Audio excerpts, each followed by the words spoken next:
What's going on, realm? The Lord's Day. What's popping? Oh, wow. Black Ronin 357. Throw the crest up. Welcome to the realm. Thank you for joining, sir. How we doing? John M. What's going on? John M. already got his acquisition bag on. He's telling us to take two things going down officially. You heard it from John M. So if it happened, John M., we're going to give you all the credit. DJ Oros in the building. What's up? Firestar, what up? Lord Meyerhoof. Salute. What's going on? Another Lord in the building. Beige XR. PyCon Fusion. See, I said it right. Gabe Zero, what's going on? Throw the crest up. Outlaw, what's up? What's going on? We're going to try to get Jimmy Champane in the building. Waiting to hear from him. Yeah, man. Early podcast. Yeah, 11 a.m. That's what we do. The Lord's been in need of football. Addict, say what's up to the people. Make sure the levels. What's going on, guys? No doubt. You should be able to hear me fine. Yeah. Gerald Mack, what's going on, bro? Good to see you. I saw you up in Xbox Era when I was there yesterday. Appreciate the love. It's all good. Nah, Lord Meyerhoff, you good. We will be rocking 11 a.m. Eastern, probably all the way up into the new year. So if the new year kick off, we will switch back to 1 p.m. Eastern. But we gotta respect the NFL right now. We gotta do that. So I'm gonna wait. You guys got to. I don't. We got to. After this, I'm going straight back to this. You're hilarious. Anyway, but yeah. So we gonna see if we can get Jimmy in here, King and Solve, and we'll talk to y'all. We'll be back.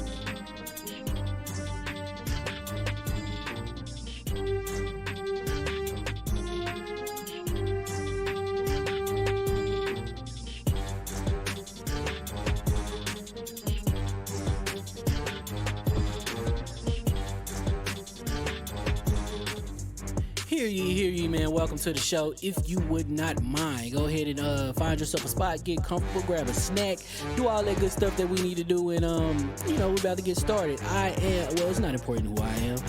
What's important is that you are pulling up to the Iron Lords podcast right now as we speak, and I guess I'm here to keep you entertained until it's time to get this show started. So look, y'all done messed up and turned me to an animal, and haters be swearing they real, but come to find out that they really mechanical. And yeah, I be eating these rappers, but that's all a part of me being a cannibal. And they say I'm better than money because you can bank on me being accountable. I know a million rappers that don't want to be on a song with me, that's understandable. I kill a beat and they want to compare me to Freddie and Jason. I'd rather be Hannibal. They be like, why use a video game? Just be original, y'all too dramatical. I know it's random, but I am addicted to flipping the sample and making it flammable. This is that yoga, fire, flame. They think it's arson up in the apartment, they call it department and I get the blame. Still I be running, collecting them rings. You just a target when I'm in the range. I was the hardest to start regardless back when you was messaging people on AIM. Check my vocals, all on Twitter, but I'm anti-social. Love my city, but I'm still bi-coastal. I got let's switch that up. What is you doing? What I wanna do, Don't man. stop. No, that was dope. I'm just Keep that going. Keep that going. Nah, go ahead. Look, I guess you could say that I'm very spoiled. For them to be your dogs, they ain't very loyal. But I ain't gonna hold you, I ain't here to boil you. You ain't gotta say it, I'm embarrassed for you. Always been a nerd, never been a loser. Making Voltron with a gang of cougars, and I'm going places. Better tell a Uber, cause it's pretty hard to sleep on Freddy Krueger. Let's do that again. Hear ye, man. Welcome to the show. If you would not mind, go ahead and find yourself a spot, get comfortable, grab a snack, do all that good stuff that we need to do, and we're about to get started. It's not important who I am. What's important is that you are pulling up to the Iron Lords podcast right now as we speak, and I guess I'm here to keep you entertained until it's time to get this show started. So look, Y'all done messed up and turned me to an animal. And haters be swearing they real, but come to find out that they really mechanical. And yeah, I be eating these rappers, but that's all a part of me being a cannibal. And they say I'm better than money because you can bank on me being accountable. I know a million rappers that don't wanna be on a song with me, that's understandable. I kill a beat and they wanna compare me to Freddie and Jason. I'd rather be Hannibal. They be like, why use a video game? Just be original, y'all too dramatical. I know it's random, but I am addicted to flipping the sample and making it flammable. This is that yoga, fire, flame. They think it's arson up in the apartment. They call it department and I get the blame. Still I be running, collecting them rings. You just a target when I'm in the range. I was the hardest to start regardless back when you was messaging people on AIM. Check my vocals, all on Twitter, but I'm anti-social. Love my city, but I'm still bi-coastal. I got nah, let's switch that up. What is you What I doing? wanna do, Don't man. stop. Nah, that was dope. I'm Keep just that, super keep that, keep that going, keep that going. Nah, go ahead. Look, I guess you could say that I'm very spoiled. For them to be your dogs, they ain't very loyal. But I ain't gon' hold ya, I ain't here to boil you. You ain't gotta say it, I'm embarrassed for ya. Always been a nerd, never been a loser. Making Voltron with a gang of cougars. And I'm going places, better tell a Uber. Cause it's pretty hard to sleep on Freddy Krueger. That's, whew. Let's do that again. Hear ye, man. Welcome to the show. If you would not mind, go ahead and find yourself a spot, get comfortable, grab a snack, do all that good stuff that we need to do, and we're about to get started. It's not important who I am. What's important is that you are pulling up to the Iron Lords podcast right now as we speak, and I guess I'm here to keep you entertained until it's time to get this show started. So look. Y'all done messed up and turned me to an animal. And haters be swearing they real, but come to find out that they really mechanical. And yeah, I be eating these rappers, but that's all a part of me being a cannibal. And they say I'm better than money because you can bank on me being accountable. I know a million rappers that don't wanna be on a song with me, that's understandable. I kill a beat and they wanna compare me to Freddie and Jason. I'd rather be Hannibal. They be like, why use a video game? Just be original, y'all too dramatical. I know it's random, but I am addicted to flipping the sample and making it flammable. This is that yoga, fire, flame. They think it's arson up in the apartment. They call it department and I get the blame. Still I be running, collecting them rings. You just a target when I'm in the range. I was the hardest to start regardless back when you was messaging people on AIM. Check my vocals, all on Twitter, but I'm anti-social. Love my city, but I'm still bi-coastal. I got nah, let's switch that up. What is you What I doing? wanna do, Don't man. stop. Nah, that was dope. I'm Keep just that, super keep nervous. that, keep that going, keep that going. Nah, go ahead. Look, I guess you could say that I'm very spoiled. For them to be your dogs, they ain't very loyal. But I ain't gon' hold ya, I ain't here to boil you. You ain't gotta say it, I'm embarrassed for ya. Always been a nerd, never been a loser. Making Voltron with a gang of cougars. And I'm going places, better tell a Uber. Cause it's pretty hard to sleep on Freddy Krueger. That's, whew. Let's do that again. Hear ye, man. Welcome to the show. If you would not mind, go ahead and find yourself a spot, get comfortable, grab a snack, do all that good stuff that we need to do, and we're about to get started. It's not important who I am.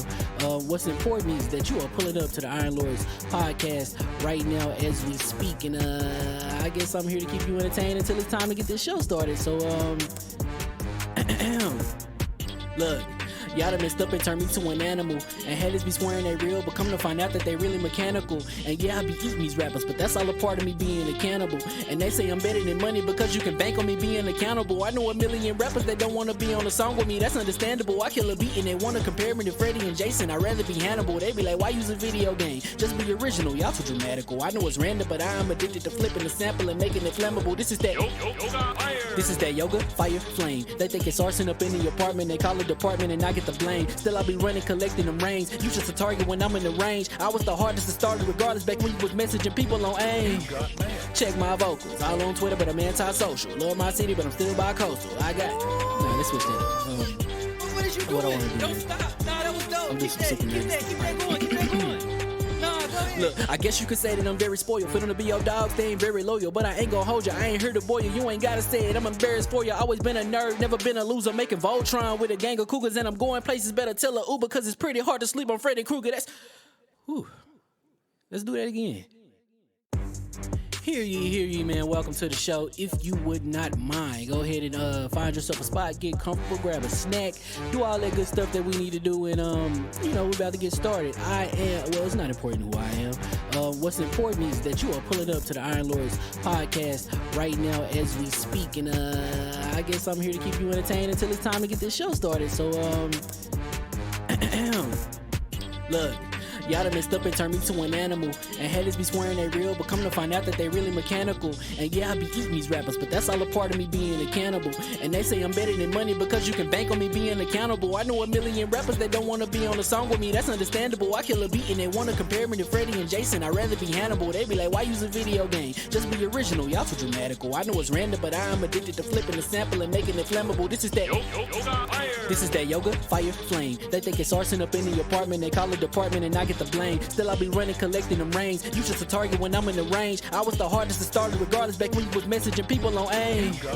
Check my vocals, all on Twitter, but I'm anti-social. Love my city, but I'm still bi-coastal. I got nah, let's switch that up. What is you What I doing? wanna do Don't here. stop. Nah, that was dope. I'm Keep just that, super keep that, keep that going, keep that going. Nah, go ahead. Look, I guess you could say that I'm very spoiled. For them to be your dogs, they ain't very loyal. But I ain't gonna hold you, I ain't here to boil you. You ain't gotta say it, I'm embarrassed for you. Always been a nerd, never been a loser. Making Voltron with a gang of cougars. And I'm going places, better tell a Uber. Cause it's pretty hard to sleep on Freddy Krueger. That's, whew.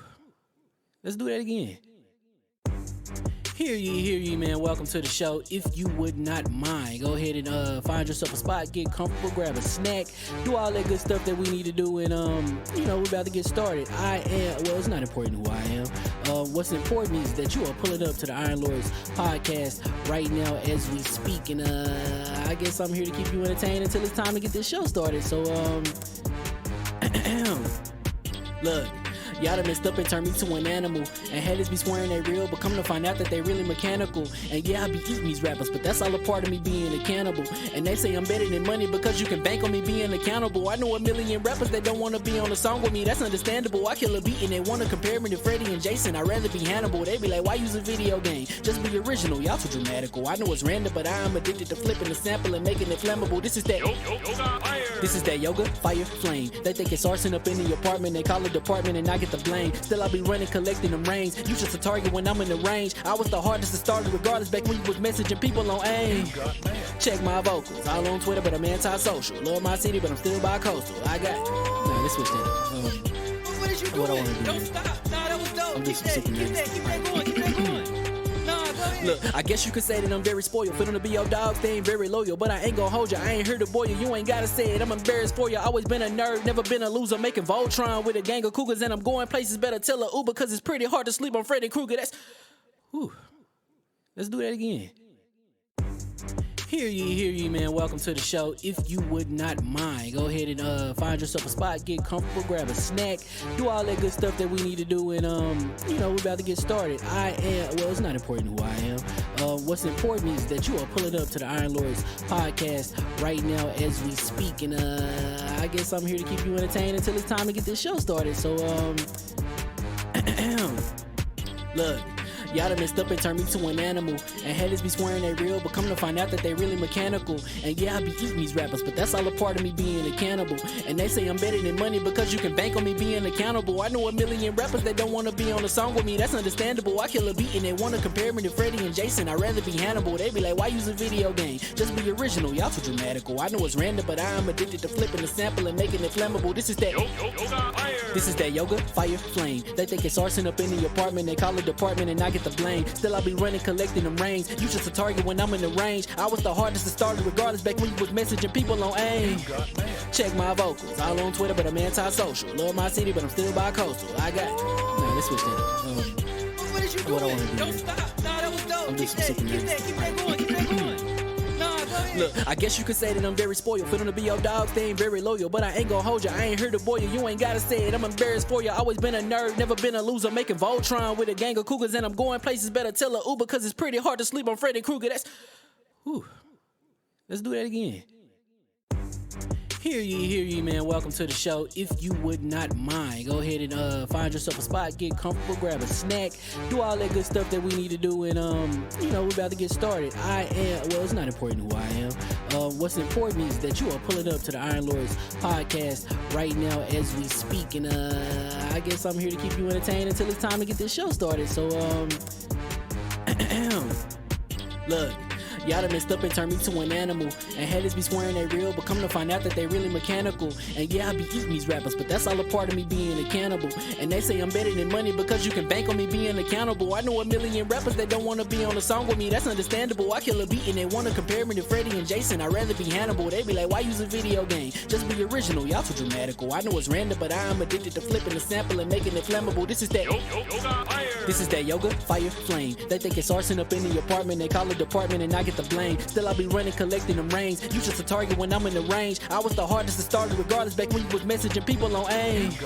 Check my vocals, all on Twitter, but I'm anti-social. Love my city, but I'm still bi-coastal. I got nah, let's switch that up. What is you What I doing? wanna do, Don't man. stop. Nah, that was dope. I'm Keep just that, super keep that, keep that going, keep that going. Nah, go ahead. Look, I guess you could say that I'm very spoiled. For them to be your dogs, they ain't very loyal. But I ain't gon' hold ya, I ain't here to boil you. You ain't gotta say it, I'm embarrassed for ya. Always been a nerd, never been a loser. Making Voltron with a gang of cougars. And I'm going places, better tell a Uber. Cause it's pretty hard to sleep on Freddy Krueger. That's, whew. Let's do that again. Hear ye, man. Welcome to the show. If you would not mind, go ahead and find yourself a spot, get comfortable, grab a snack, do all that good stuff that we need to do, and we're about to get started. It's not important who I am. What's important is that you are pulling up to the Iron Lords podcast right now as we speak, and I guess I'm here to keep you entertained until it's time to get this show started. So look. Y'all done messed up and turned me to an animal. And haters be swearing they real, but come to find out that they really mechanical. And yeah, I be eating these rappers, but that's all a part of me being a cannibal. And they say I'm better than money because you can bank on me being accountable. I know a million rappers that don't wanna be on a song with me, that's understandable. I kill a beat and they wanna compare me to Freddie and Jason. I'd rather be Hannibal. They be like, why use a video game? Just be original, y'all too dramatical. I know it's random, but I am addicted to flipping the sample and making it flammable. This is that This is that yoga, fire, flame. They think it's arson up in the apartment. They call it department and I get the blame. Still I be running, collecting them rings. You just a target when I'm in the range. I was the hardest to start regardless back when you was messaging people on AIM. Check my vocals, all on Twitter, but I'm anti-social. Love my city, but I'm still bi-coastal. I got nah, let's switch that up. What is you What I doing? wanna do, Don't man. stop. Nah, that was dope. I'm Keep just that, super keep that, keep that going, keep that going. Nah, go ahead. Look, I guess you could say that I'm very spoiled. For them to be your dogs, they ain't very loyal. But I ain't gon' hold ya, I ain't here to boil you. You ain't gotta say it, I'm embarrassed for ya. Always been a nerd, never been a loser. Making Voltron with a gang of cougars. And I'm going places, better tell a Uber. Cause it's pretty hard to sleep on Freddy Krueger. That's, whew. Let's do that again. Hear ye, man. Welcome to the show. If you would not mind, go ahead and find yourself a spot, get comfortable, grab a snack, do all that good stuff that we need to do, and we're about to get started. It's not important who I am. What's important is that you are pulling up to the Iron Lords podcast right now as we speak, and I guess I'm here to keep you entertained until it's time to get this show started. So look. Y'all done messed up and turned me to an animal. And haters be swearing they real, but come to find out that they really mechanical. And yeah, I be eating these rappers, but that's all a part of me being a cannibal. And they say I'm better than money because you can bank on me being accountable. I know a million rappers that don't wanna be on a song with me, that's understandable. I kill a beat and they wanna compare me to Freddie and Jason. I'd rather be Hannibal. They be like, why use a video game? Just be original, y'all too dramatical. I know it's random, but I am addicted to flipping the sample and making it flammable. This is that This is that yoga, fire, flame. They think it's arson up in the apartment. They call it department and I get the blame. Still I be running, collecting them rings. You just a target when I'm in the range. I was the hardest to start regardless back when you was messaging people on AIM. Check my vocals, all on Twitter, but I'm anti-social. Love my city, but I'm still bi-coastal. I got nah, let's switch that up. What is you What I doing? wanna do, Don't man. stop. Nah, that was dope. I'm Keep just that, super keep that, keep that going, keep that going. Nah, go ahead. Look, I guess you could say that I'm very spoiled. For them to be your dogs, they ain't very loyal. But I ain't gon' hold ya, I ain't here to boil you. You ain't gotta say it, I'm embarrassed for ya. Always been a nerd, never been a loser. Making Voltron with a gang of cougars. And I'm going places, better tell a Uber. Cause it's pretty hard to sleep on Freddy Krueger. That's, whew. Let's do that again. Hear ye, man. Welcome to the show. If you would not mind, go ahead and find yourself a spot, get comfortable, grab a snack, do all that good stuff that we need to do, and we're about to get started. It's not important who I am. What's important is that you are pulling up to the Iron Lords podcast right now as we speak, and I guess I'm here to keep you entertained until it's time to get this show started. So look. Y'all done messed up and turned me to an animal. And haters be swearing they real, but come to find out that they really mechanical. And yeah, I be eating these rappers, but that's all a part of me being a cannibal. And they say I'm better than money because you can bank on me being accountable. I know a million rappers that don't wanna be on a song with me, that's understandable. I kill a beat and they wanna compare me to Freddie and Jason. I'd rather be Hannibal. They be like, why use a video game? Just be original, y'all too dramatical. I know it's random, but I'm addicted to flipping the sample and making it flammable. This is that yoga, fire, flame. They think it's arson up in the apartment. They call it department and I get the blame. Still I be running, collecting them rings. You just a target when I'm in the range. I was the hardest to start regardless back when you was messaging people on AIM. Check my vocals, all on Twitter, but I'm anti-social. Love my city, but I'm still bi-coastal. I got. Nah, let's switch that up. What is you What I doing? wanna do, Don't man. stop. Nah, that was dope. I'm Keep just that, super keep nervous. that, keep that going, keep that going. Nah, go ahead. Look, I guess you could say that I'm very spoiled. For them to be your dogs, they ain't very loyal. But I ain't gon' hold you, I ain't here to boil you. You ain't gotta say it, I'm embarrassed for you. Always been a nerd, never been a loser. Making Voltron with a gang of cougars. And I'm going places, better tell a Uber. Cause it's pretty hard to sleep on Freddy Krueger. That's. Whew. Let's do that again. Hear ye, man. Welcome to the show. If you would not mind, go ahead and find yourself a spot, get comfortable, grab a snack, do all that good stuff that we need to do, and we're about to get started. It's not important who I am. What's important is that you are pulling up to the Iron Lords podcast right now as we speak, and I guess I'm here to keep you entertained until it's time to get this show started. So look. Y'all done messed up and turned me to an animal. And haters be swearing they real, but come to find out that they really mechanical. And yeah, I be eating these rappers, but that's all a part of me being a cannibal. And they say I'm better than money because you can bank on me being accountable. I know a million rappers that don't wanna be on a song with me, that's understandable. I kill a beat and they wanna compare me to Freddie and Jason. I'd rather be Hannibal. They be like, why use a video game? Just be original, y'all too dramatical. I know it's random, but I'm addicted to flipping the sample and making it flammable. This is that yoga, fire, flame. They think it's arson up in the apartment. They call it department and I get the blame. Still I be running, collecting them rings. You just a target when I'm in the range. I was the hardest to start regardless back when you was messaging people on AIM. Check my vocals, all on Twitter, but I'm anti-social. Love my city, but I'm still bi-coastal. I got. Nah, let's switch that up. What is you What I doing? wanna do, Don't man. stop. Nah, that was dope. I'm Keep just that, super keep nervous. that, keep that going, keep that going. Nah, go ahead. Look, I guess you could say that I'm very spoiled. For them to be your dogs, they ain't very loyal. But I ain't gon' hold you, I ain't here to boil you. You ain't gotta say it, I'm embarrassed for you. Always been a nerd, never been a loser. Making Voltron with a gang of cougars. And I'm going places, better tell a Uber. Cause it's pretty hard to sleep on Freddy Krueger. That's. Whew. Let's do that again.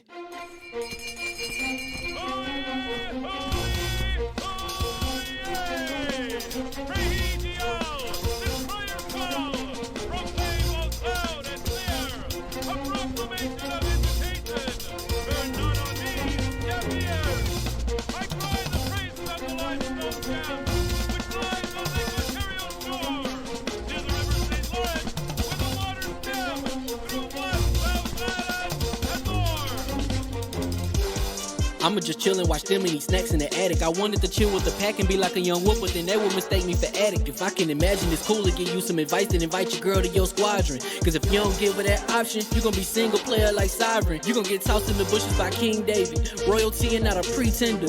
Detrimental to an elemental, what's an avatar to a knee bender? I gotta be me though. I know it's my destiny, word to Cognito. Who cares if you fly, if you still a mosquito? You swear you ain't stuntin', but really be Steve-O. You like to collect stuff and that's cool, but I got bad news.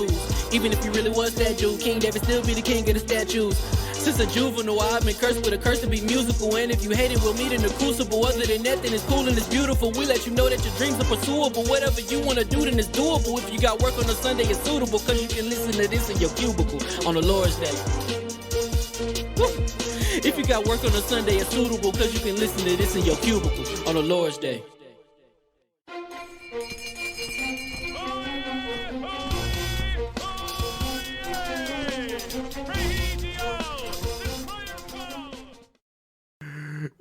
All right. Hear ye, and we are live. Welcome to the Iron Lords Podcast, LLC, and also live on lordsofgaming.net, episode number 225. It's another glorious Sunday. We're back at the round table on the Lord's Day. I'm extremely excited about our special guest, and we've got Deathloop impressions, Xbox acquisition rumors, and GeForceNow leaks to discuss, so we're going to get right into it. I want to introduce a Lord whose unique skill set of filmmaker, podcaster, and content creator is only matched by his pure passion for 80s slasher fix and video game culture. Introducing the creator and host of the Jimmy Champane and PS Ready YouTube channel, plus the co-host of the Fear Frequency podcast, the Lord of Cool Shirts, Horror, and Halloween, with the most iconic last name minus a G in the game. Live from LA by way of Detroit and making his debut into the realm of the Lords, my man, Lord Jimmy Champane. How we doing, sir? I need to like clip that intro out so I can just put it before my videos. So, it's awesome. That was great. That's like you even got the no G part. Excellent. I love it. What you do is you put it on a tape recorder and just give it to everyone. Like you go like grocery store, you play this tape recorder for me. Play it over the That's a good TikTok video. Just play that over and over again. It's important. No doubt, man. But otherwise, how you been doing, sir? Feels like we haven't seen you that long ago, but we have. Yeah. It's a couple weeks, right? Yeah. It's a couple weeks. I've been going like ever since that weekend. So I've had something to do. And then this weekend I had a chill weekend. Nice. I'm wrapping it up with this. I'm excited. This is fun. Absolute pleasure, man. Any types of games? What you been gaming, man? What you been playing? So I've been playing a lot of Destiny. So that's like my main game. I've been doing the trial stuff. I've been catching up on the 2 weeks of the seasonal challenges that I missed. Okay. And then I started Hades on my Switch. Okay. It's pretty solid. It's all right. And then I have Deathloop going too. So bounce between like 3 games. Nice. That's what's up, man. Yeah, I see you. You got a link on that Destiny. I'll keep missing it for a little bit, but that's good to see the crossplay in there. Crossplay. Yeah. Crossplay's in there. The Hades going on. You got Fortnite to thank for that. yeah. Salute to Fortnite. You know what I'm saying? One good thing Fortnite did. Shout out Tim Sweeney. Yeah, no doubt. How we good on chats? Solve anything? We can roll through. Let's welcome to the realm, Lord Black Ronin 357. Put the crest in the chat for Black Ronin, ladies and gentlemen. Beyond that, we are good. All right.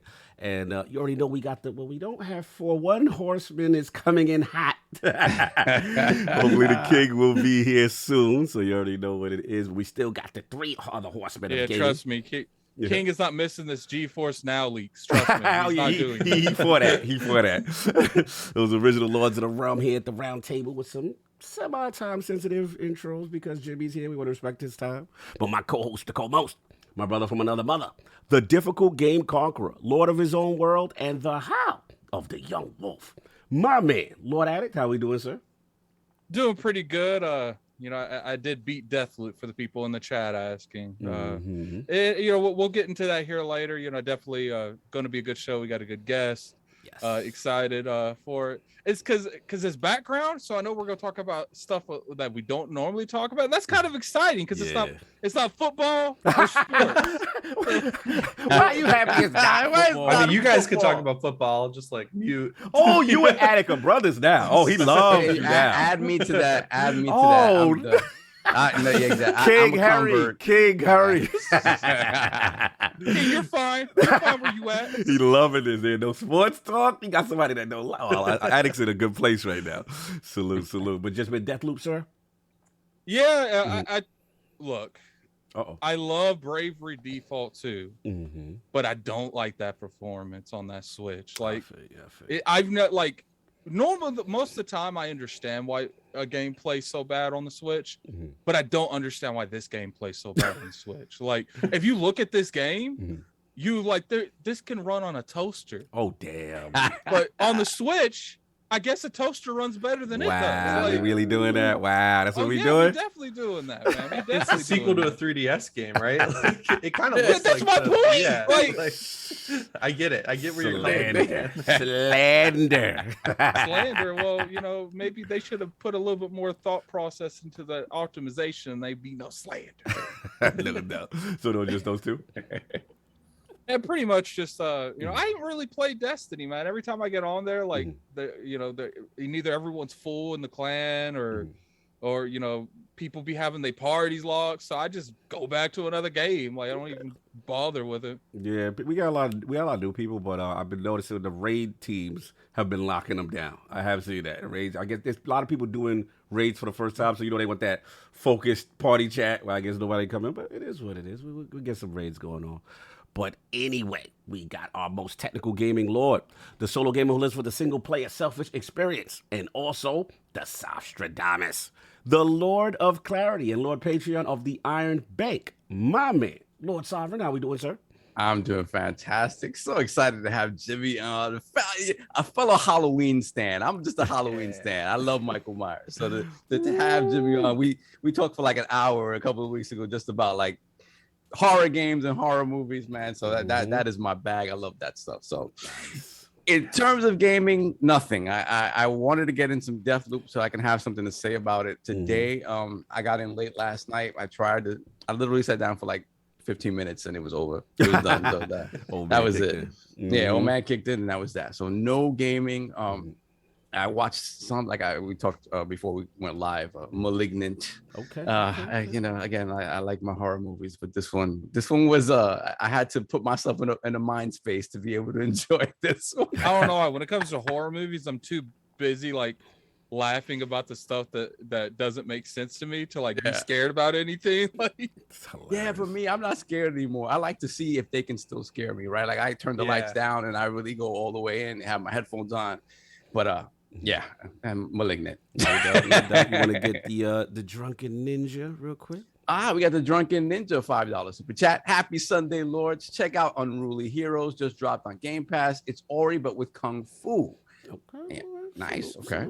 Shout out to Wilmy's in the building. Hit that like button. It summons King David faster. You know what I'm saying? And then he agreed. He said Malignant is a combo of Drop Dead Fred, Deadpool, and Basket Case. Yeah, Basket Case. Yes. It's like a remake of Basket Case. Shout out to Wilmy. Wilmy, you're going to like this show. Because Wilmy's a big horror guy. So salute to Wilmy.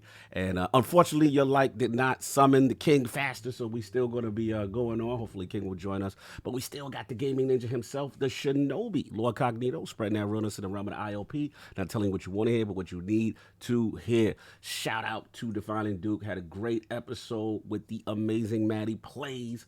And the mayor himself, Ben Smith, pulled up. So it was a full-fun episode. Come check that out. It should be up on $3.99 in about 45 minutes. So check it out. We're talking about what's going on there. And then if you want to get that Defining Duke Ultimate, we had rocked out and talked about the whole Disney IP wars between Xbox and PlayStation. Check that out. And then, of course, The Last Word with Ebontis and Ty Guy Travis popped off. My man Ascended Nomad pulled up. A lot of fun. So if you want to know about the intricacies of PvP, the man is a savant. Very cool dude. Talked about the trials, debate, and all that good stuff. So go check that out. But yeah, for me, it's been Destiny, Season of the Lost. Been sneaking that in there, and I've been doing some origami. So obviously the sequel now is out. It's on Game Pass, but I went back to the first one just to kind of refresh myself. If you're a fan of Tenchu, you want all of Tenchu vibes, this is the true ninja stealth game for you. You want to get OG before we start, Sam? Oh, yeah. OG man. $2 super chat. Malignant was so disappointing. Yes, I agree, sir. Yeah. But again, he paid to say that. he had to chat. Yeah, he's like that. We got to let him know. You have a passionate base here. Listen, I agree. Like, again, if you put yourself in a different mental space, maybe have a couple of drinks. Yeah. There's enjoyment to be had there. That's nothing, Jimmy. Our chat's so passionate, they will pay to argue with each other. Yes, and to keep us hostage. It has happened before. We got Gerald.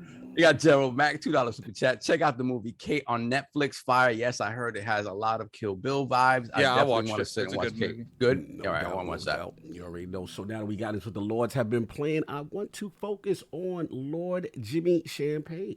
His video game history, his journey into film and content creation, and of course what led him to starting the Jimmy Champane YouTube, PS Ready, and Fear Frequency podcast. So Lord Jimmy, let's start from the very beginning. What were some of the first video game systems you had, and what got you into gaming? Okay, so the first system I had, I went over to my cousin's house and I played his PS1 and I loved it. And then they were like, "Oh, Jimmy likes video games." I was probably like 5, and then I get home, and then like a week later, my aunt comes over and she has like a big bag of stuff. I'm like, "Well, what is this?" She's like, "Yeah, you liked our PS1, so here's all our Super Nintendo and all of our games for it that we don't use anymore." And I was like, "Okay, oh shit, this is cool." So I got like Super Mario World, Donkey Kong Country, Link to the Past, like every good Super Nintendo game, they had it. So I had that. until the original Xbox came out. So I had a Super Nintendo. Okay. I had a original Game Boy, and then the original Xbox came out. I got that. Nice. Moved up to the Game Boy SP. Then from there got the DS. Okay. And then from Xbox went to 360. Went to Okay. PS3. Then all the way up. So yeah. So let me back you up a second, because you said something interesting. Obviously, your first experience was the PS1, which I love. I love the PlayStation 1. So like, was it a situation where it's like, even though they gave you the Nintendo, were you like, but this ain't the PlayStation that I like? Like, did you have that moment yet? I thought at that point all games were like what I was playing on PlayStation. Like that was my first memory of seeing it like, at all. And once I got on it, once I had it all plugged in, I was like, oh, it's flat. Like this is weird. But I just got super lucky. The first game I played was Super Mario World, and I was like, oh, this is better. Like I really like this. Okay. And I played all the way through it. And then Donkey Kong Country. So those are the two back-to-back like epic games that I played, and I loved it. I sat there. I used to carry it around with me. Like I'd go hang out at my grandpa's house on like the weekend. I'd put the Super Nintendo in the bag. I'd bring it with me, and that console was so durable, and the games were so durable. You could just like throw them around. It was like very portable for what it was, and it's small too. Like I don't like compared to the PS1 original, it's like pretty small. So. Yeah, I never got a PS1 after I played it at their house. I played Crash. I was like, Crash is dope, and we got pretty far in it. And then I just never got it until way later on the Vita and stuff, and the PS3. I was playing PS1 games. You know what's funny? Somehow my mom got a hold of our the video we did with the questions. Yeah, and she's like, AJ, I bought you an NES and a Super Nintendo. I was like, no, you didn't. She's like, how are you gonna tell me what I did and not buy for you? I was like, I know. I think I would remember something like that, and you did not do that. I was like, I think you're getting these consoles mixed up. That's what's going on here. It makes an impact. No doubt. The king has arrived. Let me see your levels is good, sir. Sorry for my tardiness, individuals. I do apologize. It was a ruckus evening. As you guys can see, the Mexican food and the tequila has taken a toll upon the king. This early rising stuff, this 11 a.m. It is a detriment to my soul. And I do apologize for me being tardy, but again, I am here. Yes. And to our esteemed guests, I apologize for me being tardy. No, we appreciate That's you. a great excuse. Mexican food and tequila is always. That tequila is lit. If you look at my Twitter page, it's kind of crazy. It's kind of crazy. You already know. So, King, he's talking that OG talk, man. It's a system talk. I heard the Super Nintendo being super durable. I heard AJ said his mother bought him consoles that he never got from her. And I noticed you put my government name out there like that. But okay. No, I do apologize. Salute to the government being out. I like that. I like that. He did. The tequila's lit. The tequila's lit. Yo, better go put two-factor authentication. Yes. I was talking to Tim Dog, and I brought myself up in a third person, like in a scenario. And then he's like, "Who's AJ?" I'm like, "Oh, that's my real name." And no. I heard that he didn't have a PlayStation 1. Okay, is there any particular reason why the PlayStation 1 wasn't received at that point in time?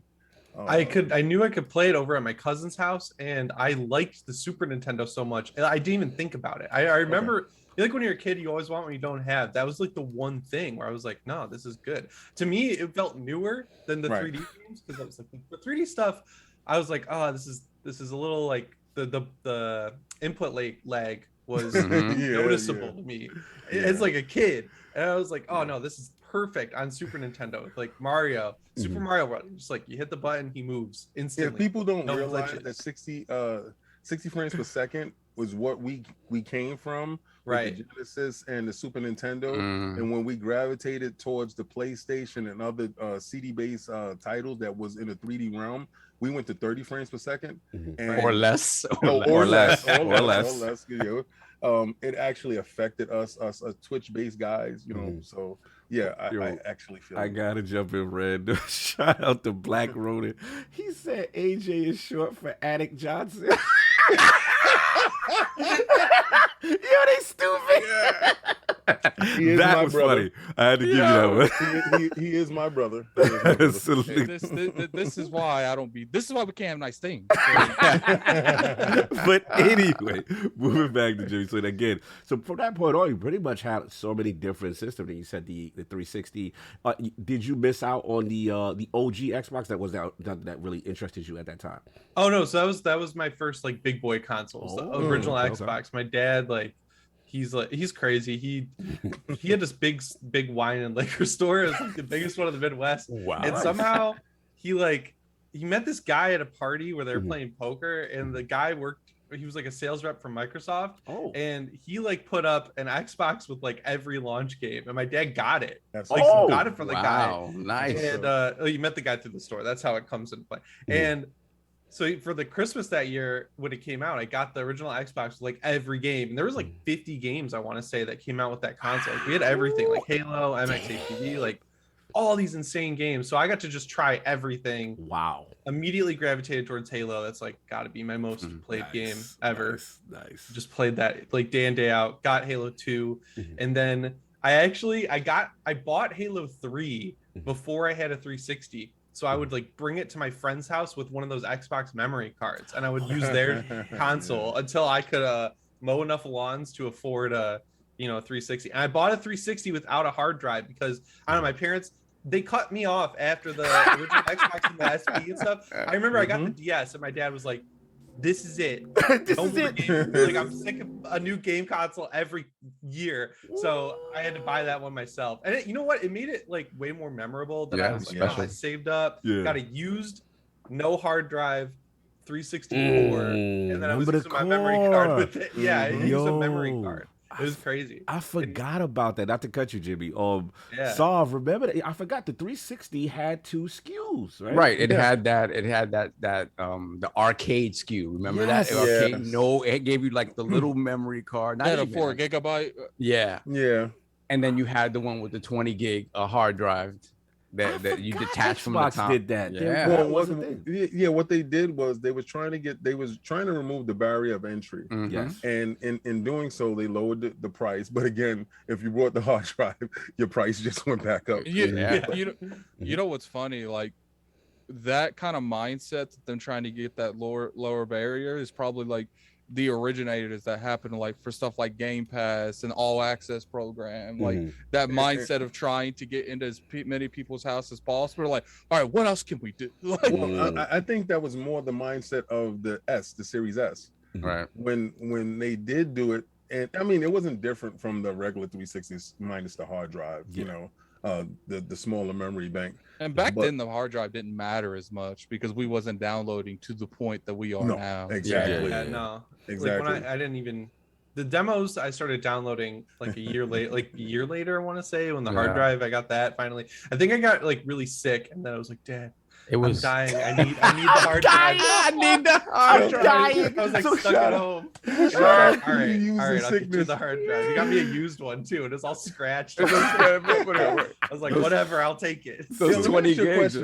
Did you trade in your 360 and just remove your hard drive from them? Like, nope, I'm be taking that 360 lasted like a year and a day. Like the day after, it was red ring, red ring, and I was like, oh my god, yeah, no. So I got a PS3. I got okay. Oh, you was rich. No, I saved up money, dude. Like I was meticulous about every gift I got. I was like doing math. I had a little notebook with, like, how much I needed with tax. Like if I trade in these games I don't play, like they'll take this much off. I used to watch GameStop every week to add, because every few months they would do one where you'd get double trade-in credit for waiting for that. I would trade in. I would go to garage sales too, and I would buy like old consoles that were still being traded in. I was like really wild. Jimmy, you was hustling, baby. You was smart. I like this. Okay. My parents were like, nope. They were like, sorry, we're not buying you video games. So before, I'm just cut you again. before you're going through this process of saving up for the PS3, so what was the era where Dad was like, okay, you're cut off. This is the 3DS. last system. Yeah, right after the original 3DS. DS. Wow. DS1, He said the 3DS he was cut off. So ingenuity is the mother of invention. Yeah. He said, you know what? I got to cut grass. I got to look at the timeline on GameStop. I got to make sure that I could get in there when they having double sale time. Yeah, I actually feel you. I respect your hustle, sir. Sorry, dude. I remember right after I got the DS.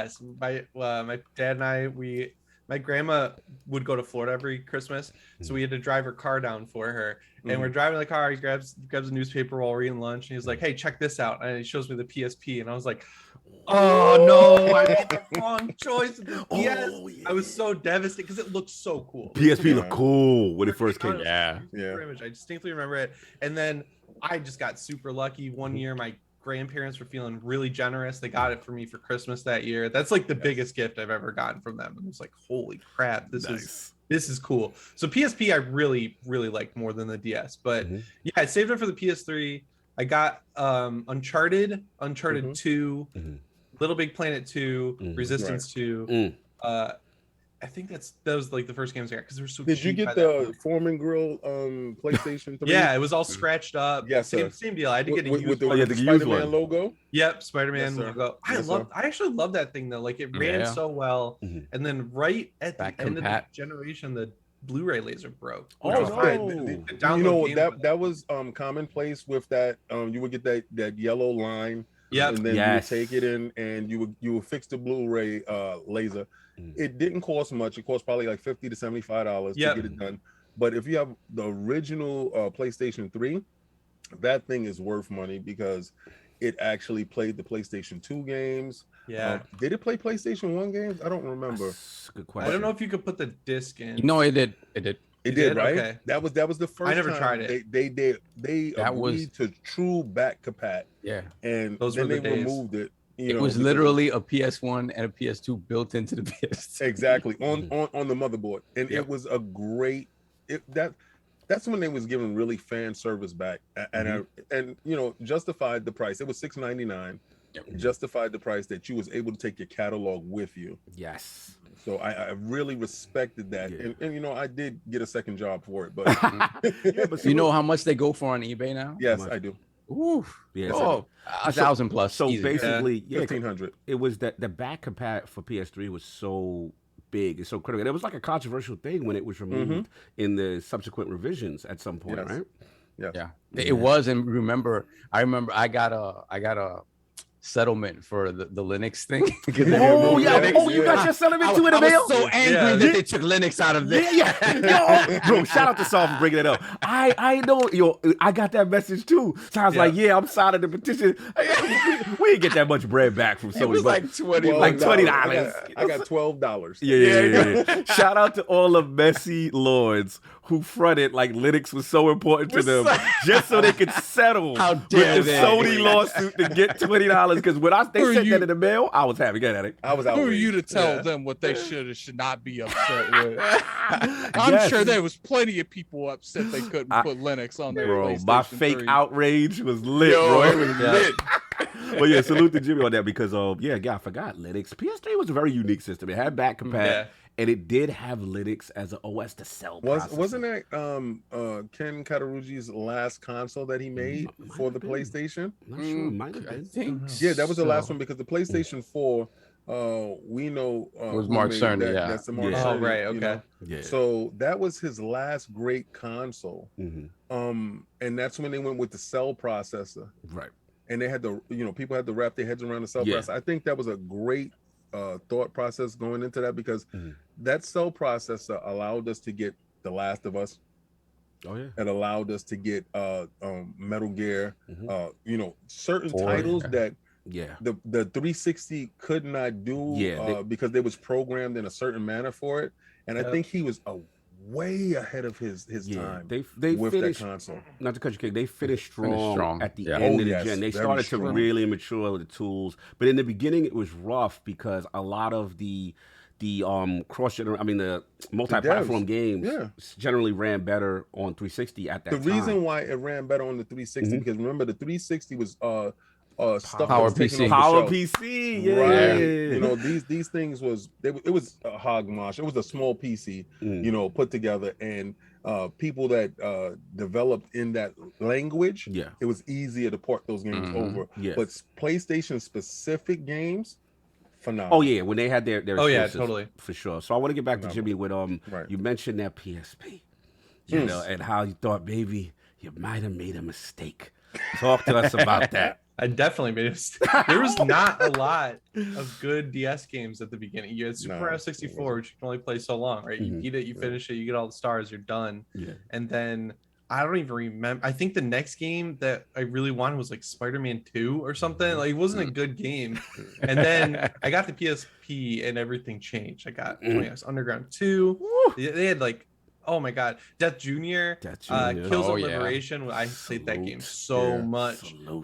There's incredible amount of games for PSP that I love. The ones I love the most for PSP is when they brought Final Fantasy Tactics. I had that. That was so good. We got to give PSP its flowers. It doesn't get enough credit. I'm glad you brought it up because King, I remember like launch titles. I'm gonna say Ridge Racer was there. They had like a Ridge Racer, Wipeout. Wipeout was amazing. Soundtrack. Oh my God, Wipeout was amazing. Yeah. And I remember a very impressive Tekken 5 port, I believe. Yes. Tekken 5. Namco pulled it off on PSP. We didn't even know how they did it. We were like, this is sorcery, but they were able to do it. Crazy. And then Midnight Club 3, that was on there. That game had like literal 5-minute loading times. But it was worth it. It was worth it. Yo, it looked so good. Jimmy, remember the UMDs? Yeah, and you would hear it like watching movies and you're spinning up. Oh man, I'm looking at the list now. There was a lot of long Ape Escape, ATV, Darkstalkers. Yes, you know I had Ape Escape. But the ones that I didn't think were launch games, Luminous, Metal Gear Acid was. Oh, bro, we got. I'm an Acid fanboy. I know people don't like it. Acid was sweet. I loved Acid, bro. That was different. It was different. Like, that was cool. Yeah, and MVP 2005. We got MVP at launch. I don't remember, but I know I had it, but I don't remember. I know you had it because every baseball game you had. Wow, yeah, we had to get PSP. Twisted Metal Head On, also great, and then Untold Legends was like secretly really fun. My brother and I played that a lot. Salute the PSP giving us roses. So there you got that. So you just continued on.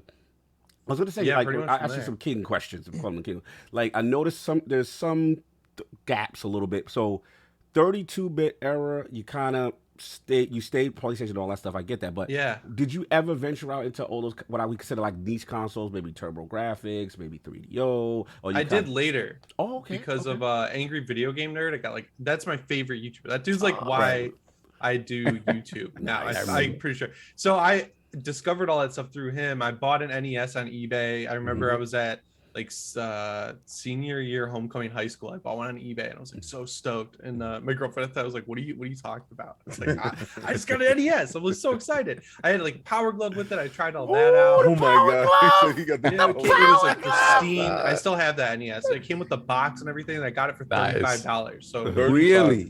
Yeah, with like a bunch of games. And then I would go back and play all that stuff on emulators and everything like that, just so I could kind of experience it. My buddy had a Genesis.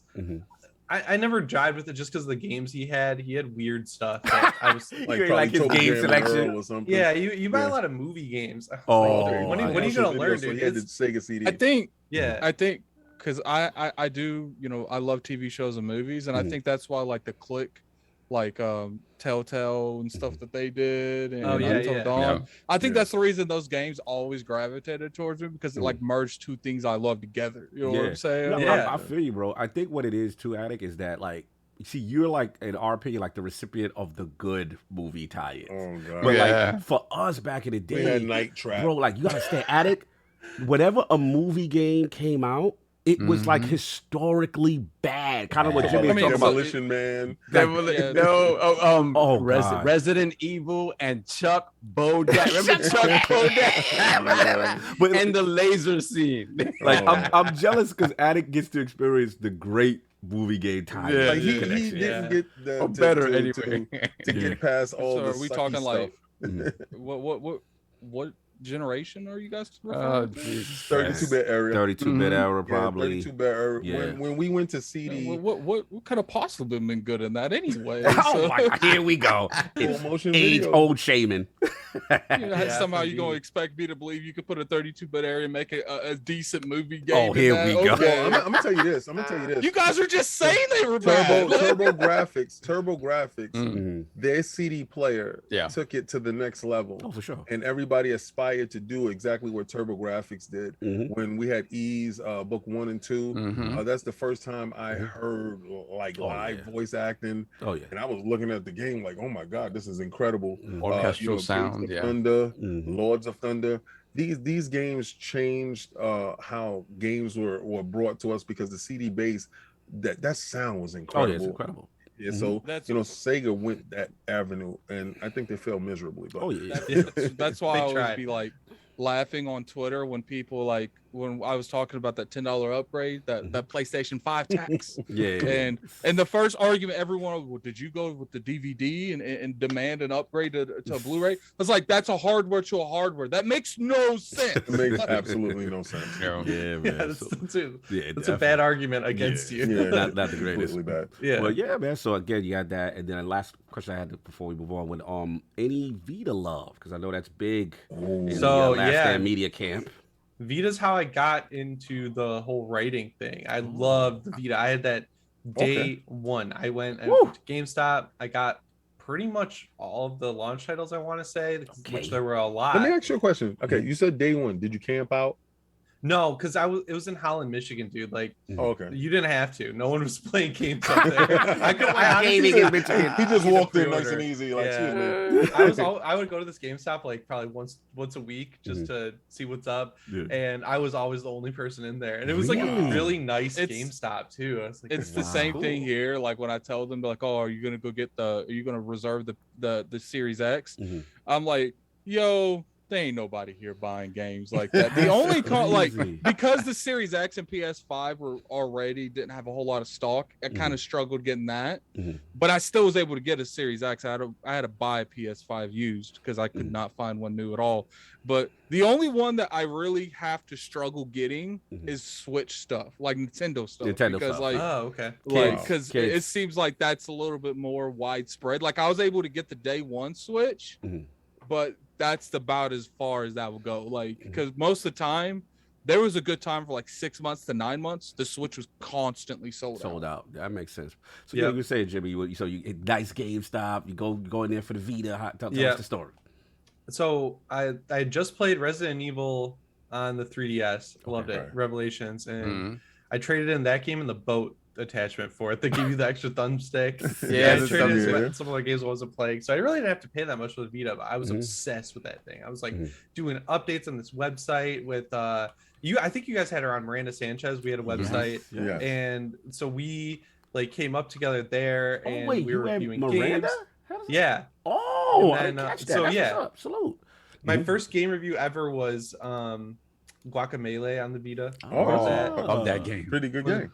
Yeah, when the PS1 stuff came to the Vita, that's why I started playing it, like Symphony of the Night and Resident Evil 2 and 3. Like those are really, really good games to put on the Vita because they ran like pretty well. Had good controls. The OLED screen looked great. So Vita's awesome. I love that console. I was playing it all the way. I got the revision. I played it all the way to the end, like when they stopped really releasing big games. I think the last game I played on it was that Cappy game, Super Time Force Ultra. It came out on PS Plus. Super Time Force Ultra. Played it for like 3 hours. I was like, like the Switch is out. That was a good game. It actually sucks the fact that the Vita didn't do what I expected it to do. I really I still have all my Vita games and my Vita. I actually got 2 of them. I think what it was, the reason that didn't succeed was because like PlayStation was kind of half in, half out with it. Like they kind of wanted the same studios to make Infamous, like another Infamous for that game instead of making games that are portable, portable, and games that are designed to be portable. Shout out to Colin, because we also found out that from a security standpoint, once they were kind of breached, even though they had the proprietary memory card stuff, but you know, we knew there were methods to get the games soft. I may and or may not I don't know what you're talking about. So there were methods, and I think once the kind of the back door was open on that, you know, it kind of the floodgates are on, and from my understanding, I believe we did some research on it. You know, that was one of the factors as to why they started to close up shop early. Yeah, because it lasted longer than the PSP because the PSP got broken really fast. And because of the CD, right? And once they happened to the Vita, that's the thing. Like, it was a great console for people to get to mod. Just like the PSP was, but at that point, PlayStation's like, all right, there's no point. We're gonna lose money on this, and right. But I want to give it back to Jimmy real quick. In reference to that, like some Vita isms. Remember how they had like that? Remember they had the circles in the OS, right? Yeah. So like, remember they had like this thing where it was like something like Vita Near or something where you could supposed to see who's close to you. I never found out how that worked. I like looked up tutorials. Kind of like Snapchat maps. Didn't make sense. Yeah. It was like worse. With the thing on 3DS was really good. I had somebody that was in my building, and I would always I forgot which game it was, but we will always be trading information back and forth because he was close. Did it have? Correct me if I'm wrong. Didn't this Near thing have some added functionality with certain games where you could either interact or trade, like you said, trade an item, or like certain games supported this Near thing? Am I bugging? I'm trying to remember it. I think in theory, I never got to use it because no one I knew had a Vita. I only had one person in my building that was there, and I was like, "Oh, he always there." Hello. I remember I got when I got a Vita because I had two of them, and I remember I bought one, and it was like I was like in 10th or 11th grade, something like that. And I remember playing Final Fantasy Tactics like all night, and then like saying I was sick, so I didn't have to go to school the next day. Like it was ridiculous. Like that was such a handheld that they like on paper should have destroyed. It should have Nintendo. It was. But it's OLED. just Nintendo supported their console and Sony didn't. So but continue, Jimmy. Give me some more Vita memories, some more standouts. I remember Hotline Miami coming to Vita was so good. I love that. Killzone Mercenary was really good. I love that game. That was one of the first review copies I got from Sony, which felt so cool. I was like, oh, I'm getting a game from the big boys. Nice. Yeah, I played that a lot. I played so many indie games on there, like Ali Ali. I remember that was a I love Ali Ali. I like platinumed it. It was like you couldn't platinum it. It just had a lot of trophies, but no platinum. But I still did it. I 100%ed it. Gravity Rush I thought was okay, but it was easy plat, so I did that. There's a ton of games. And last they put Borderlands 2 on there. Yeah, they did. Yeah, it ran pretty crappy. It ran pretty. Yeah, they ran the greatest. I definitely want to salute them because to this day, Vita was still ahead of its time. Like it had the apps. One thing I loved about it is the synergy between that and the PS3 and the fact that your trophies, all that had its list. But remember, Jimmy, they had the voice chat on Switch that does not have, and you was able. So like I could be in a party chat with somebody on PlayStation or whatever, playing different games. So basically, it was cross-platform, cross-app party chat, which to this day, a certain leading console. It's so weird. Like maybe they'll add it in like 2 months, right? Like, the sad thing is, it had Bluetooth back then too. It's just like, wow. How did it take so many years? And apparently, the technology on the Switch, it's always been there because that's how they see some of the stuff they have. So it's just like if you could have unlocked Bluetooth from the start. Why did it take you 4 years? Like, so I actually was looking this up, and some of the answers that I found was the fact that they had plans. You know, Bluetooth it takes up memory, whatever it takes up. So you can't have multiple things connected because then there's all these lag issues and whatnot. So I guess they had plans for other features that were more important to them.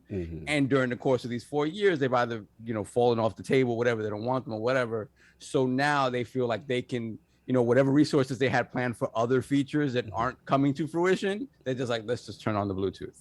So that's it. That's it. So my love, I can't. But and there's lag. I tried it. I tried it with 80s. I was like, it's not even right. It doesn't work right. You waited this long and it doesn't even work. It doesn't even work right. Come on. I tried it with AirPods and the Sony WX-1000s. I have those. Neither. It's just there's really lag. I really can't lag. handle it. Wow. Shout out to Nintendo for just being. You know what doesn't I bought the 8-bit DOE attachment way back, like 2 years ago at this point. Oh yeah, okay. No lag. No lag. Unbelievable. I never got one of those. I keep like a pair of classic earbuds just rolled up in my Switch case. Me too. Oh, you do that too? Yeah. Hey, you know what I do? No. I don't play it. I'm getting there. Like when the portability was like a factor, right, where it was novel and everything, you can kind of convince yourself that it was okay playing games at 28 frames per second and stuff. But as time goes on, I'm like, the Vita ran indie games better than the Switch. It looked better on it too because the screen was smaller. Everything that the Switch gets praised for, the Vita was doing, and honestly better. I don't understand it. And they had OLED before Switch. Yeah, they had trophies. And didn't they just a real console bring out the whole OLED console now? Like it was a surprise. Like it's a new feature. Yeah. Dude, I played all of my indie stuff on Switch, but as soon as that Steam Deck hits, I'm preemptively buying games on PC now. Yeah. So your Steam library, man. I mean, let's just be real. The reason the Switch took off the way it was is because they built that kind of following for decades. So of course, when they finally was like, we're done with consoles, we're just merging the platforms together. We're not doing no more 3DSs. We're merging both platforms together. People was down because at that time, people was only buying a 3DS for Pokemon. People was only buying. They really purchased that console because dudes didn't understand what the Wii U was. Exactly. They didn't buy, the Wii U didn't do well, and then obviously they had a great launch title with Breath of the Wild, and you know, and to their credit, you know, for them that was having power for them. You know what I'm saying? A little bit more power and stuff. Oh yes, of course, because people gravitated from the Wii. Yes, they didn't purchase the Wii U because they thought the Wii U was like some weird extension. They thought it was actually the screen. I think that was at the beginning, but you know, towards that middle, because that generation wasn't long at all. Like they got rid of that pretty quick. But after like, you know, a year and a half, I think people acknowledged that it was a new system, but Nintendo was no longer supporting it because how bad it did out the gate. You can't really tell me too many like huge hits that came on the Wii U generation because they kept those in the barrel and shot them for the Switch generation. Shout out to Nintendo for still selling Wii U's for the regular retail price. Shout out to them. Wow. But look, man, we're going with the game. I know we got a lot to talk about, but I definitely don't want to miss out on other aspects of Jimmy in reference to, you know, the filmmaking aspect. You know, you are a filmmaker, you know what I'm saying? And obviously, I want to know, like, how did that passion develop? And then why such an affinity for horror? Why such an affinity for, like, the slasher genre and all that stuff, too? Dude, I don't know with the affinity. I watched AMC Fear Fest when I was a kid every year. I used to like count down to when it would start.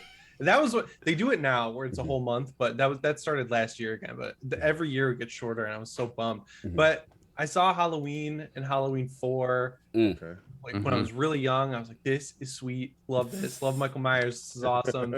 Saw a bunch of the Nightmare movies on TV, so I got like the cut down version of these movies for when I was like a little kid, and they were still scary. So then in high school, Angry Video Game Nerd every year does this thing called Monster Madness, where every day of October he would do a movie review. So it brought back all these movies because I was still watching the same one. So I was watching like Halloween, Halloween 4, Halloween 5, all the way up. And then so I would go back. Season of the Witch. Did you like it? Season of the Witch. Did you collect any magazines like Fangoria? Yeah, Fangoria. I really liked. Yes, I was really into the effects. Yeah, like so that's why I watch the movies, practical effects. I like the technical side of it more. So I can so my question to you, right, in going to this, do you like animatronics or so like I'm a huge Fangoria magazine dude, and when they were at animatronics, for those people that don't know, that's like putting robotics over prosthetics and stuff like that to achieve a more realistic view of it is a little bit more old school. But for purists, we love that kind of stuff because I think you can go a little bit more gory with it. So do you like the switch that they did now from animatronics to? I hate it. Thank you. To like CGI? No, that's what me and Sam were talking about. it sucks. You can tell, because even though you can look at animatronics and prosthetics and like it's fake, it's real. It's technically real. Like it's in the real world. Like there's people are interacting with an object. Whereas with CGI, it's like you can tell when people are looking past it. You can tell that they're not really interacting with stuff. It ages really poorly. There's so many drawbacks, and it makes movies more expensive. So I don't really get why the big switch happened all that much. I mean, there's like standout movies that do it really well, but those are like few and far between, especially with horror where you've got low budgets to begin with. So yeah, no, definitely really into prosthetics, animatronics, stuff like that. I like look for movies that have that. Dude, there's this one, I tell people about it all the time. No one's ever seen it. It came out last summer, and it was like, it came out the perfect time when all the movie theaters closed down. Yeah, right. And it was called The Wretched. And these guys in Michigan made it. Their dad did all the effects on the Evil Dead movies. Oh, wow. So then one of them worked at Pixar forever, and he quit Pixar. Then they made this sweet like Wendigo movie that's all filmed and shot and set in Michigan. They killed it. The effects are insane. But that movie did great because practical effects made it like go far. And then all the theaters shut down, and it was like the only drive-in movie. So they spent like, I think they spent like an insanely low amount of money, and it was the #1 at the box office for an entire summer. It's pretty cool. That's awesome. Like, that's awesome. It's the most 80s horror movie I've seen in a while, so I was pretty excited about that. Salute, you said The Wretched, right? Yeah. The Wretched? Yeah, I'll check it out. Because I just watched Malignant last night. Yeah, me too. Yeah, we talked about man. It's crazy, dude. That's a real head trip film.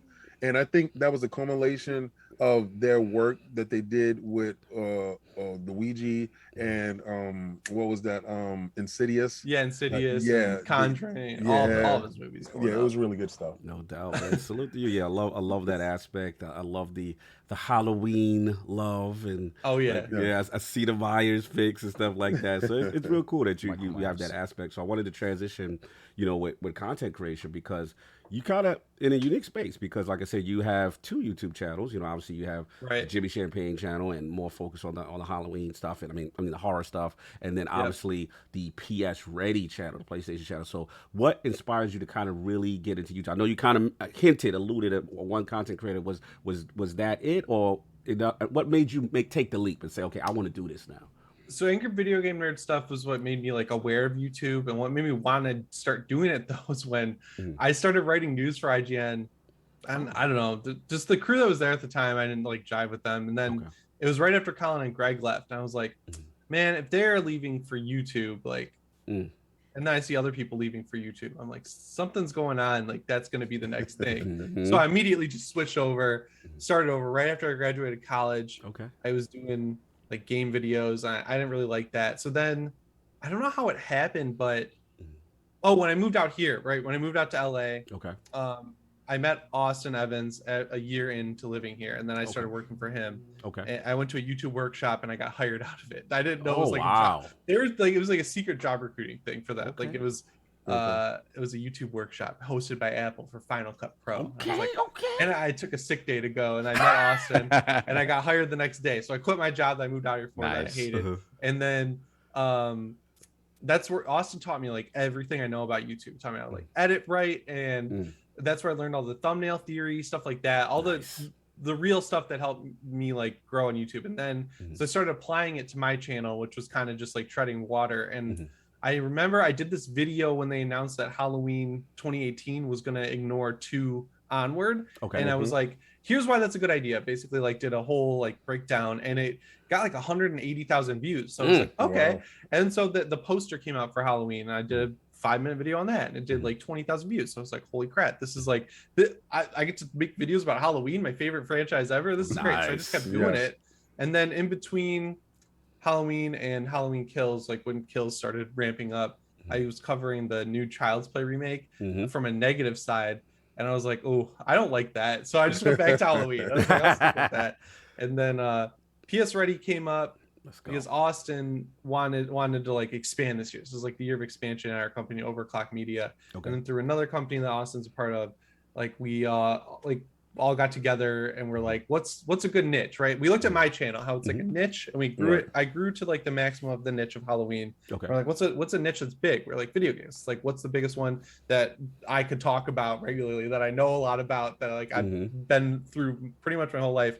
starting with the PS3, which is funny, and PlayStation. So then we started up PS Ready, and dude, I'm telling you right now, we were like expecting, I don't know, like 80 views the first video. We thought it was going to be at least like a couple years before we were even rolling on it, and we just got super lucky. It got out there really quick. YouTube featured it within a month. I think I was playing Resident Evil 8 when it came out. I was like, this game's awesome. Nothing can make this day better. And then I like look at the analytics thing. It's like getting this huge spike. I'm like, what's happening? What happened? And then I look and it's like we're on the gaming page of YouTube. I was like, oh my god, this is so cool. So it's like a whole full circle thing. Like I started YouTube with like watching Angry Video Game Nerd and like Monster Madness. Wanted to write for IGN, wrote for IGN, didn't like writing for IGN, so I was like, I'm done writing, and then switched to YouTube, and that was like a reset. Took a long time to get to where I'm at now with it, but now I feel like that was the right move all along. I'm like, that was smart. Salute to you. I was gonna say I gotta hand it. I'm looking at your thumbnails, like they are crazy good. They are crazy good. Jimmy's a beast, man. One thing I respect about him is just like, obviously, you mentioned the analytical nature, and you've truly helped a lot of people, what I'm saying, behind the scenes as far as achieving. Obviously, you mentioned the amazing, AustinEvans. You consulted for, we call him the shadow broker of Last Stand Media, Dustin. That. You know what I'm saying? So salute to Dustin. Dustin's awesome. Yeah, he's awesome. Yeah, he's salute really to good him. dude. So it's like, how does it feel like kind of to be relied and respected upon? Because you're also a producer for Austin as well. So like, how does that feel to be entrusted when people come to you and consult to grow their channels and get advice from you? It's cool. It feels cool to like know that I know a lot about something enough where I'm comfortable talking about it with like authoritatively. Mostly it's just with friends though, so we're already talking about it to begin with, like we're playing Destiny or whatever. Like Dustin and I'll just be like talking about YouTube stuff because he's really interested in it and he's really smart. He knows a lot about it, and most of the stuff he just already picks up on and then asks me if he'll be like, is this how this works? I'm like, yep, like every time. So it's cool just like talking to people about their channels, because I don't know, like over the years a lot of people ask for advice and then you give it to them and they either don't follow it or which really gets me. Like if someone asks for advice and then I take time out of my day to like give it and then they don't use it, I'm like, why'd you ask? Like, it just frustrates me. And then people who like take your advice and then they get big off of it, or they got Hollywood on you, Jimmy. You never hear from again. I'm like, what is that? Like, I don't care, because that's like, it would have happened anyway at that point. They would have gotten too big to still talk to people, but I don't know. So stuff like that used to bother me. So I wasn't helping people for a while, but then I met Dustin and we would play games, just talk, and then I would just keep meeting people like through him, bringing people into the chat. So it all worked out. And then our mutual friend Jake Baldino, I helped him out a lot too. Jake is cool. Me and him have been grinding hard on his personal channel for like the past year. And I think it's going good. Good dude, man. I love hearing these stories. That's pretty awesome. What I was gonna say too is obviously you said we had that conversation about helping people. It's funny when we meet you, saw us kicking it, and I wanted to talk about your other podcast, which is the Fear Frequency podcast. And, shout out to your amazing co-host George, who I believe was there right at the speaking. My best friend George. Yeah, we was getting our drink and cigar on. You know what I'm saying? So salute to George and all that. So like, how did that whole thing start as far as Fear Frequency and like a weekly horror podcast?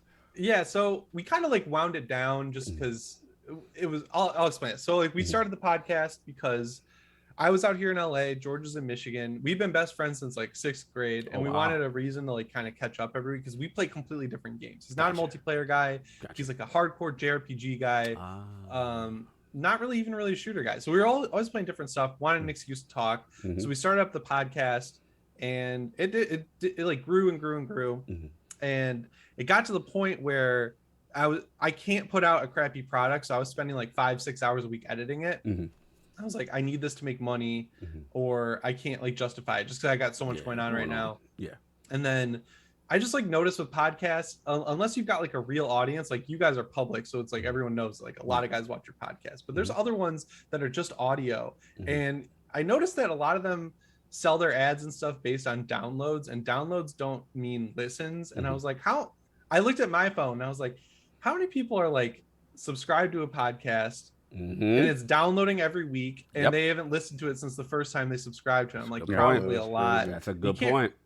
So it just kind of like wound down because we were every week on Shudder, the streaming service. They do this thing called The Last Drive-In, and they run this show for long seasons at a time, and they do holiday events. So we would get on Discord and we would stream it in our Discord chat and then talk there. So it was like, oh, we're doing what we started the podcast to do, and it's so much less frustrating. So we kind of wound it down a little bit, but it was really fun. We were covering a lot of movies. We had a few scoops come out of it. We were interviewing filmmakers. It was pretty fun. And then once I started getting into making movies more, it got a lot harder to criticize other people's work because I was like, I know how much goes into this, and we were watching a lot of indie stuff, and I didn't want to flame other people's stuff. You never know, you never know. You don't know what happened to screw up one part of a movie. Yeah, so. big time. Love it, man. Love the past. I'm sorry, real quick back onto the filmmaking stuff. How was it making that Halloween fan film, the first one? Man, it was fun. My buddy Cortland, who I made it with. This all started because I wanted to make a 5-minute video, a very short, just fun little Halloween clip to put up on the day that Halloween Kills was supposed to come out last year. Just be like, here's something to watch. And then it just snowballed. We were like, oh, what if we did this? What if we did that? We kind of wrote this whole script that wrapped around as a trick or treat style thing. We're like, this is gonna be sick. And then Vinny from Womp Stomp Films, the guy did Never Hike in the Snow, he has played Michael Myers in other short films, so he hit us up and he wanted to play Michael, so we were like, got that figured out. And then the smartest thing we did, we shot it in Michigan, so everything was essentially free that we used except for the cameras and stuff. We had to pay for that's all of our equipment. So what we would do is we had a pickup truck and a generator and one light on a big pole, and then we would roll up to a cornfield, jump out, and we'd sit there for 3-4 hours. Film. That high school, that was an abandoned high school in Cortland's hometown. So we shot there. No one said anything. House shout out to the no permits. Shout out. Yeah, the graveyard. We just rolled up at 2 a.m. Shot there all night. We left all those pumpkins there. So we left if you guys, I apologize for Jimmy when you came to your loved one's gravesite there, and you thought you were being trolled. But for you guys, if you haven't seen it yet, right? You look at it, and you're like, oh, this has such amazing production value, and it is just they were in the location. It felt like, yes, we are in Haddonfield. This is it. It was just so perfect. The lighting, there were moments. Did you have a fog machine or was that's my god, the fog machine came in clutch. It's this fog machine I bought at a garage sale for $20. It has a skull on the front of it, but we took the skull off, and it's like a movie quality, big movie quality fog machine that I got for $20, and it sat in the back of my car for 4 years. We're like, hope this works, and it worked great. It worked perfect, and it had quick charge time. And the best part is in that graveyard, that shot where we had Michael slamming the guy, my friend Ryan, on the tombstone. He actually hit him on the tombstone once, and the mask, that buddy mask, cracked in half. And then my god! Came up, and he was cross-eyed because he got hit in the head so hard on the gravestone. And he was in the movie. He's I hope you're okay, but we're using that. We're using we're let's stay in. Practical effects, damn it! Practical effects. So we were staying up. We would stay up until 4 or 5 in the morning because we were using all the dark time. And then the next morning, we go to wake him up, and he's not answering. We're like, oh, shit, we killed him. And then he just turns over, and he's like, I'm fine. We're like, okay. Sorry, I swore. Sorry. No, that's cool. So Lord's Day. You give it one. You know what I'm saying? But nah, salute, bro. I feel like that was warranted. I feel like we thought we killed our friend. Yo, absolute hilarious. Continue, sir. Continue. Just the most money I spent. I'll run and grab it. It's right here. The most money I spent was on this mask. I paid a lot of money to get this mask redone for it. Oh wow! And then so it's this is the Trick or Treat Studios one that you buy for $60. The sculpt on it is perfect, but the paint is terrible. So if you get it repainted and the hair redone, it is very similar to the one in the movie. So use that, getting the mechanics jumpsuit and weathering that was really that was expensive. And then I got these custom prop knives made for the movie. I got 2 of them. Those were really expensive. You think just this prop aluminum knife would be cheap, but getting it done right costs a lot of money. So I spent the most money on that. So the one that gets broken off. Yeah. And you know what I'm talking about. The one, was that one of those, or was that? Yeah. So I got 2 of them, and we sawed it in half to make that effect. Wow. That effect was honestly really easy. Like, it was very simple to do. It was just like latex, right? And then George, when George is dead, when he's got his like the fire poker in him, that's just latex stuck to him, and then we put like raw meat all over him. Oh my god! And then when the kid gets cut in half, that is the easiest effect we did, but I think it came out pretty good. That's like an adult dummy where we pinned up the arms, put it in the clown costume, and then we just cut the dummy in half and put expanding foam at the bottom and painted it red, and then we nailed venison to it and wow. poured a bunch of fake blood, and it's a Donald Trump wig on there. So we got his spirit Halloween, and then I love it. So we just got really crafty with it, and I think all in, Cortland and I each spent $1,000, which we feel is a lot less than it looks like it costs. So that was the goal. So it was a lot of fun. It was a year ago, like this weekend we did it in September. So we quick turnaround. That's what's up, man. Salute to you, man. Love the journey with film, and I'm assuming there's more coming, and you got more plans, things cooking up in the film. Yeah, COVID makes it hard, which sucks, obviously. I gotta have a good idea. Now I want to kind of do original stuff, and I've got like some ideas for there. But PS Ready, man, is taking up so much of my time. So once that gets to the point where we're gonna stop grinding, then I'll when we're coasting, then I'll get back into the filmmaking and stuff like that. But I'm always watching movies. It's kind of, honestly, as much as I love doing the podcast, it's kind of been great not doing it, because now I don't feel like I have to be critical. And now I can go back to what I like doing, which is like, what is this movie's goal and did it achieve it, instead of, oh, well, I saw the CGI was a little off there. Docking points for that. I hate that. I hear you, brother. Real quick, Black Road, before we move on. Black Road says, what movie are they talking about? They want to know how they can get access to it, where they can find it, what's going on. Oh, you just go to my YouTube channel. It's Jimmy Champane. You can type it with the G now, and it'll come up. And it's the first video. It's pinned right there. It's called Happy Halloween. How Halloween Kills Fan. Put it in the chat, y'all. So y'all can check it out. It's like 13 minutes. 13 minutes. Get your boy Jimmy, man. Salute. I love the unique, like I said, the horror, the filmmaking, the gaming, PS Ready. But with all that, we still got to ask you the question that we ask everybody in the realm. I need Lord Jimmy Champane's top 5 video games or franchises of all time. Okay. Uncharted, we'll put at 5, just because there hasn't been a game in a while, so it's not like fresh. But I remember, man, I loved Uncharted. Uncharted 1 and 3. 2 I also really like. I think a little, I don't want to say overrated, because it's like that implies that it's not amazing. But I think people give that one way more credit than 3, and I think 3 is better. And then 4 is awesome. And Lost Legacy. So Uncharted series. That's 5. We'll do Metal Gear Solid, because Vita and PSP, man. Metal Gear Solid Peace Walker. That is the game. That's probably my most played game ever. And then you were talking about how the Vita could connect to the PS4 and PS3. I was playing, I had my PS3 still. I had Metal Gear HD collection on the PS3, and I figured out a way to transfer the saves for Peace Walker between Vita and PS3. Okay. So I could pick up on the TV. It was so weird. It was like such a weird process you had to do, but I figured it out. Felt really cool about it. And then so that's 2. Metal Gear Solid. Love that. Resident Evil. Gotta go with that. Because Resident Evil 4 is my like first big horror game. Love it. What do I play a lot? Oh, we'll go with Dishonored. I love Dishonored. Okay. Yeah, Dishonored's great. I play those games all the time. And then, Mm-hmm. dude, toss up for number 1 game ever. It's like really, really hard. You got like Left 4 Dead 2. You got Evil Within 2. I think is like one of my favorite games ever. That game's so underplayed and underrated. I'm looking at my Steam right now.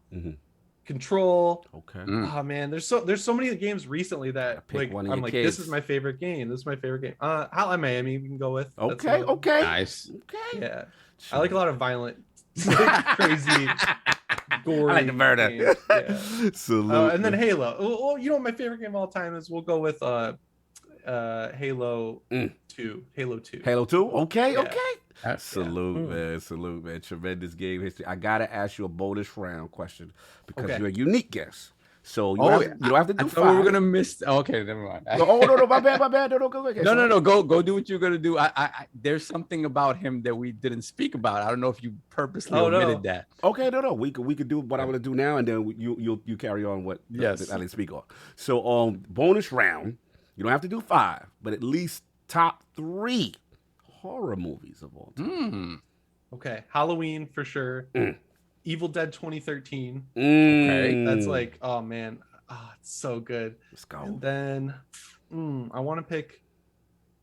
Now, see the third spot's where you get the biggest pool. Yeah. I gotta think. I don't want to do Evil Dead 2 because I already said Evil Dead 2013. Okay. I gotta pick a Halloween-ish movie. Oh, Trick or Treat. Easy. Trick or Treat. That's Okay. Yeah. Okay. Oh yeah. Duh. I watch that movie all the time. How did I not think of that immediately? Yeah, right. Oh yeah. Okay. No, I love it. Saul, you want to continue now? Yeah, no. Because look, you guys need to follow Jimmy for all the things we've talked about up until this point, right? Mm-hmm. But our audience may recognize him from a recent video. Mm-hmm. Oh, you're talking about the AustinEvans. Yeah. I know that guy from somewhere. We doing that, Saul? We doing that? So I talked about it so much. Okay. No, I got the talking points down. He got his points ready. So okay, let's get it. If you guys recognize him, Jimmy is the wingman. Yes. On the AustinEvans video. Here, if I stand like this.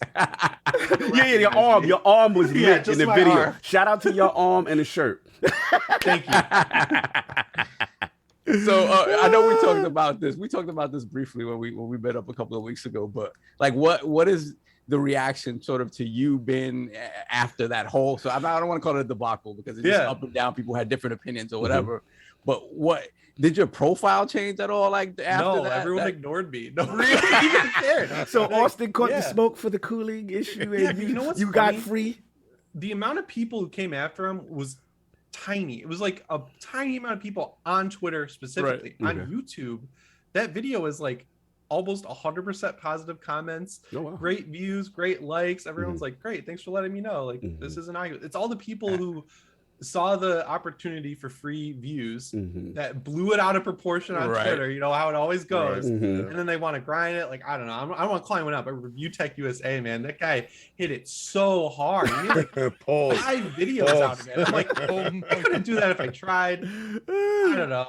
So that was funny because Dustin and I thought it was so funny. We were going back and forth, like we were watching all the videos together, and with Locke, shout out to Locke. Shout out to Locke. We were all going through it, and I don't know. I don't think anything we said was that egregious because I know at the end, all. I don't. Austin edited it, so I don't know if he cut it. But at the end, I'm like, I know we said like, yeah, if you're at the store and you have the opportunity to buy the new one, buy the new one. Like it's not going to make that much of a difference over time. And of course, no one watches that part. No, they just talk about like it's worse or whatever, or they infer that it's worse. And the only thing we knocked Sony on for it was just not saying anything about it. It's like you made a major change to your console's hardware, and you're selling it for the same price. I just feel like they could have said something like even if they spun it in a positive way. There are a lot of positive ways to spin it. Absolutely no positive way to say that we selling you a hotter console. Yeah, right. But in fairness, Digital Foundry did come out and say that that it it runs as similar as not that much of a difference or whatever. But and the funny thing is like why? Okay, time out. Hold on, not letting them get away with that. That's literally what they came out. No, they said that. Did you see their second video? Why? I'm just repeating what you mean. Get in the way. I didn't do anything. I'm just repeating what they said. It's the fact that when it's these certain individuals, we just gonna poo-poo it. It's not that much. It's just a couple of degrees hotter. No, that's not a thing. When Xbox was running at a perceived degrees hotter, and then it came out that it wasn't. Oh, they're burning it up. The heat wave is happening, and now the situation is reversed. So we're not going to. Pretty sure Austin started the Xbox controversy too. Yes, probably. Because he called when we did our Series X video, because we got the thing way early. Yeah, I remember. I saw the pictures. You were in the building. I love the look on Jimmy's face when he says, "I'm pretty sure Austin started that too." Garbage. He was like, the heating or like the cooling of the Series X is garbage town or whatever his frig says. I think that's what he said. When I watched Jimmy, when I watched that video, all I saw was like Austin just saying, "Yo, this is harder." That's all I saw. Like, I didn't really see him like, "Oh, don't buy this." Like I saw was like, "This is just harder," you know. And the heatsink is smaller. Yep. Yeah, the heatsink smaller. The console gets a little harder, and he didn't even really act like. Yeah, I saw people like on Twitter saying that he said it's gonna shut down. I was like, he never said that. Like, that's their own. People were cutting together clips from other videos to make it look like he said like stuff that he straight up just didn't say, which is wild. And you know what? Is the PS5 worth it video we did, the review? He is so positive on the PS5, and the Xbox gets a lot of criticism, which to be fair, we had the Xbox for so long. We had it for months. So and we revealed it, we got an early unit, we like got it again early, we had to send back our like beta unit and get a retail one. So we had enough time with that console to really pick it apart. With the PS5, it was all first impressions, and he loved it. Like he had nothing but good things to say about the PS5. So yeah, I don't know. But you know how this goes, Jimmy. Yeah. Because I'm sitting pretty. You guys, you received the unit. Now they're saying you're on the payroll. Phil's got the Lambo outside your house. That's how it goes, Jimmy. One negative comment. Yeah, I love how Jimmy shut a lot of them down when he was like, "Look, like for you saying, oh, I didn't make this amount of content for PlayStation 5. I didn't get a review unit. Like if I would have got a review unit, it would make more sense for you to make that type of content because that's more searched on YouTube." I wish we wanted a review unit. We bought a DualSense.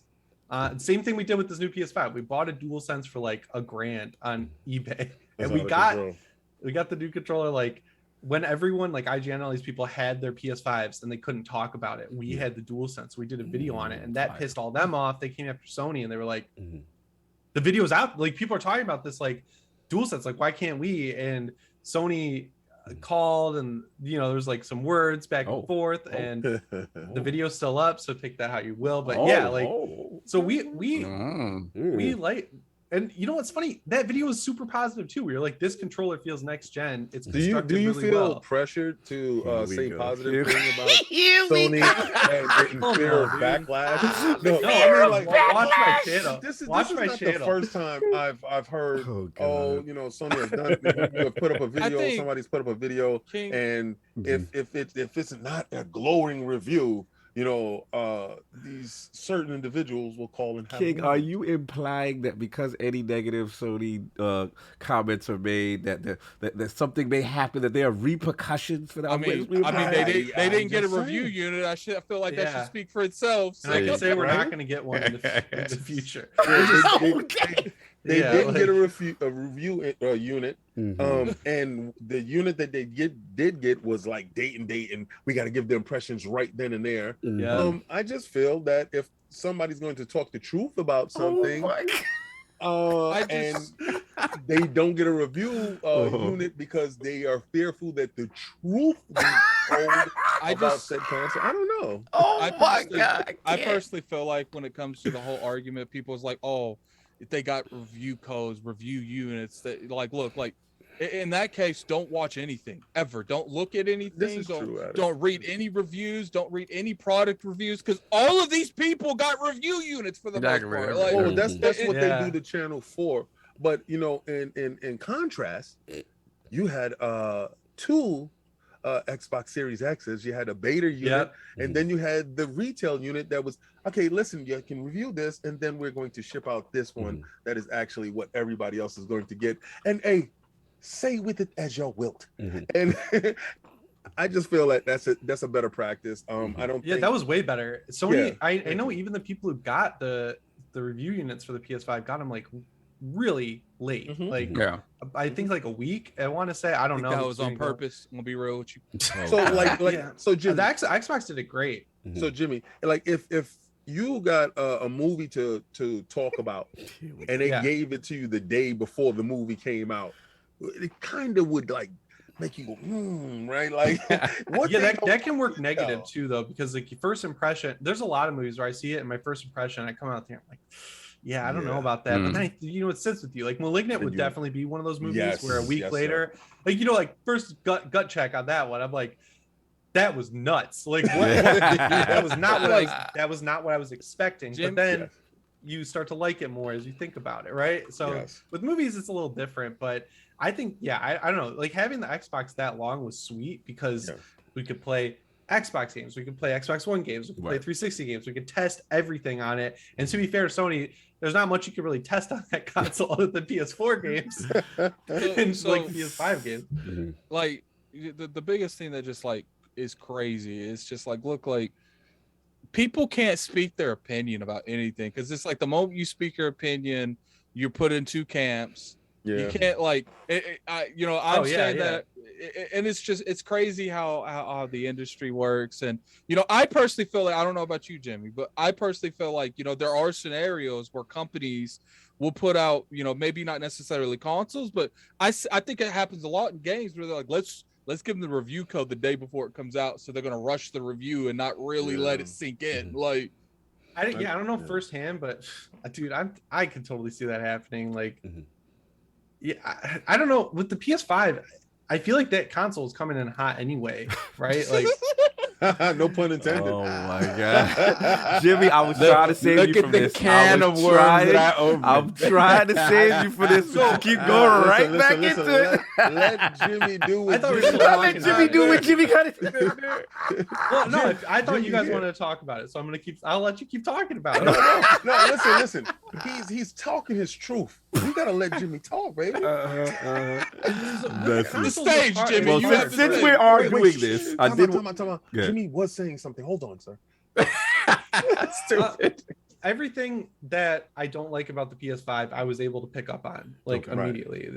But that wasn't my video. It was Austin's video. It's his first impressions. The Xbox, still his first impressions, his video. So I can't talk to what he's saying. But if you ask me which console I would have gone with, like day one, because I mainly play on PC, I would have gone with the PS5. But if you ask me like which one was most buttoned up at launch, I don't think you could really make an argument against the Xbox Series X. Like that was just, I saw it so early too, running games great that they just knew what they were doing with it, which, not to say that Sony doesn't, but I've had every Sony console I've had. I'll be honest with you guys. I have a PlayStation channel, so take it with a grain of salt, whatever. Every Sony console I've had ever has had some critical hardware failure within 4 years. My PS3 Blu-ray laser broke. My PS4 launch unit, the fan went out, which was super annoying, like trying to get that fixed. And especially since you guys know I have to work hard when I was younger to get all this stuff. Absolutely. Then my PS4 Pro, the Blu-ray laser broke within a year and a half, which is nuts. And then I'm finding out they're doing the same thing they're doing with this PS5. They have so many different PS4 Pros. It's insane how many revisions the PS4 Pro they were. And I just got unlucky, I guess, where one breaks. My Vita battery went out. There's always something with these consoles, right?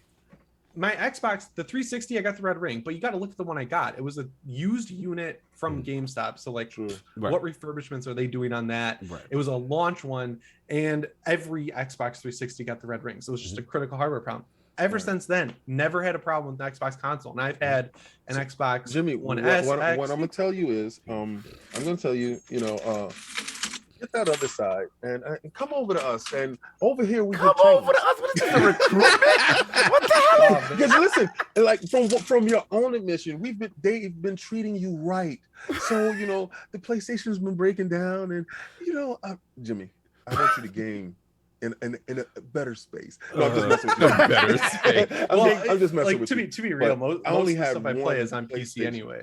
I only had one PlayStation mess up on me, and really to fix it. To be honest with you, I always thought their hardware was done really well. I can't lie on that. It was my PlayStation 3, and I saw this like yellow light, and I'm like, what the hell is this? Right? What's going on? But then they told me it was the laser, and they fixed it really quickly. I got it back really fast. But I've never, and I can't lie on them. I always thought their hardware was pretty decent, but it looks so good. You say that, I was like, wow. Dude, and it's different for me because I didn't have a lot of money, so I was like, no, like I'm not going to be able to just go fix it if I have to pay for it. It's always out of warranty when it happens, and it's man, well, crazy. guess I don't have a console right now. No, and that sucks. And again, salute to you guys. In reference to at least pointing out one thing I think is lost in all of this, and to Saab's credit, which I am glad he brought up, because I was definitely not going to bring this up. Saab forced this issue, and salute to him for making a great segment, because Saab does make great segments when he does. But I think what it is you guys don't get enough credit for pointing out the fact that there even was a revision, because let's be honest, without your guys reporting, regardless of whatever cooling situation, we wouldn't have known the image change. So I think that's lost to this. Salute to you guys for doing the research. I did want to ask real quick, I know we stay long on this, but when you guys with the Series X, were you part of that with Austin, part of that team when they got it early, like with Jason Ronald and everyone in the room, or how did that work? I was just curious about that.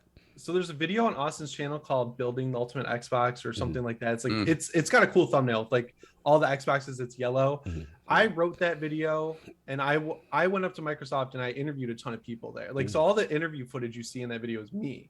So I wrote like a book. Like I could take the script for that video and turn it into a book, and then that was used as an example of like why we do good work, right? So that's how we got to go with Digital Foundry and do the Series X thing. So I was there. Nice. That one I didn't do much on. I was just kind of there, so using the room though. That's dope, man. New console, next gen. Like I played State of Decay 2, and I did. The hot switching between the games. I was like, quick resume when you do it. Okay, nice. So that was just fun. I was getting paid to just hang out there, and then by the time all the consoles came into work, I was mainly working on the second channel. And I was doing a lot of editing there, and those are longer videos, triple cams. So the editing would take up a lot of time. So I was like in the office, but that was just largely like Austin just kind of doing his own thing. Because when I was working with Austin, I was just like editor. I was editing most of the videos. I was in the office, but when you're editing like 8K footage and all this stuff, it's a lot of work. So it's not like it's a fun job, right? It's a cool job. It's not like a regular job, but it's work. So I wasn't around for all the most of the fun stuff there, but I mean, I don't know. I don't care. I think that's why people like Sacred Symbols, why people have taken a little bit of a shine to my channel. It's because I don't if you criticize Sony, they just get better, and they respond. They respond pretty well to criticism. They don't respond with words. They respond just with silent changes. But you could track a lot of their biggest controversies having direct results on their future consoles, which I like. I think that's cool. Prove it. Don't just give me words and say you're gonna fix it. Blah blah blah. Just do it and don't make a big deal out of it. There's a demographic of people that feel like doing stuff like that is a sign of weakness, and they need to stick to their guns. And I'm like, no, man. You want to see me get defensive? We'll talk about Steam. I could never do a channel about PC gaming or Steam because I'd get so defensive. I'd say stupid shit. Or, dang it, I'd say stupid crap. I'd be like, but. Yeah, the consoles are fun because it's you can look at them from the outside and be like, oh, which is better? But I think Xbox has improved a lot. No, salute to you, man. And I know. Yeah, well, they have to improve if they're losing. So, salute, man. Now, Jimmy, I mean, that's how we got the PS4. That's how we got all the best exclusives on the PS3. That's how. That's the PS3 not doing well is why Sony is where they are now. I wish they would remember. Dude. Beginning of PS4 generation Sony is peak Sony in my lifetime. Focusing on indies, focusing on awesome niche exclusives like Bloodborne. We'll never get a game like Bloodborne again. I know people are holding out hope. Everything they're telling you right now, they're saying no. Big budget, big seller games. That is not Bloodborne. Bloodborne has a small dedicated audience. Big for a Souls game, small compared to Sony's other stuff. So when Sony loses, we win. It's like Alien versus Predator. Salute to you, man. Again, love the transparency, love what you're doing in this space. you know, again, the unique combination with the producing, the YouTube, the horror, the filmmaking, tremendous history, man. We got to move on and get into these topics, but I definitely wanted to salute you on that.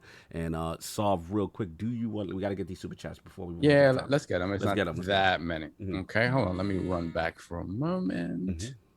No doubt. We have Face 23, $20 super chat. Thank you, sir. PS5 Kraken Tech is doing wizardry. Watch Dogs Legion latest patch is 3.2 gigs on PS5 and 40.2 gigs on Series X. Do you think this can be a problem for Xbox moving forward? Okay. That's a huge difference. So I don't know what. That's crazy. That's like ridiculous. Also, like, one is doing real 4K and the other one isn't. Done. So when you're checkboarding, you can actually have less space. That's God bless. Next question. We got Kruba, $5 in the chat. I listened to the Lords during my night shift, but I had to show some love today. Thank you so much, sir. No doubt. Also, $2 Kruma. Once again, $2. Also, New York. Okay. Baby. Salute NY in the building. Then we have Faisal Asan, $2 super chat. Have a great show today, Lords. Thank you, sir. Thank you, sir. And we have Sin Vendetta, $5 super chat. Fun fact, the OG Xbox 360 model without the hard drive was called the Xbox 360 Core system. Yes. That's right. The Core. The arcade came later when they were pushing Live Arcade. In my hood, we call it the broke system. I'm done. But we will all share the hard drive. That's me. That's me. We will pass the hard drive around. You got the hard drive this week. Then we have the Mag, $5 super chat. Confirmed Microsoft has acquired SpaceX and Take-Two. GTA confirmed. 6 will be developed on Mars. Stay tuned for details. Shout out to Mag. We got to get Mag in the real. Mag's hilarious. Then we have Gerald Mack, $5 super chat. All hail the ILP. Shout out to Lord King Stradamus for repping the OG with the salt and black pepper beard. Okay, that's only for today. The Beijing or the Just for Men will be happening. He was too under the table to make it to the. That's when you know that margaritas. I mean, the tequila was lit last night. I have a video I have to do with the Modelo's. You know what it is. Salute. Then we have RRD, $2 super chat. Twitter Spaces are now horse stables with Red Bull. Wow. Okay. Wow. Oh, that's for So what he's explaining is I was on Game One Daily yesterday, and that's a reference to inside jokes from Daily. Please go watch the show. Shout out to Gaz and Asa, no doubt. Then we have Sim Vendetta again, $5 super chat. Yes, I'm loving all this Switch slander. Come on, Nintendo. Where's your achievement trophy? Listen, Cog and I have been holding the flag the entire generation. On their neck. They've been holding the flag tell for you Netflix and Blu-ray. I mean, and Bluetooth too. Oh no, I don't Leave care these guys about that. alone. I know what Grandpa is. I ain't trying to have them be something else. No. I'm trying it. I'm putting the boot on their neck. Improve your damn things. Stop. Not gonna happen. Then we have Iron Mike, $5 super chat. King liked The Last of Us 2 story. No wonder he liked Malignant. Lords, get your brother some help. Well, I understand that you don't like fine wine, so I get you. I understand, sir. Are you implying that he drinks boons, sir? Yes, I do moonshine, sir. Moonshine. Time. Then we have Beaner, $2 super chat. I'm roasting y'all today with love. Okay. Yeah, thank Then you. we have Beaner Mods, once again. Get the spam. Webchams is back. They out here. Webcam, he trying to promote his product again. Get webcams. You know how he do webcams. Thank you, mods. Continue. And we have Beaner commencing with the smoke. $5 super chat. Cog is broke because he buys so many shirts because his massive biceps tear all the ones he has. Boom, roasted. Oh, you out here roasting? Then we got Beaner again, $5 super chat. Attic has to have a desk job because he has a bad back from carrying that giant iguana all his life. Jesus. You out here roasting the Lords and paying to do it. Then we have Hargeet Shani, $5 super chat. King, it's like you said, people have become soft. The people that complained about Austin's video can't take any criticism of PlayStation. Sad. This is absolutely with a sad true. face. You missed one. You're not missing the King slander. Okay. Oh wait, I forgot to copy paste that one. Yeah. King caught the wreck from Beaner too. Then we got Beaner, $5 super chat again. King, Sideshow Statues doesn't love you for you. They only want all that money that you have in your face. Oh, this is true. I don't have any Sideshow. This is XM. Please step your game up. Thank you, sir. So I haven't gotten roasted yet, so I don't know whether to be relieved or offended, but that's fine. I'll leave it right there. Let me see. Let's put the crest in the chat for Lord Star Killer, Xbox Series X One. Put the crest in the chat. No doubt. Then we have Sin Vendetta once again, $5 super chat. Man, don't drive that stack so hard into my bloodborne-filled heart. Oh yeah, the steak in the heart. The steak, man. it says stack. Okay, yeah, I know what he means. I know Sin is a huge horror fan, huge Dark Souls guy. So when Jimmy was talking that Bloodborne, it hit the soul. I understand. Well, you're not getting another one. Play the old one again. Jesus. At least give him a 60 frames. You might get a remake. No, you might get a remake in PlayStation 9. Oh, Doug. What did you say? Ain't no more PlayStations? No, got him. It's brought that up in the chat. I thought that was kind of going to be a cloud console, man. Come on, man. Someone put in the chat last week during the that way it can't break on Jimmy. Oh, yo. Yeah, right. Wow, the cloud can't break on Jimmy. Every time I hear the disk drive spin up, I'm like, I heard it during Malignant. It was spinning up. I'm like, Ghost of Tsushima's. Why are you spinning? Why are you spinning? Are you serious? Yeah, I was like, what's happening here? You checking the Jimmy, stay I'm away. paranoid. They already mad with you, Jimmy. I'm trying to save you, Jimmy. You keep going back into the fire, into the smoke. You were trying to save Jimmy from this. He's about to smoke. Jimmy's about to smoke. Love this stuff. Yeah, I see. It's fun. Anyway. All right, then we have Lord Starkiller once again, $10 super chat. Absolutely fantastic show, Iron Lords. Thank you, my brother. Appreciate it. Salute. And then we have Stitch with the $5 super chat. Saab, don't feel bad. We just respect old people. Just saying. I'll take that roast. I'll take that roast. So we caught up on the chat? Yes, sir. I just want to give shout out to the merch. Shout out to Black Ronin. He got the classic pullover hoodie. He said, try to let them bulls know if they don't come correct, this is what they get. He bought the Throw 'em in the Bushes hoodie. And then we got the Lognet ZGL7. He got the Snapback Lognet. He said, salute to the Lords. Cypher Pole 92. He got the Neck Gator. So, don't rob, don't do no criminal activity. Exactly. Don't do any Neck Gator. I'm gonna tell you, not say Iron Lords when you run around with Neck Gator. If you're going to do something, be infamous. Out here, all right. But man, Cypher Poe also got the snapback. Salute to y'all for supporting the merch. And I think one more came in. So we got Master Clown X3, $20 super chat. Next time, say something, sir. Please, we thank you. Appreciate it. No doubt. Put it regular. We'll read it. No doubt. So let's get into it. So last week's poll results are in. The people have spoken. With the recent announcements of Marvel Spider-Man 2 and Wolverine developed exclusively for PS5, do you think Xbox also needs to have its own Marvel/DC AAA superhero game? The winner at 52% of the vote, pretty close, of the three-way joint, was yes. With Microsoft's resources and reach, there is no reason why this successful genre is lacking in their portfolio. Coming in at second at 29% of the vote was no. Xbox doesn't need to copy Sony's template for success and should continue to develop their own diverse experiences. And in last place, the Messy Lords, 22%. I don't care, but if Xbox don't get #just1, Cog is about to flip on everybody. Salute to the messiness. You already know, Soft, you are the victor this week. Yes, sir. How are you feeling about the people saying that they want? Yeah, I got it right. You know why? Because the two things don't need to be mutually exclusive. It don't make no sense. Why there are 130 million PlayStation 4s out there? It's not because of Nathan Drake, and it's not because of Ellie. It's because of Spider-Man. 113 million people did not buy that game. Stop acting like that. The people have spoken time. Buy one W. Buy. I gotta push back, man. People bought PlayStation 4s for the 2Ks, for the Maddens, for the. They didn't buy it to buy Spider-Man. Like, there's a lot of people that did. Did they buy it? Did they buy it because of Spider-Man more than because of The Last of Us? Yeah, they did. The people have spoken. The people have spoken, and the people are absolutely wrong. King and Addict gotta hold these L's. Hold these L's and stay in third place. There you go. The only L that I would be holding is if Spider-Man was the #1 sold game on PlayStation 4, and it wasn't. I'm so sorry. I'm so sorry the people didn't agree with you. It's so 20 million copies. It's so more than The Last of Us. much though. Didn't they put Spider-Man in bundles though? Did they do that? Talking yes to or the no? losing team. I know. I don't know why I'm addressing. Why are we addressing this? This has been done already. He goes away. It's crazy. You win one week and you're a superstar. It's crazy. I'm just saying though. I've been right all along. Okay. Moving on. Let's get Star Killer. Then let's get the topic, please.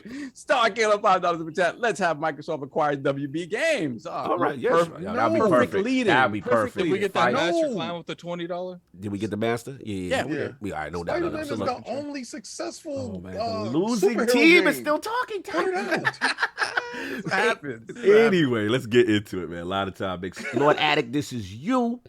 Deathloop, man. You know, you probably one of the most experienced here on the panel. Beat the game. Finish the game. So let's just break it down. That game man. came out? Oh, God. It's in Game Pass? What's happening here? It is a PS5 exclusive. And it came out on PC. It is on Xbox. God bless. Anyway, so Addict, man, talk to us, man. A lot of stuff about this game, a lot of feedback. So tell us your experience, man. What's going on with it? I don't know. Jimmy, did you play any Deathloop? Yeah, I'm like I'm pretty sure you said you did. Hour and how much? 2 hours in. Okay, so I've got the blink. I've got the double jump. I fought Juliana once, and I killed her. It felt pretty good. It's a good game, and it's exactly what I wanted out of it. I was like Dishonored, a little more focused and linear because it's a shooter. That's what I want with guns, and I think they're doing a good job. The shooting feels good. I had to put the FOV up to make it feel right because on PC it's got some issues with stutter. But I guess it's not really stutter. I guess it's just like how the mouse movement works. It's like specifically with mouse and keyboard. So I found out how to fix it with like VSync or whatever. But so you played it on PC? Yeah. Oh, okay. You played the superior version. I like that. Why is it? Who uses? All right, let's go down. Let's not go down. We're here for Addict's review of this. We're here about gameplay. Yeah. Okay, please tell me more because I like that mouse and keyboard thing. Lord Nixon. The way we normally do this is Cog asks some questions. Do you have any questions to ask? So pretty much I want to get into obviously the core mechanics of the game, and then I do want to ask you, not that there's a controversy, but obviously it's doing well. But I would be remiss if I did not talk about my Defining Duke co-host, Mr. Batty Plays. He had put a video out, and he got some pushback, right? And he's a huge arcade fan. And in his opinion, he said, great game, but he just said that as far as an arcade game, he was slightly underwhelmed. You know what I'm saying? In comparison to the other masterpieces that arcade gets. So the first question, and then comparison, because obviously you played Dishonored, all that stuff as well too. So the first question was about the gameplay. Yeah, gameplay and the fact that is it warranted? Like the overall consensus is like an arcade game. Okay, it's definitely an arcade game. Okay, like I like they incorporated like a kind of a multiplayer faction in there. Jimmy was talking about Julianne attacking you, so like pretty much what it is there is a yin to your yang pretty much, and she would just pop up at a random, which is funny. There's only like 5. Did you know there's only 5 or 6 stages she can actually invade you on during the day, like time of the day? Like she can't invade you in everything. Like she can only do it in certain times. That's probably good, right? Yeah. What's funny is like the game's overwhelming at first, like extremely overwhelming, but then once you like start honing down what's going on, what you need to do, then it's a lot easier to like incorporate. Like, they're like, keep restarting this day over and over again. You don't understand why this day's restarting. You got to figure out why you keep losing your memory to it because you've been doing this for a long time, apparently. And what I like about it is just like, they incorporate a lot of arcane stuff into the game to where it, originally you don't have blink. Usually when it comes to these type of games, the moment you get the mark of the outsider for like Dishonored, you pretty much get blink off the start. Like that's the incorporated move of arcade games. But on this one, you don't have none of that. Like, you have to there's visionaries in the game. There's people, it's in the trailer, so it's not really spoiling. You got to assassinate a certain amount of people. They all have these things called slabs and their abilities. Okay. And pretty much all these abilities is from Dishonored, just slightly altered. Okay. And what's funny is like, I'm just like, my biggest issue with the game is like, I don't even 100% agree with Maddie when it comes to this, but like I'm like, if you're going to straight up take Blink and stuff from Dishonored, why don't you just do something different? Like they try to have it be too much like Dishonored to me. Okay. Like because it's just like you literally took Blink and instead of calling it Blink, we're gonna call it Shift. And I'm just like, I don't agree with that because it's just like, look, if you're trying to be too much like Dishonored, just make Dishonored 3.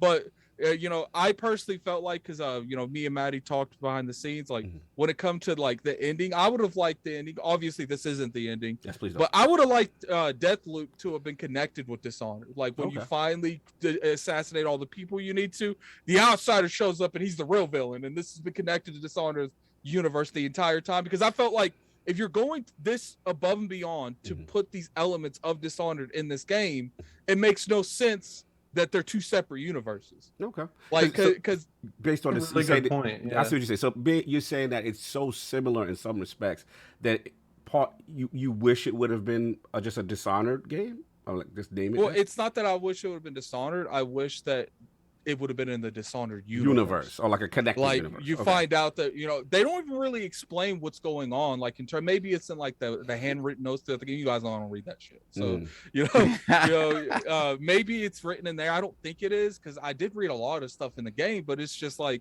you know, the slabs that all the visionaries have. Like, where did all that come from? Like, and what's funny is like, the way they assemble on your arm, they assemble the same way the mark of the outsider is. So it's just like, to me, a perfect way of doing that would have been like, yo, let's go ahead and say that the outrider is the one that gave them the powers. The outrider is the one that established the machine to do it. Right. But it is what it is. Like it seems like minor-ish complaints. Though you still see like major, like this is an issue.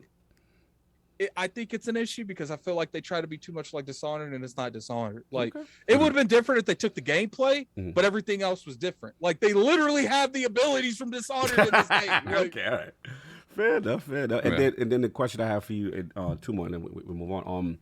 One in reference to obviously the time loop aspect. I'm a person that's coming from 12 minutes, and you know, where you have to kind of learn more about it through clues and stuff to try to get to your goal. Like, did you think they implemented that well? Did you think that was a good component to the game? And also the invasion aspect with the multiplayer.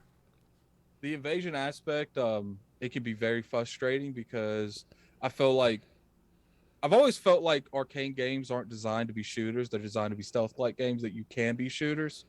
But when you put another person into that equation that can play the game the way it's not supposed to be played. Like when I see a Julian pop in, because I never put this as friends only, I didn't put it offline only, I wanted that smoke. So when Julian showed up, I knew it was another person. So what I like is you don't know where Julian is and Julian don't know where you are. So there's Julian gets like this notification if like an AI sees you, like Colt. But besides that, you know, everyth's pretty even.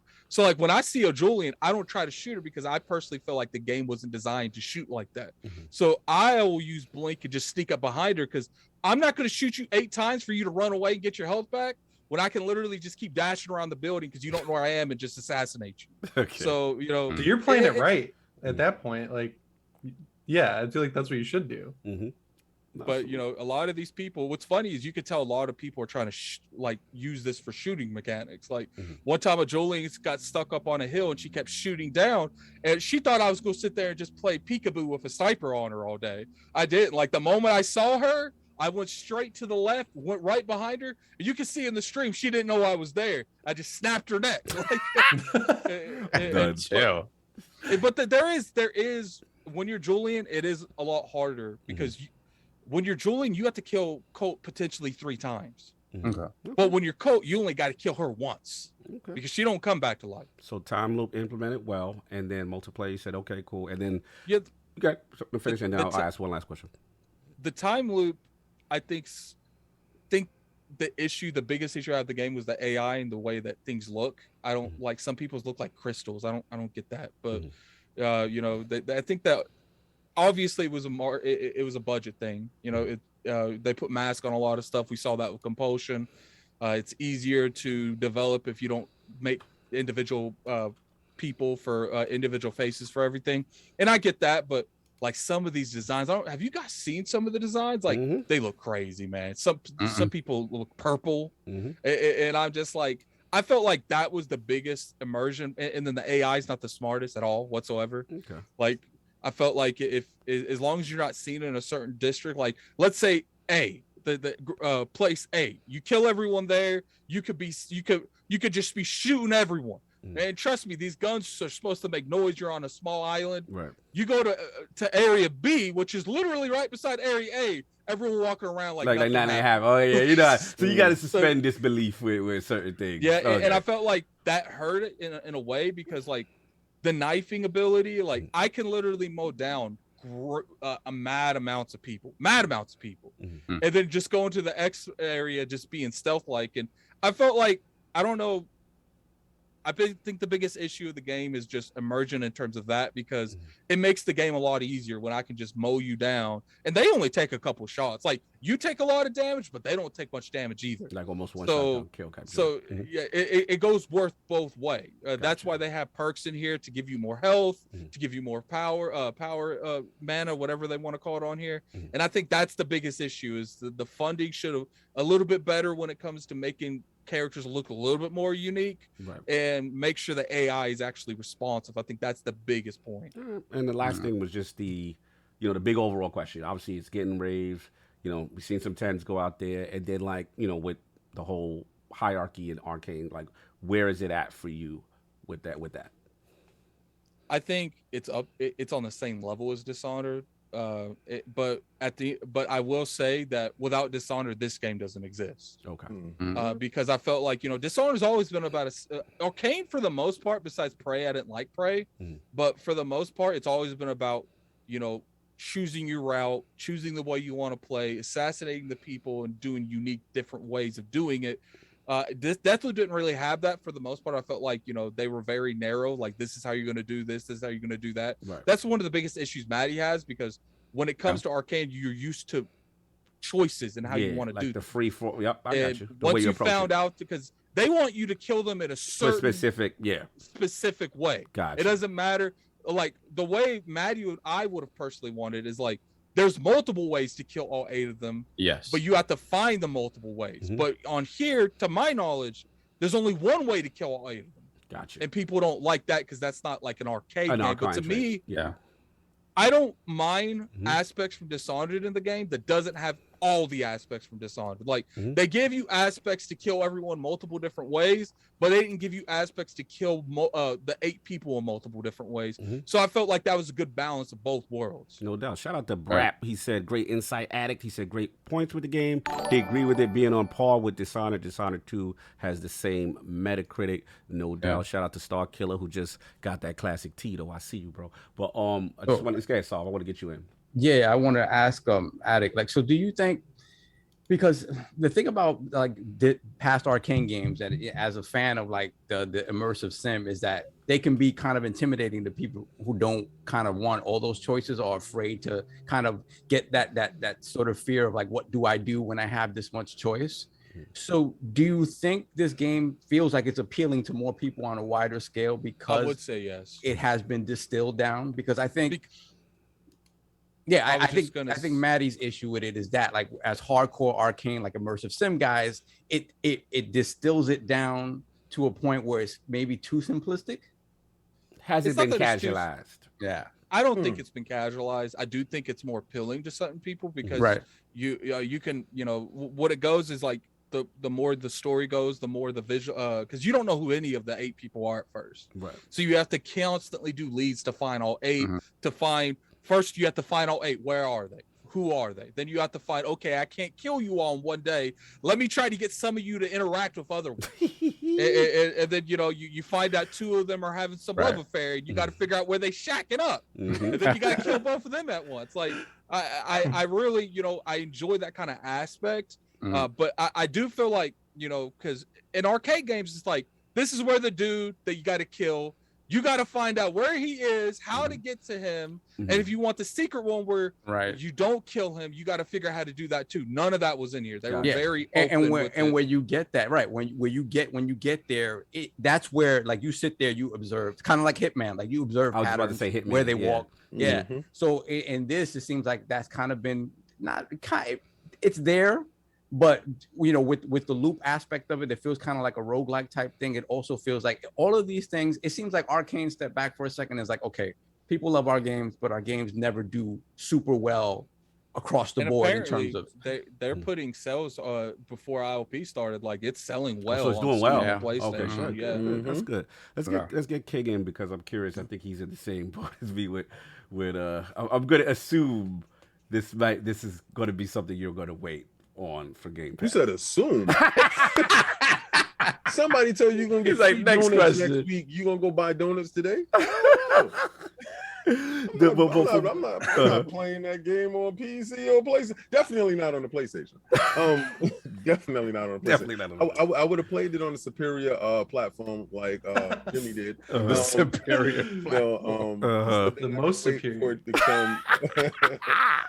I can wait for it to come to the Xbox and Game Pass. So no, but thank you guys for beta testing. Oh my God! Here we go. Listen, we do appreciate. We all kind of beta testing. There is some issues in the game. Work those bugs out, guys. Work those bugs out. This game is beta boys moment. This wouldn't game be an Arcane game. This game's one of the few games that like I'm scared to go in my menu sometimes. Oh my God! Because sometimes when you sometimes you have to go in your menu to see like, okay, what's the code to this? What's the code to that? There's a lot of auto generate codes where like it will let you auto generate without looking at, but there are certain puzzles. They're like, yo, you got to bring up your maps, look at your notes, and find out what the code is to this particular computer. The PlayStation can't bring up maps. Hold on, let me finish. Come on, kid. There is a glitch right now. I don't know if it's on PC. I don't know if Jimmy's dealt with it yet, but Jimmy ain't like saying nothing I about dealt that with problem. it a few times where like when you bring up when you push the little middle button, this button right here, like it's frozen on that. Like you can't go any further. You have to with that controller. And what's funny? Did you purchase that function? Because you know you have to purchase the extra functions for the controllers. Well, the game was already $70, so they made you. Well, you know they do have the $80 game, and that's the one that comes with the button function that you don't got. I don't think that was Deathloop. Thank you. I think you're confusing it with another game. Yes.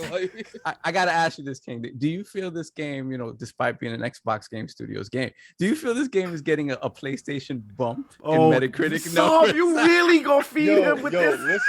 Listen, it's a PlayStation exclusive. They gotta act like that. The PC don't work. Like Jimmy ain't playing it over here.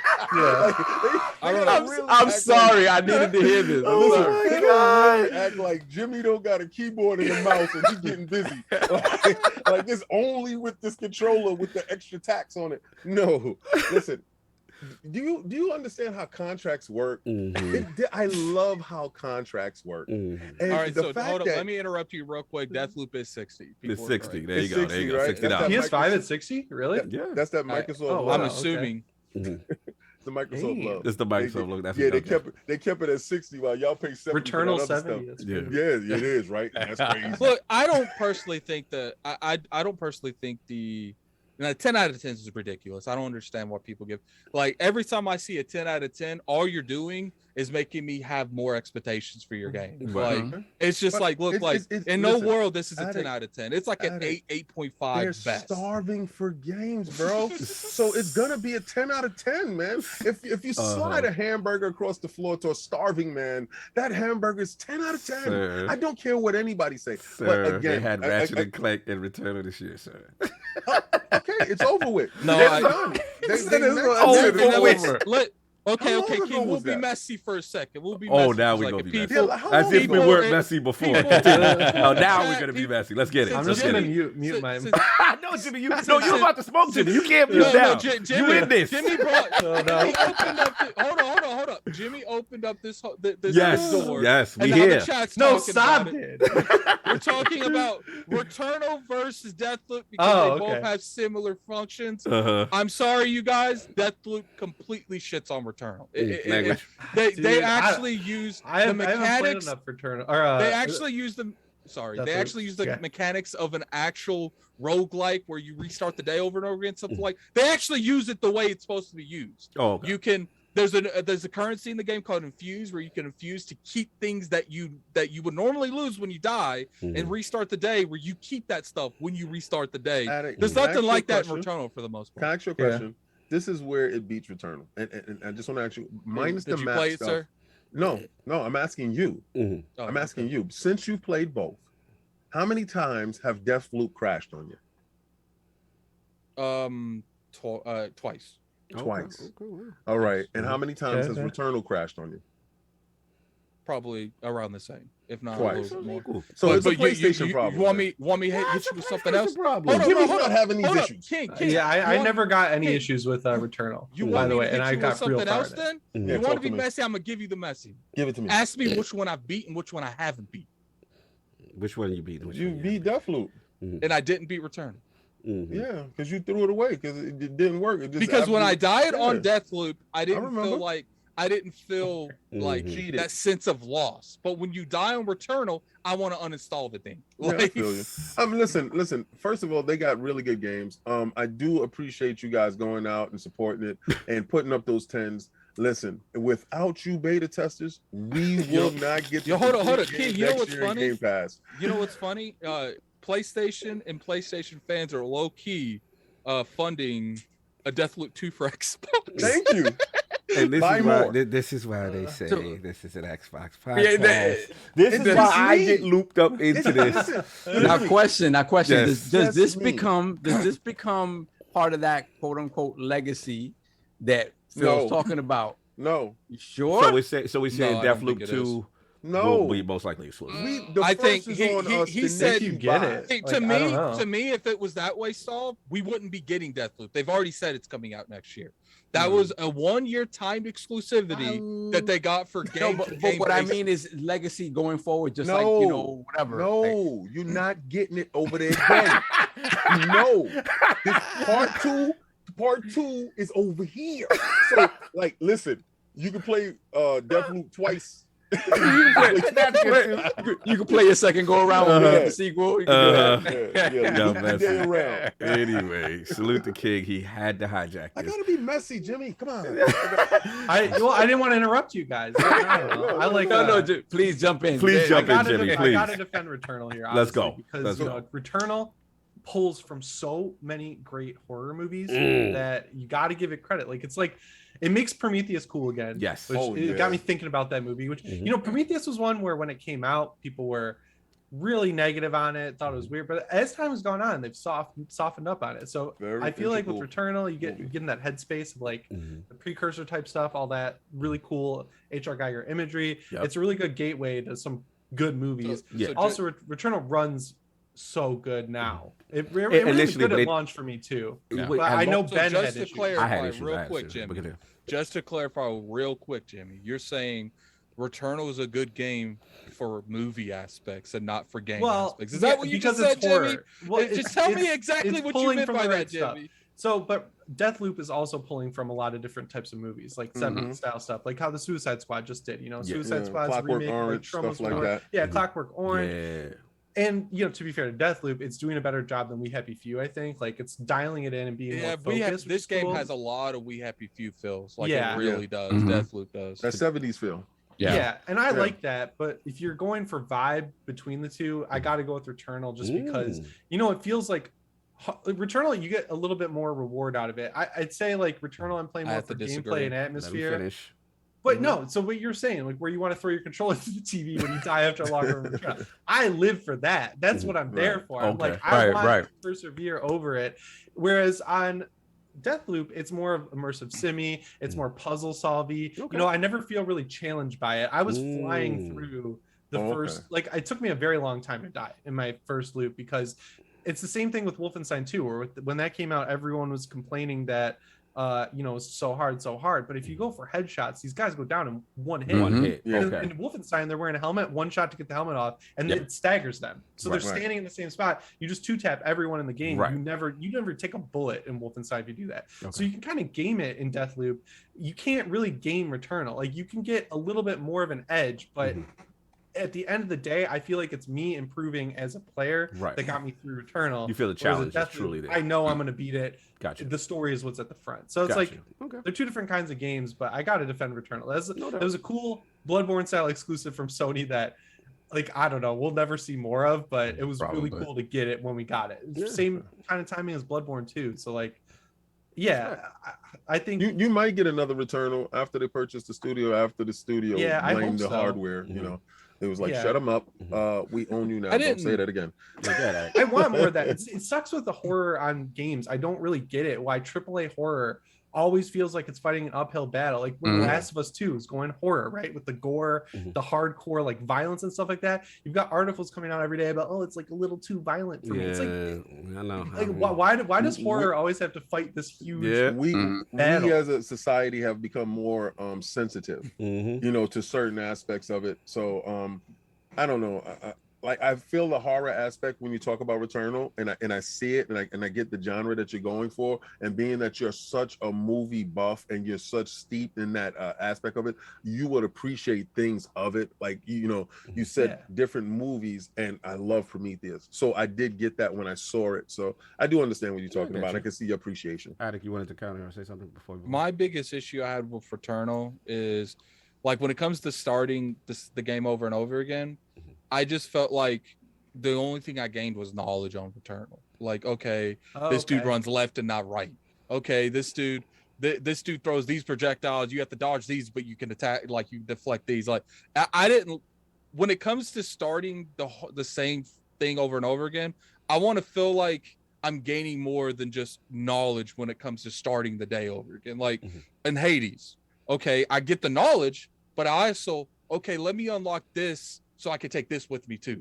Let me unlock this so I could take this. Yeah, it's a very similar situation with Hades and Dead Cells. So I'm like a Dead Cells evangelist. I'm like, this is the game. Go, like, Jimmy. this is Let's like go. that is straight up one of my favorite games of all time, dude. And then Hades, I'm playing it, and I'm dying not because of me. I'm dying because of the game. And it's like you get that feeling that the game wants you to die at certain points so it can advance the story. Like there's towards the beginning, because I have to restart it every time I go back to it because I lose all the skill, right? You get to a point where you're flying through rooms, and then you get to one room where you just get stomped, and then it's like, I know some big story moments coming up right after this, and then like suddenly a new person's appeared. It's like, I don't like that. I want the game to let me play the game. And the way that Hades is constructed, you can't do it that way because they have to tell the story how they want to tell it. Dead Cells is like, you're this little worm. You're like, this guy's body, figure it out. So that game, you can just jump right in. Every time you play it, you know why you died, and you know what to look for to not die the next time around. Like that's my kind of that's like why I like games versus movies. The game. Like a good story is a good story. I love good story games. Obviously, Uncharted I mentioned is one of my favorite, but I love Uncharted because it's the closest a game really ever gets to giving me the same feelings as movies. Same with The Last of Us. Like, Last of Us 2 though, big improvement to gameplay. I thought going back into the combat encounters, I do that all the time just to try and get better at it, because when you get animation heavy games like that, sorry, I'm just talking a lot. No, you're right. You just assume that it's not going to be tight or like responsive because they're focusing on animations. But the control in The Last of Us 2 is very good. Like it's very fine. You don't feel like Let you're me ask you a missing question, inputs. Jimmy. When you first saw that trailer, when they showed The Last of Us 2 and they showed Ellie running, she grabbed the bottle, she hit the dude in the head, and I thought that was fake. You thought it was fake, right? Like I thought it was Until canned, and actually then you do it. did it. Right? Yeah, and then when my favorite combat encounter to replay is the TV station, because it's got verticality. You can kind of make a run through it, but even if you restart it, you can have a completely different run just because the AI is so good. They're moving different ways. They're kind of interacting with each other. That's what I like. That's the biggest thing I felt like Deathloop was missing. If that AI would have been like on Last of Us caliber, the game would be completely different. I think part of the issue where you said the game felt too easy in a lot of moments is because that AI was low-key like idiots. Like they just imagine around, being seen by one and the whole island knows you there. You know what I mean? Man, that I don't like. That's where I felt like what was gonna happen is like if you kill the first one, the other ones would be led on to what you're doing, but you never really get that experience. I kill the first one, the seventh one doesn't acknowledge I killed the first one. You know what I'm saying? Right. So Yeah, I heard the bodies noticed disappear that. after a while, though, right? they do. That's do. another thing. No, they disappear almost immediately. Okay. Like you snap their neck, they're low key already disappearing before they hit the ground. Whereas Like, in Dishonored, you have to earn that. You earn and that. you have to hide the body. Right. And I understood that because it made sense to the story because they're in pretty much a virtual reality kind of way. Like they're reliving the same day over and over again. No doubt. No, salute. I'll jump in real quick. I'm surprisingly with King that I am going to wait. You know, But you have it on your console, sir.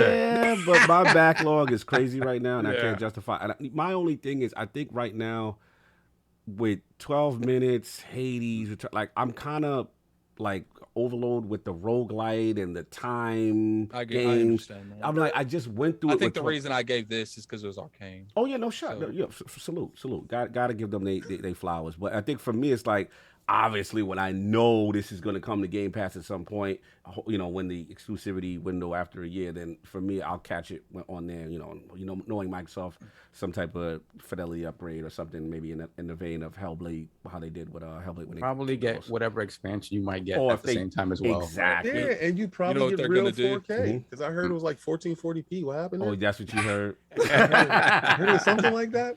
Yeah, but no, look, I'm happy it's doing well. I'm happy that because let's be real, Arcane games for the most part generally sometimes they're not the biggest sellers though, right? So I'm like That's the thing. Yeah, that's the thing. Never. The It's first really niche Dishonored stuff. sold well. The second one sold like half of what the first one. Yeah. So to me, it's like, look, salute, give them their flowers. They got one. People are really into it. I like that aspect. And, you know, like I said, it'll hopefully come over there pretty soon after the exclusivity. And I'll be right there for the free 99. Yeah, get that joint. People in the chat, like, look, I feel like this is the Deathloop is worthy of that Dishonored, like, caliber game. Yeah. But I don't think that they took it further than Dishonored. I think they just took what they learned from Dishonored and they expanded on it a little bit, making like a Groundhog Day thing. And that's as far as it goes. Like, I don't think it's like a system seller. I don't think you need a PS5 to play Deathloop. You got a PC, play it over there with Jimmy. Like, you know, you don't got to go above and beyond to play this game. But if you got a PlayStation, you like arcade type of games, then definitely pick it up. Pick it up. And like I said, I see a lot of people liking it. So salute to them. That's definitely pick it up. Buy more of it. I want the game to be part 2 on Xbox, and I want you to join me in Game Pass. You know, that would be crazy. Just to talk about that real quick, if there is a Deathloop 2 and it is on Xbox only, it's going to be crazy how Twitterverse is going to change, because now the people that were supporting Deathloop are going to be saying don't support Deathloop 2 and vice versa. It'll be interesting to see if they do announce it too. But let's move on. Soft switch chats. Then we move on to the next. Yeah, give me one second. We've got, hold on, to go back a little bit. Let's have Microsoft. Okay, we did the let's have Microsoft acquire WB Games, right? We said that. Yeah. So yep. Okay. Hargeet Shani, $5 super chat. So is what if it's right? EA and Take-Two being bought by Microsoft. ILP Book of X, Phil Dominance. every meme that we have is in there. They really going for the stars, man. Like they stars really with these are. acquisitions. These aren't even the stars. Like this is like some Green Lantern stuff. They're in another universe. Like, and we got Hargeet Shani once again, $5 super chat. Well. Some of the best games on PlayStation are made by Xbox. Here we go. Who has bangers? hey, ILP Book of X. Let's be real though. King, is he wrong? Oh No, he's telling you the absolute truth. And he wonder Thank why you, they be guys. attacking him about Exactly. Xbox fanboy. But then he Oh, no, comments I like do- this. Listen, no, I'm talking about I Addict. do- Oh, okay. But I really do love No, the he's fact not that wrong though. that we have the Psychonauts, best, 88. Oh, you said the streak. The streak is on fire about Like, Flight we Sim. have the best baseball simulator on Xbox Game Pass, made by a new I'm not going that far. I'm not Sony going that far. acquisition. That studio. Sony acquisition. Sony acquisition. All I'm saying is PlayStation's eating pretty good off Xbox Studios right now. That's all I'm saying. And we Like, eating pretty good off that baseball. Continue, Soft. All right. Then we have Alvin, $5 super chat. Deathloop plays great on PC with a controller. The stuttering you're hearing is only occurs with mouse controls. That is true. Xbox Elite controller FTW. Yeah, so I guess it's something with the way, like Jimmy was saying, like it's the way the controller sort of works. Then we have Flame, $5 super chat. Surprisingly, no smoke. I'm very proud of you, Flame. I'm proud of you. Flame going through something right now. He had told me, but salute to Flame. No doubt. Yeah, Flame going through something, but salute to him, man. Good to see him. And we got Cypher Poll 192, £5 super chat. Don't worry, King. Infamous smoke coming in hot with that neck gator, just like the new PS5. Infamous was a good game, man. I really love those games. Yeah, me too. Fantastic. Love those games. I hope that comes back. Yeah. Then we have Beaner, the $5 super chat. I guess he heard me. I don't listen to ILP around my wife because when Sav talks with that velvet voice, I have to mop the floor again. In your face. Oh, wow. Oh, my God. I don't know what type of relationship's going on there. My Lord. But, yo, to each his own. Love is love. Yeah. What did we walk into? What did we walk into? Getting a little red in the face here. Then we got Drawn TJ, $5 super chat. LOL, awesome show, guys. I'm dying and I just woke up. That's the plan. We got Master Clown, $5 super chat. Master Clown, thank you, sir. Appreciate it. Then we have Kiz with the $3 super chat. Saab, it'll be similar situation to Outer Worlds. Yeah, so that to my question of does that become legacy someplace else? Everyone is in agreement that it's not going to be. So bye. We good? See, did I miss anything else? Let me scroll back. Yeah, we're good. All right, cool. Let's get into it, man. So looks like it's acquisition season. It's cuffing season. Cuffing season again. I mean, we're close on the 1 year. What is it? Anniversary of Bethesda, and the streets are talking about rumors. What's happening, man? Is anything happening? Is it cap? Well, you know, as is often the case, when one of the big three makes an acquisition, then you start hearing rumblings from the other one. So Sony has made some acquisitions in recent weeks that, you know, obviously is going to get the Xbox sort of churning a little bit, the Xbox community. And it started popping up again with some rumors of Xbox announcing some sort of big acquisition, like Bethesda level acquisition, sooner rather than later. And that doesn't necessarily mean like the next couple of weeks or whatever, it could be months, but apparently that started sort of bubbling up online. And then some people in the know sort of shot it down. Some people in the know just don't want to hear about it anymore. They're tired of speculation. So I'll leave it to the Xbox insiders on my panel because which I'm not one of. Ain't nobody here that's an Xbox insider. Ain't nobody on this panel. I know Jimmy. You're talking about Jimmy. Jimmy, my bad. Jimmy's the Xbox insider. Correct. So don't ever imply us being insiders again. Twitter, you know, Twitter's gonna go crazy. They paid me too much not to say anything. There you go. Yeah. So, what do you guys think? Like, I know Maddie put out a fantastic video, kind of talking about what it could be. A lot of people are tired of the speculation. A lot of people are tired of it because if it does come to fruition and it is a Bethesda style sort of acquisition, then the old sort of conversation about the consolidation of the gaming space and why it's bad starts to come up again, right? And obviously Microsoft are the ones that are in a position. Microsoft are the ones that are in a position to make that level of acquisition. So what do you guys think? Is this fake news? Is something actually bubbling?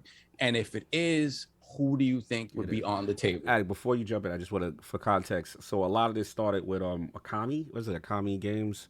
Yes. And you know, in the past he's had obviously some reliable sources and things of that nature, and then everybody kind of had their own tea leaves that something may or may not be happening. That's major. I just wanted to give him, you know, as one of the people who kind of started it, and then he tweeted some sources. I think ACG was in there, a couple other people was in there. But all right, Attic, what you thinking, man? You want to jump in? I think that, you know, this is true. I like the census I'm getting, it's supposed to happen this week. And like, I don't know if that's true or not. Like, it's supposed to happen sometime this week. You know, it might be next week. I saw some rumors going around, like, what was like a month ago that something was going to happen in a month. Like, but like the acquisition that the people were saying on Twitter is they didn't say who it was. So, you know, people didn't know if it was Sony, PlayStation, Nintendo. Ironically, 3 weeks after all those rumors going around, Microsoft's about to announce, you know, a industry-defining move. I don't know what that means, but I do want to point out that, you know, I've been on this this pedestal that Microsoft's going to buy Sega, and I do want to point out exclusive. We heard it here first. No. I mean, I've made multiple videos. You standing on that square. Like there is, but there's a lot of things that still point towards that. Sammy separating their finances with them all of a sudden. Like you only really feel like you do that if you're about to sell that part of your company. Oh, I like, didn't know that. That's crazy. Yeah. You got literally pictures of people erasing Sega off their buildings in Japan. Yeah. TGS coming, you put the tea leaves together. TGS. To my knowledge, have we seen a Sega game leave Game Pass yet? Yakuza, like added like a dragon. All the Yakuza are still there. I'm still there. I got my the first Judgment hasn't jumped in right yet. No. We get Persona 2. What we doing? Let's go all the way with it. I think that would be crazy. To me, there's a lot of difference, like especially them removing Sega logos off of Japan buildings. Yeah. Like the only Talking about the Pachinko building. No, there's multiple buildings that they. No. The main building they have like in downtown Tokyo is the Pachinko building, and that's when they were separating that whole thing. What you talking about? Sorry, go ahead, sir. And that's I wanted to like the Final Fantasies went to Game Pass. Some of them have already left. Yeah. But Yakuza's have been there for a minute, and none of them have left. None of them have, unless someone in the chat tell me if one of them's left. But to my knowledge, a Sega game that has winning Game Pass has not left that service yet. And it's been enough time where you would think one at least would have left by now.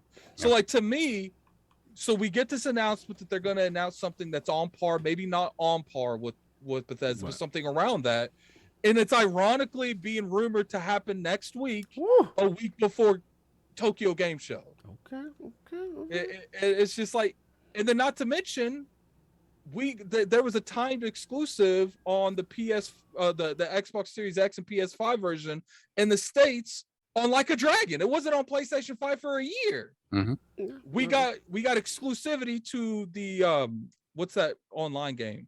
The Fantasy Star. Yeah, Fantasy Star. That still hasn't been talked about. To your credit, I believe, correct me if I'm wrong, Football Manager, which is huge. It's a huge sim game, and I believe the newest one is launching in Game Pass.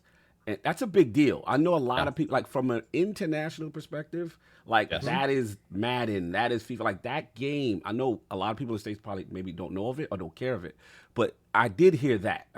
So that is interesting to your theory that you think something's bubbling with Sega. But I'm not saying that. Nah, I clipped it, bro. We going live with that. Nah, you said it. It's a wrap. Hold up. It might be like an extensive partnership, but I'm saying that the fact that people, you can't buy Sega. You can't buy Sega. They're a publicly owned company. Sammy's a publicly owned company. They own Sega. It's not the other way around. Yep. If Sammy wanted to sell Sega, they would separate their finances like they did now and sell that company off. Public companies do it all the time. Okay, listen, man. So to me, I feel like if they don't do it,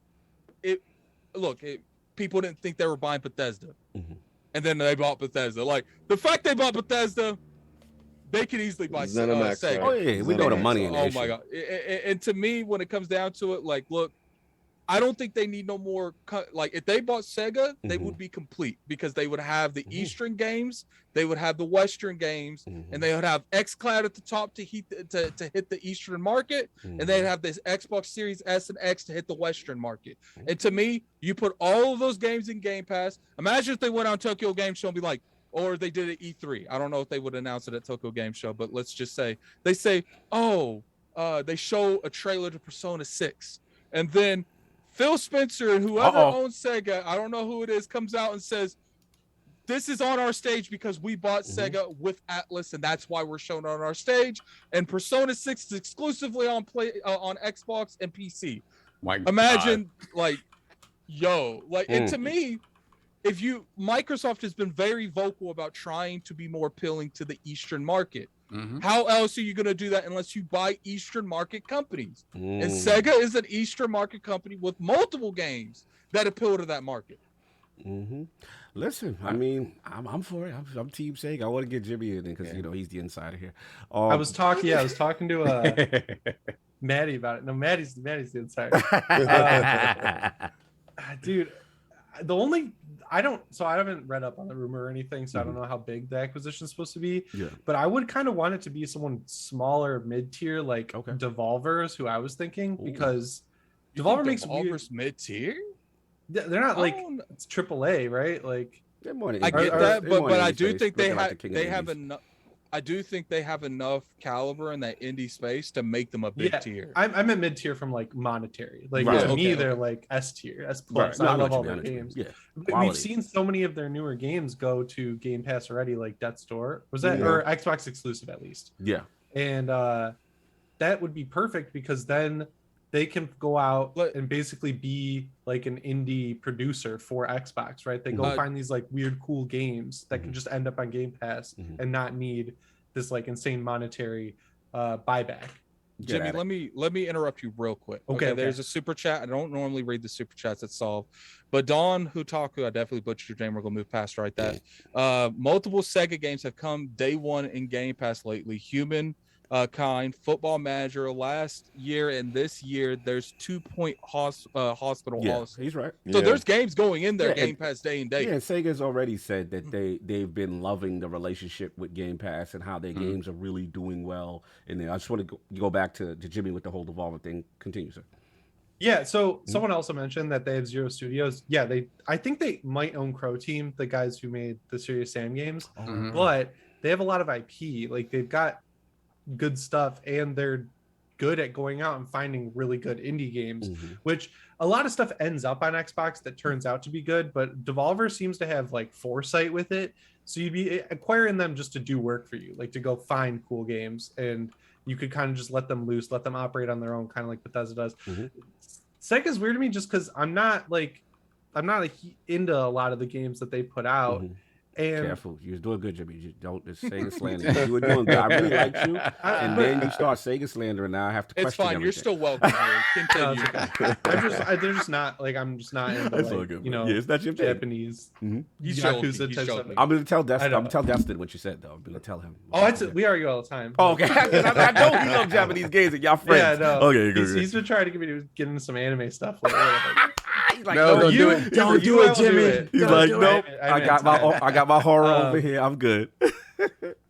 No, I've always wanted to try Yakuza, but it's like they seem like a big time commitment, and that's the one thing I don't have. So Like a Dragon's really Like good, a Dragon should be the one you tried. That was my first one. Loved it, bro. Yeah, it just I don't know what this might be a stretch, but it kind of reminds me of when Xbox bought the year exclusivity on Tomb Raider, the Rise of the Tomb Raider. I feel like them buying Sega is sort of like that, where PlayStation just kind of has this huge user base already for these Sega style games like Persona, Yakuza, stuff like that. And I feel like outside of the Twitter sphere with the critics and stuff like that, when the Yakuza games end up on Xbox first, they don't get as much of a conversation as they do when they're on PlayStation, because I feel like the audience really drives a lot of that conversation, and they're not showing up for the Xbox releases. They'll wait for it to come to PS5. So I don't know. I get all the reasons I'm hearing, right? They make so much sense why Xbox would buy Sega, but I'm like waiting for a reason that gets me excited, you know? I just don't. No, listen, you're a Persona 6 fan. That's all you need to hear. if they bought Capcom, oh my god! You know what's funny? That Capcom, like if we had I don't know if Cog's gonna ask us like what company we would want them to buy. If that was like an acquisition. The company I feel like would do them the most benefit and cripple PlayStation at the same time would be because it's competition. Like, you're right. like when people move in your pieces, you're gonna take those pieces too. King influence has rubbed off on you, sir. Continue. I feel like the Square Enix. Like if Microsoft was able to get Square Enix, I don't think it would devastate PlayStation, but it would be one of those scenarios that Colin's always screaming from the rooftops. I think the next Elder Scrolls is going to be on PlayStation, because he personally feels like Game Pass is on PlayStation before Elder Scrolls 6 comes out. And I personally feel like if they picked up Square Enix, that would be the one thing that they could do, that Microsoft could do, that Sony's like, all right, someone go talk to Phil. We got to get that on Game Pass. Come on, let's get it over here. We're missing too much. Because imagine, like, they would lose all their timed exclusives. And now, obviously not what's going on now with 16, but there's no more going, oh, they did that. Go talk to Square Enix. Let's get 16 on timed exclusive. Let's get 7 on timed exclusive. There's none of that no more. Okay. And I feel like that is the one thing that they could do is like, we lost Final Fantasy. We lost Dragon Quest. Like bring them over here. Let's do this. You know what they get with that, which is dope, would be Deus Ex. Like if they could bring that back. Mankind Divided is like so underplayed. I love that game. I play it. I play it a lot around fall because it's got a really good fall feel to it, and it ends on a cliffhanger. So I don't know. Xbox bought Square Enix and brought that back. Oh, that'd be so sick. Deus Ex is one of the few games that remind me of Dishonored in ways. Like, yeah, that newest one especially plays a lot like a arcane game. No doubt. King, acquisition season. What's going on? What you feeling? I'll be back, guys. So someone's at the door. No worries, brother. I feel that they're going to get a publisher. Okay. A company that doesn't need too much oversight, that can produce games, distribute games, and doesn't because I believe Matt Booty has too much on his plate. Okay. So 23 studios, yeah, 36. No, because you're talking about the internal studios that's within the same studios that branches out to 36 studios. 23, sir. Continue. Okay. I like how you always add stuff all the time. We're not going to do that for this. If you want to look at it that way, God bless. Anyway, if Sony can have secret studios, so can we. Secret studio? Oh my God. Didn't they have a black studio that was actually going and finishing off products? Stop. Come on, let's do it. All right. So anyway, 36. Again, we're not pushing this narrative. Continue. Yeah, whatever. Again, I just feel that it's not going to be a little side project. It's going to be a big acquisition. It's not going to be Capcom. Capcom makes more sense with Sony. Okay. Yeah, well, the president didn't. He just Okay. So one of the presidents or CEOs went over to Sony now. Like I said before, I think Sony moves like a mob type of entity. You work really good with us. You're part of the team now. I agree with that, actually. Yeah, that makes a lot of sense. I actually agree with that. And they leave you outside the room for so many years, and then they take, all right, let them inside. Yeah. Like they have to have that working relationship with you for a while, and then they bring you in. You've been good. He a made man. We're gonna make Blue Point a made man. Exactly. You're a made man now. Nobody's gonna touch you. You're part of the team. You understand? This stuff happens. So when I see Capcom CEO go over there and he gets a job at Sony, I'm like, buddy. What's this?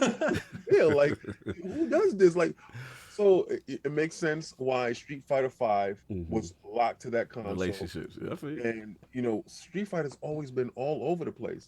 So when it got locked to that console, I mean, come on, man. Capcom really fits with what Sony plans are, and I think Capcom, I think it works well there. Yeah, I agree. I really think so. So yeah, what you thinking, King? The streets is talking. They saying. Take-Two. That might I can't say. Ooh, that's insane. That would be insane, dude. That's so insane. I can't say, but what I can say is what was talked about is that it's going to be a publisher that has very cinematic qualities. Okay. So that's it. Okay. So you think it's better? Okay. Look, I'll jump in there before I get back to solve. I do think something eventually will happen. Listen, they're in. I don't know if it's this week though. Exactly. That's literally what I was going to say. I don't know about this week because to me, my thing is we know something's going to happen because if the goal is Game Pass and 2 billion games, just this big overarching plan to get Game Pass everywhere, then you're going to need more than the content. You're going to need more than them studios, right? So I look at the deficiencies. I look at what makes sense. I agree with King that you probably want someone that is self-contained. That's the beauty of a ZeniMax deal. Like they were self-contained. They can run their own thing. Matt Booty does have a lot on his plate. You know what I mean? With the studios that they currently have. Yeah, look at Deathloop. Yeah, it's really doing really well. And I mean, self-contained studios.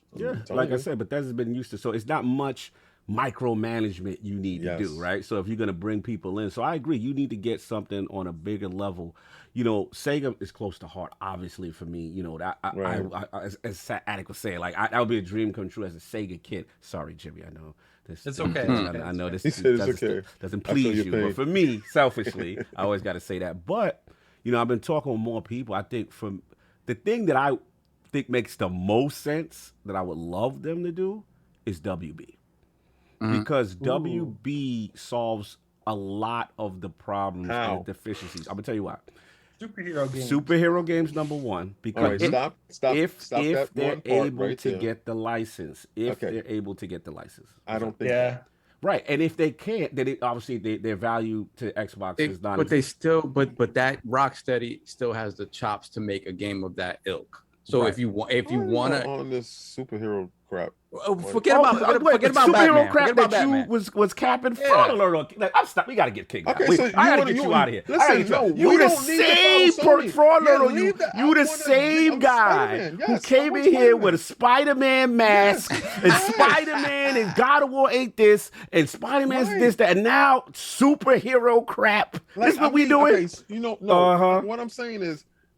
It's like everybody's getting this FOMO because they saw Wolverine, right? And I really don't think it's going to boil down to that. But again, I also say that they have struck gold. You know, they hit lightning in a bottle. How many times have we had crappy Spider-Man games? Don't forget to fall down on the floor and you couldn't go down. So the answer for King is don't make any superhero games at all.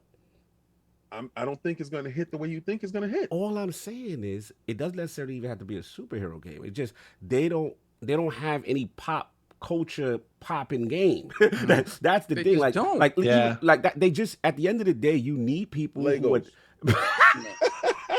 go play Legos. Yeah, go. Why they gotta be quiet? Go ahead and Lego. Yeah, go play. Why that's gonna placate them and give them Legos. I got Silver Surfer. I see Galactus. I see Lego Batman. I got it all. Not with you, bro. Yo, your refusal to bend on this makes no sense. And he's the ultimate superhero game guy. It's because it's on that other side. No, and you know what? I go over there and I play my Spider-Man in peace. You do. And listen, they hit lightning in a bottle. Right. Insomniac made a perfect game in Sunset Overdrive that can show traversal, and that game translated very well for the Spider-Man IP. Remember, the Spider-Man IP was in the trash up until this point. Marvel actually made Spider-Man really good. Oh, no, absolutely. They did catch lightning in the bottle. You're not wrong. You're not wrong. But do you not feel there's somebody on the PlayStation side? Do you feel there's no one on the Xbox side that can tackle it?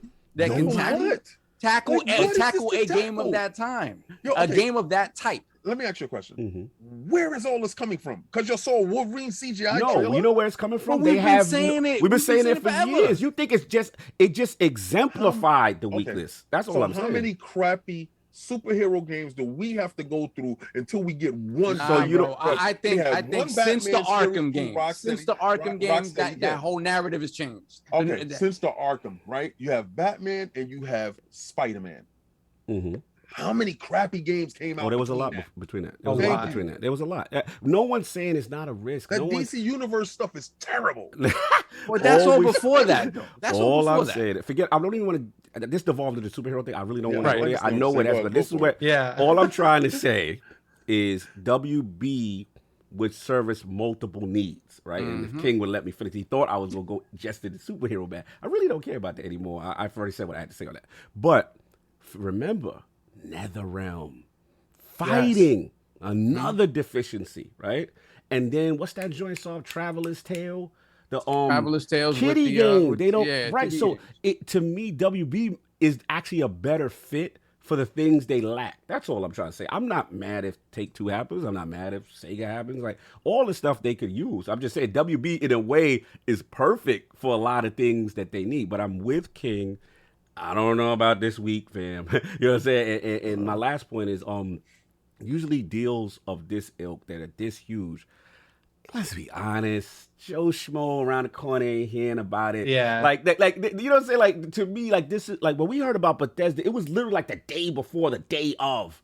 And then it's like, bam. Like, it was while we were filming Halloween. It like happened. I was like, whoa, this is crazy. I'm like, yo, this is huge. We heard about Bethesda for a while. You heard. We didn't hear about ZeniMax. Yeah. Like they went and they brought the kit and caboodle. Yeah, they brought that's a whole different like aspect to it.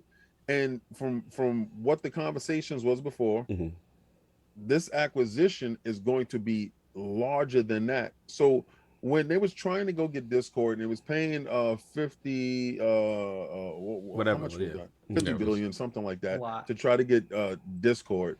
I saw the rationale in doing so. Right, I understand the philosophy in being directly plugged into 300 million subscribers. Right, this next thing, if it rivals ZeniMax in scope, it's only like 2 players out there that you can really say that to. And I just really don't want to get that excited. No, me neither. I'm with you. Like, you have no idea. We actually are on the same page with this. And my thing is, something's gonna happen. I just don't think it's necessarily at the timing that the gamers want, because I agree with King that I feel that everyone is reactionary to the show that happened, and the way business they not in the studio like, yo, they just dropped that track, right? Yo, get in the booth right now, hit them with the WB, fam. You don't want to set the expectation to plan stuff like that. Yeah, go ahead, Jimmy. I'm sorry. Yes. Oh, sorry. If you do it on the anniversary and then you do like you set an expectation, so next year people are gonna be wanting like whatever. Yeah, like yo, it's the anniversary acquisition season. I don't like stuff like that. And then going back to Warner Brothers, they make sense. You said they don't get the IP, but that almost makes it better to sell the studios, because they can sell the studios to Microsoft and say, yeah, license this IP from us forever now. With their also Warner Brothers is doing some weird stuff on the movie side. Like they just got bought by Discovery. Discovery bought Warner Brothers.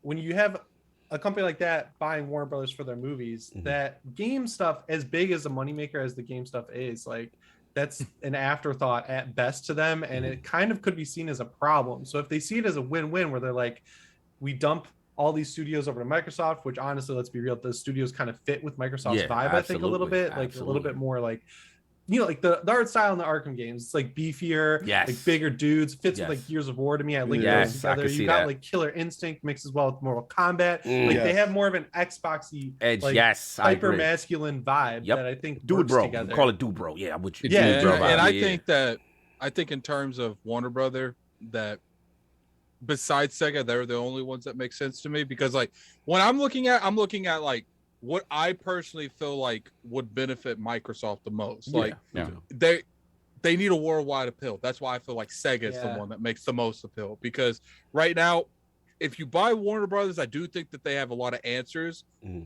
that they need. Like they need Killer Instinct Studio. They need that. Like I think that's the one they need the most, even more than comic book hero. They need their foot in that fight, because I personally feel like if Sony buys NetherRealm somehow, they're done. They're over.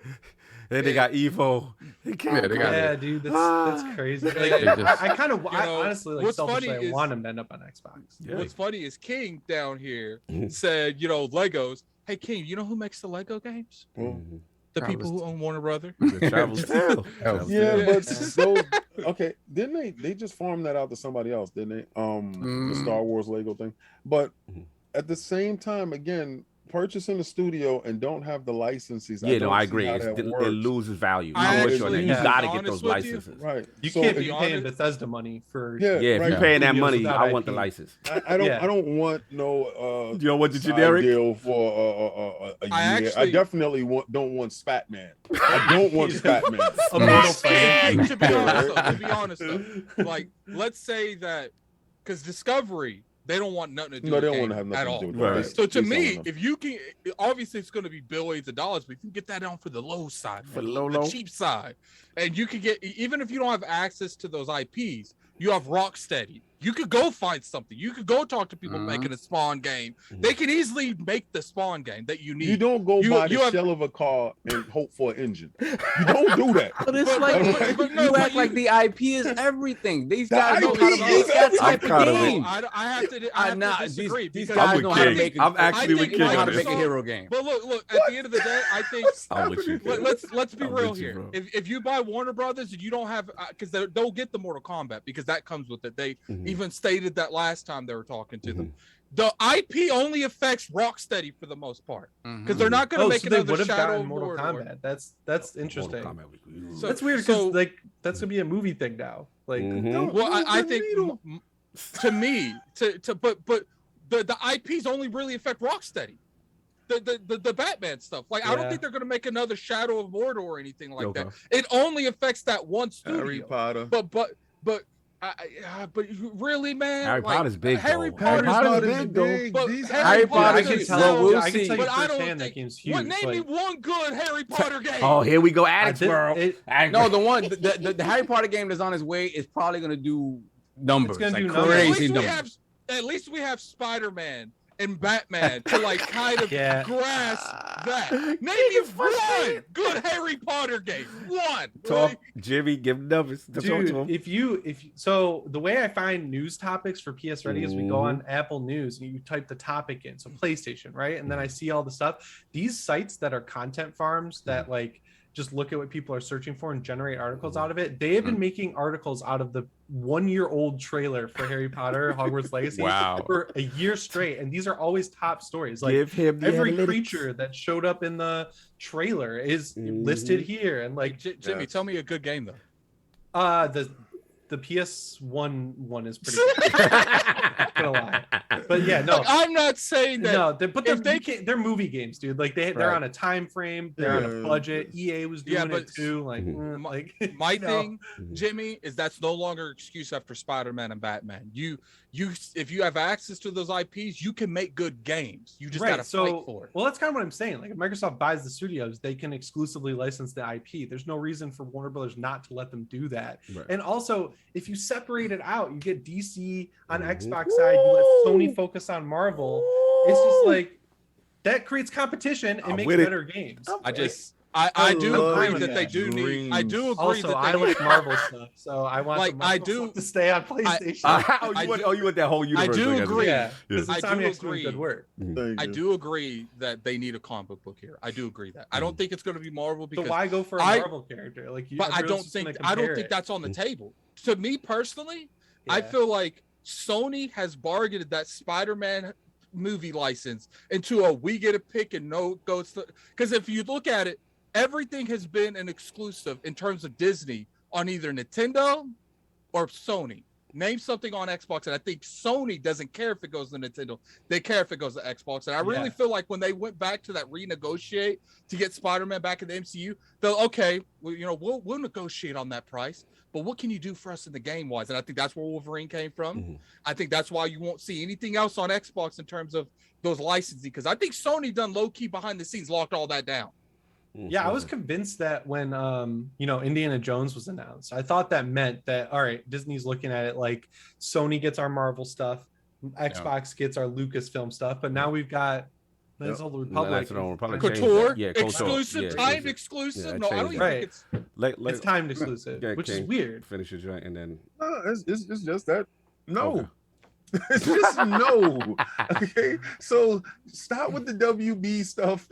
That's absolutely. I think it makes sense though. No, like it makes a lot of sense. That's not gonna happen. Like, but the IP, even if you don't get the IPs, you still get talented developers that make good games. I don't want that. And you I have someone to make killer instinct.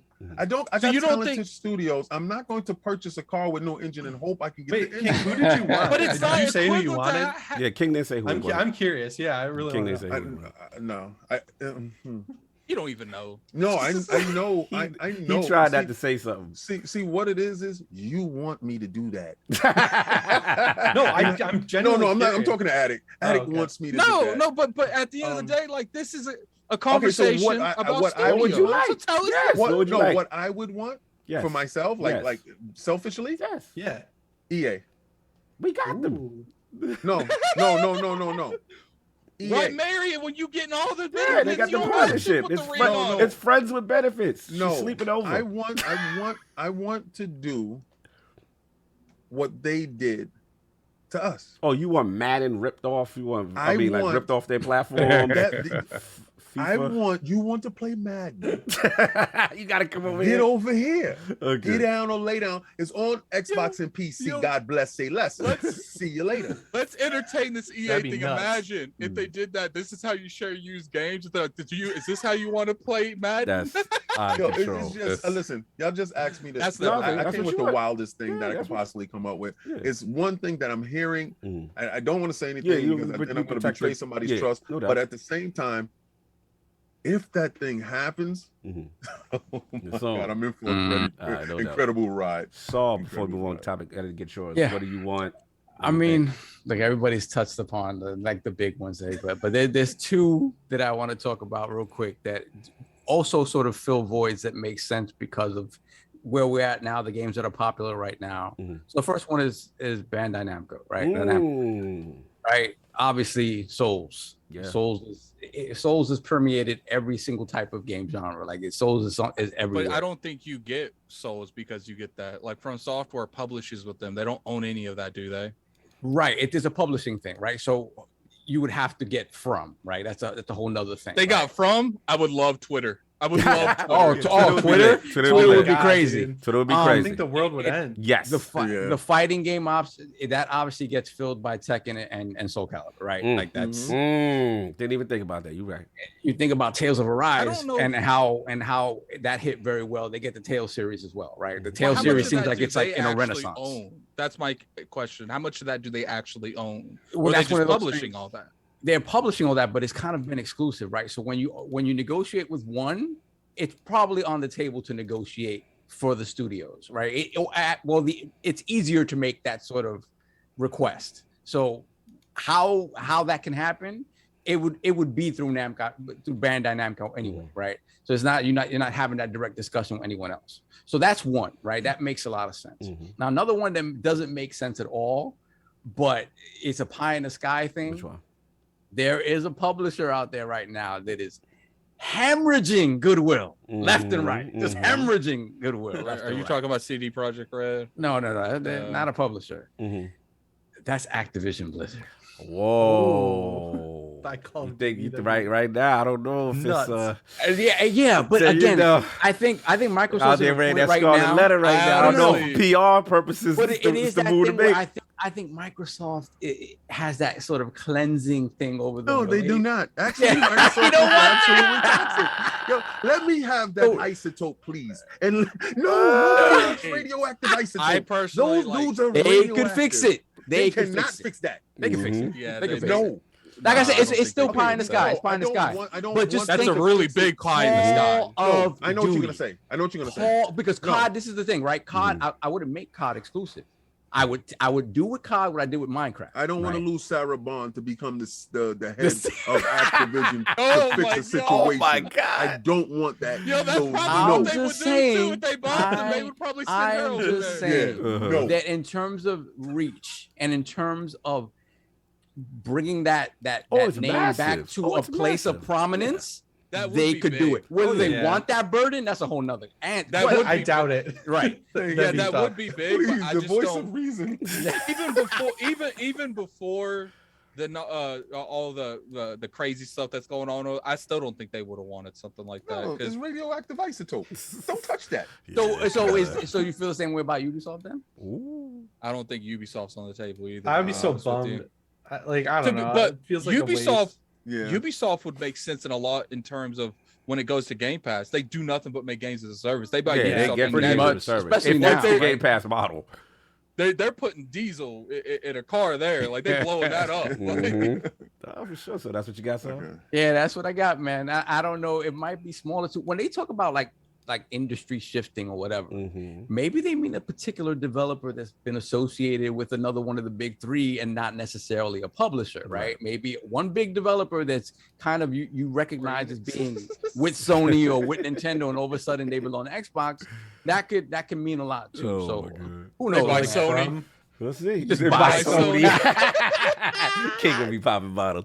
Real He quick. said they buy Sony? Yeah. Look at his face. Look at his face. Yo, and let me tell you something. I don't think that's on the table, but if that ever happened, God bless. No doubt. He's open to all of this. He's open to that. That's the pie in the sky he about. If that ever happened, we would never be able to contain. Oh yeah, it'd be ridiculous. It'd be ridiculous. Random question. Jimmy, my boy Wilmy said, "Was you on the film set for Halloween? That was his hometown in Wilmington. He just wanted to know." If I saw that. I didn't want to rip you guys. No, we were shooting our fan film at the same. No. They weren't shooting anything at that time. Oh, okay. Yeah, we were shooting our fan film then. But yeah, Wilmington's where they shoot Halloween It Kills, and they're gonna shoot Ends there in January. No doubt. Good spot. Yeah. Super chats. Their final topics. Get about it. Yeah. Jimmy, this final topic is where we officially get messy with King. Yes. I know. Look at his smile. Yes. Yes, it's coming. He's waited. I gotta pull the topics back up in my DMs. I'm rolling back a little bit. Just vamp. Yeah, I'll vamp for a little bit. You know what I'm saying? No doubt. Shout out to everybody in the chat. I think somebody bought some drip, so I could shout them out with the drip. No doubt. Let's see. Oh yeah. Shout out to the beanie. Anonymous. Put your name in there, man. You got that beanie. He don't want to be known. He got a neck gaiter and he got a beanie. He trying to do things. He's trying to make it happen. He's probably one of the people that dislikes the podcast. Exactly. It's probably best that you don't tell us who you are. You don't need to call the authorities. Yes. Infamous. That was a beanie. It wasn't a ski mask. Yeah, it's a beanie. We can pull it down. You can pull it down. It's a guy with a wolf mask. I'm done. All right, ready to rock. Let's go. We got Michael, aka Best Size Finest, $2 super chat. PlayStation is trash. God bless. Wow. He drops the mic and leaves. That's dope, man. That's what we doing. It's like a drive-by right there. We got JD Gamer, $5 super chat. Microsoft needs to buy Take-Two, partnership with Ubisoft for Plus, buy Sega, partner with Capcom, and buy WB Games while buying gaming rights to all of the DC Extended Universe. What the Wow. Man, what the Infinity Gauntlet. You got the Infinity Gauntlet. He just put the Infinity Gem. He just snapped everything into existence, Salute. Like literally, if that happened, that's a Thanos I can just snap, imagine King coming on here. I told you. No, you can't. I'm coming on in a toga. What else we got? Then we have Brett Bingham, $10 super chat. If there's a Japanese acquisition happening, I'm going with Bandai Namco as being it. Recent activity makes me believe it is them. Plus, they make the most on-paper sense for Microsoft. Could be. We got the fight. I'm about that. Yeah. Daryl Mack, $5 super chat. Nope. The gaming community should be thankful for Microsoft Xbox for being in a position to keep ish away from Tencent and Google. You're welcome. Tencent ain't really trying to do nothing right now with their government. Sorry. Yeah, they're kind of their stock price dropped because they're too much money. JD Gamer, $5 super chat. Microsoft be the behemoth that you are. Think like Nintendo gotta catch them all. Have these Xbox has no games. PS fanboys out here crying salty tears. Oh my God. How many studios do you need? Then we got JD Gamer, $5 super chat. Sega was almost bought by Microsoft 20 years ago. Them getting bought now would just be the fulfillment of the Sega promise to Sega fans that went to Xbox. Oh, for sure. Revenge. Then we have Don Otaku. Oh, the Attic read this already. So shout out to Don Otaku. Then we got Gerald Mack, $2 super chat. Microsoft should buy the Embracer Group. Yeah. Okay. The warm embrace. We got Urban Ninja, $5 super chat. Strangely, Takuya series director may be leaving Sega soon. Yakuza series director may be leaving Sega soon. Tencent thinks they can take him from there. Yeah, he's apparently that's in the works that he's leaving to work for. I forgot what the hell their name is. And we have Cowboys fan, $10 super chat. If Xbox gets another major studio under their umbrella, Phil Spencer gonna have to change his ringtone to Cool Mo D. How you like me now? Wow, we really do that. Okay. Then we got Four Eyes Malone, $5 super chat. Microsoft. I like that name. I love that name. I like that. Shout out to Four Eyes Malone. One thing though is if Microsoft buys another big publisher, I think they got one more before the government starts shutting them down from buying more. Like I really do. Start investigating this. Then we got Four Eyes Malone. Microsoft buys Sega. Can we get a Power Stone revival? Yes, please. But seriously, can Microsoft make good games with the studios they currently have first? Yes. quality facts, yeah. or quantity. Deathloop look nice. God bless. Psychonauts is lit. God bless. No doubt. And we got JD Gamer again, $10 super chat. Microsoft should bankrupt these naysaying PlayStation podcasts while taking a bath in all the salty tears bound to come out of this one. Big bank, take little bank. Don't play with me. Wow. Who said that? JD Gamer. JD was super messy. Brett Bingham, once again, $5 super chat. Microsoft should just buy Nintendo. Then via proxy control their own controlling stakes, 20% in Bandai Namco, Square Enix, Koei Tecmo, and Konami. So crazy. It makes sense. Then we have Snow Dragon, $5 super chat. Round table acquisition next week. We shall see. JD Gamer once again, $10 super chat. Sony out here barking, attacking, doing their thing, but they're an ankle-biting poodle. Wow. Microsoft is that big Rottweiler watching you, daring to step a foot in the door. Don't do it, Sony. Don't do it. Wow. Jimmy's looking at this like, I can't believe it. That's where he started. He wanted to smoke. This is fantastic. This is fantastic, Jimmy. Then we got this is a wild super chat. Yes. Whoa, Wow. Tell me about it. Then we got You're Gerald welcome. back. It's a lot of money. Gerald back, $5 super chat. Embracer Group has 240 IPs, 80 development studios, 8,500 employees, 40 countries. All hail the ILP. Yeah, that would be a global reach. That would be interesting. Yeah, we shut Microsoft down. Right, Bingham, $5 super chat. Bandai Namco makes the most sense on paper for a Japanese publisher. They have anime and toys to market to future generations of Japanese gamers too. They do. Makes sense for Sony. They ain't trying to even touch that anime market with Sony. Yeah, makes sense for Sony. Down. Yeah. Then we got Brett Bingham again, $5 super chat. It's Xbox's 20th anniversary. I highly doubt we make it to the end of the year without a major acquisition to celebrate. Okay. Could be. We got Kid Smooth, $5 super chat. Smooth. As a selfish guy, I prefer Ubisoft. I do Take-Two for bragging rights. I would only do WB if the DC license comes with. Factual. I'm with that. Brett Bingham again, $2 super chat. WB Games also has the old Midway Games IP. Okay. Oh yeah, the classics. They do. Yeah, they do. They do got the classics. Yeah, somebody wants to play Centipede. God bless. Hargeet Chani. Vote for that new Centipede. Yo, we never hear the end of it. If they started bringing those back, like new on Game Pass. Centipede. Get that Robotron. No. Then we got Hargeet Chani, $5 super chat. If WB Game Studios doesn't have WB IPs, it would be a big problem. Current games include Harry Potter, Lord of the Rings, and DC Extended Universe. Facts. Then we have Kiz with the $8 super chat. King's analogy is bad in my opinion. If anything, devs are the engine and the IP is the shell. King. Whatever you want to say, you gonna go buy an engine looking for a car? You tell me what you gonna do, but you ain't getting both. So what do you want? What else? Hold on. Yeah, we jumped a couple. Hold on a second. We'll roll back a little bit. I got it. Okay. I got it. We Edwin Suero, $2 super chat. I'm campaigning for TMNT for Xbox. No doubt. Yeah, that'd be nice. JD Gamer once again, $10 super chat. Okay, so it's Square. This is why Sony has locked up Final Fantasy and other IPs for as long as they can, because just like Deathloop and Ghostwire Tokyo, they knew they'd never see another game from that publisher again. Shout out to JD Gamer for doing all the inside. That would be crazy. Yeah. Square. And we got Drunken Ninja, $2 super chat. Xbox needs NetherRealm's Lockdown MK and make Killer Instinct. So both. Then we have Rob Jones, £2 super chat. 10 cents got no sense. Okay. All right. Then we got Reggie Mobile, $5 super chat. Peace to the Lords. Great show, great guest, and Jimmy Champane. Woo! I hope Microsoft buys Sega and Take-Two with the money in their sock. Bless y'all. Just Phil Spencer going up to Take-Two. Okay, hold up. Reaches in hold his on. sock. I got it. He's got it in cash. Exactly. I know. You got to go dig into the couch. Yeah, we got one more. Outside.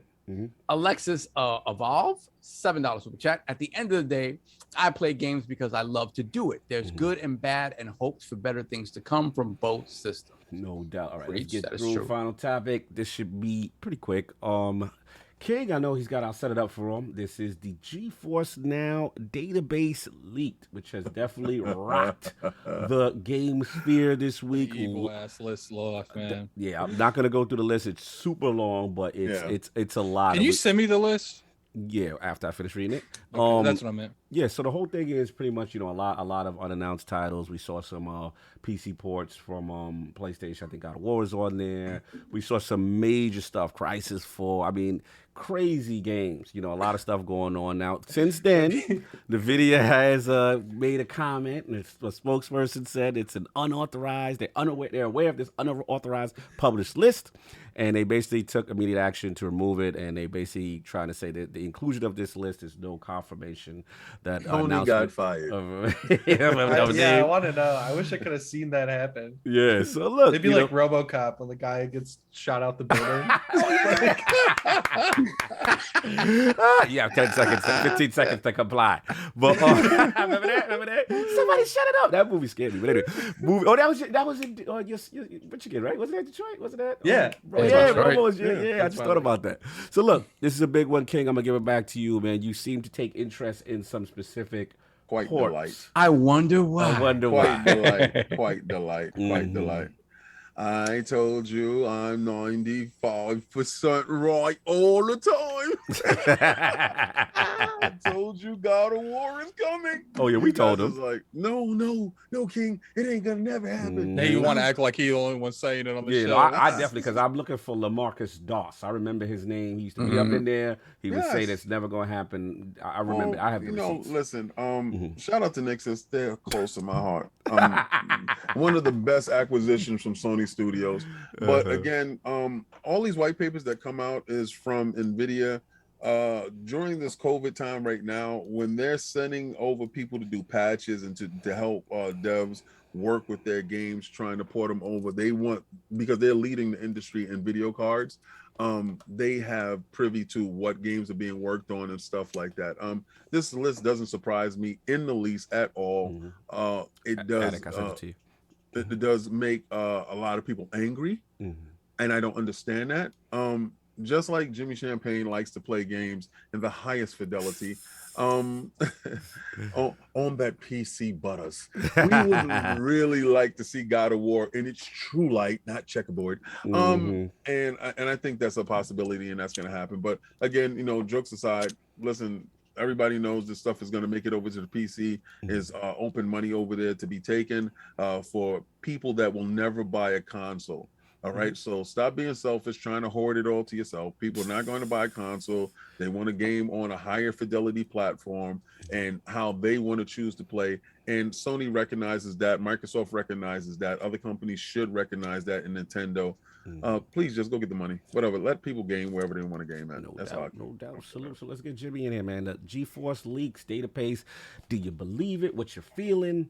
What's your thought process? It's got to be real, right? Like, it just seems there's the one game that really stood out to me as like confirming this list is real is Helldivers 2. I love that game on Vita specifically. I used to play it all the time. And the fact like that would never come up on a fake list, right? Like that's just so out of the limelight, so obscure, so out there that I feel like the inclusion of it is what really confirms the list. And I don't know, I'm happy. I really want the PlayStation games to come to PC because like I'm a PlayStation fan because of the games mostly. And if I can just play them where I want to, like this is getting into it. I have a gaming laptop, right, with like a 3080 in it. It runs everything great. My favorite thing to do is play open world games, throw like a horror movie on the TV and just knock off side quests. It's like Ghost of Tsushima monopolizing my TV, right? Like that's where I get like I can't do it. I can't sit with open world games for a month straight unless I can have something else going on. So that'd be so ideal for me.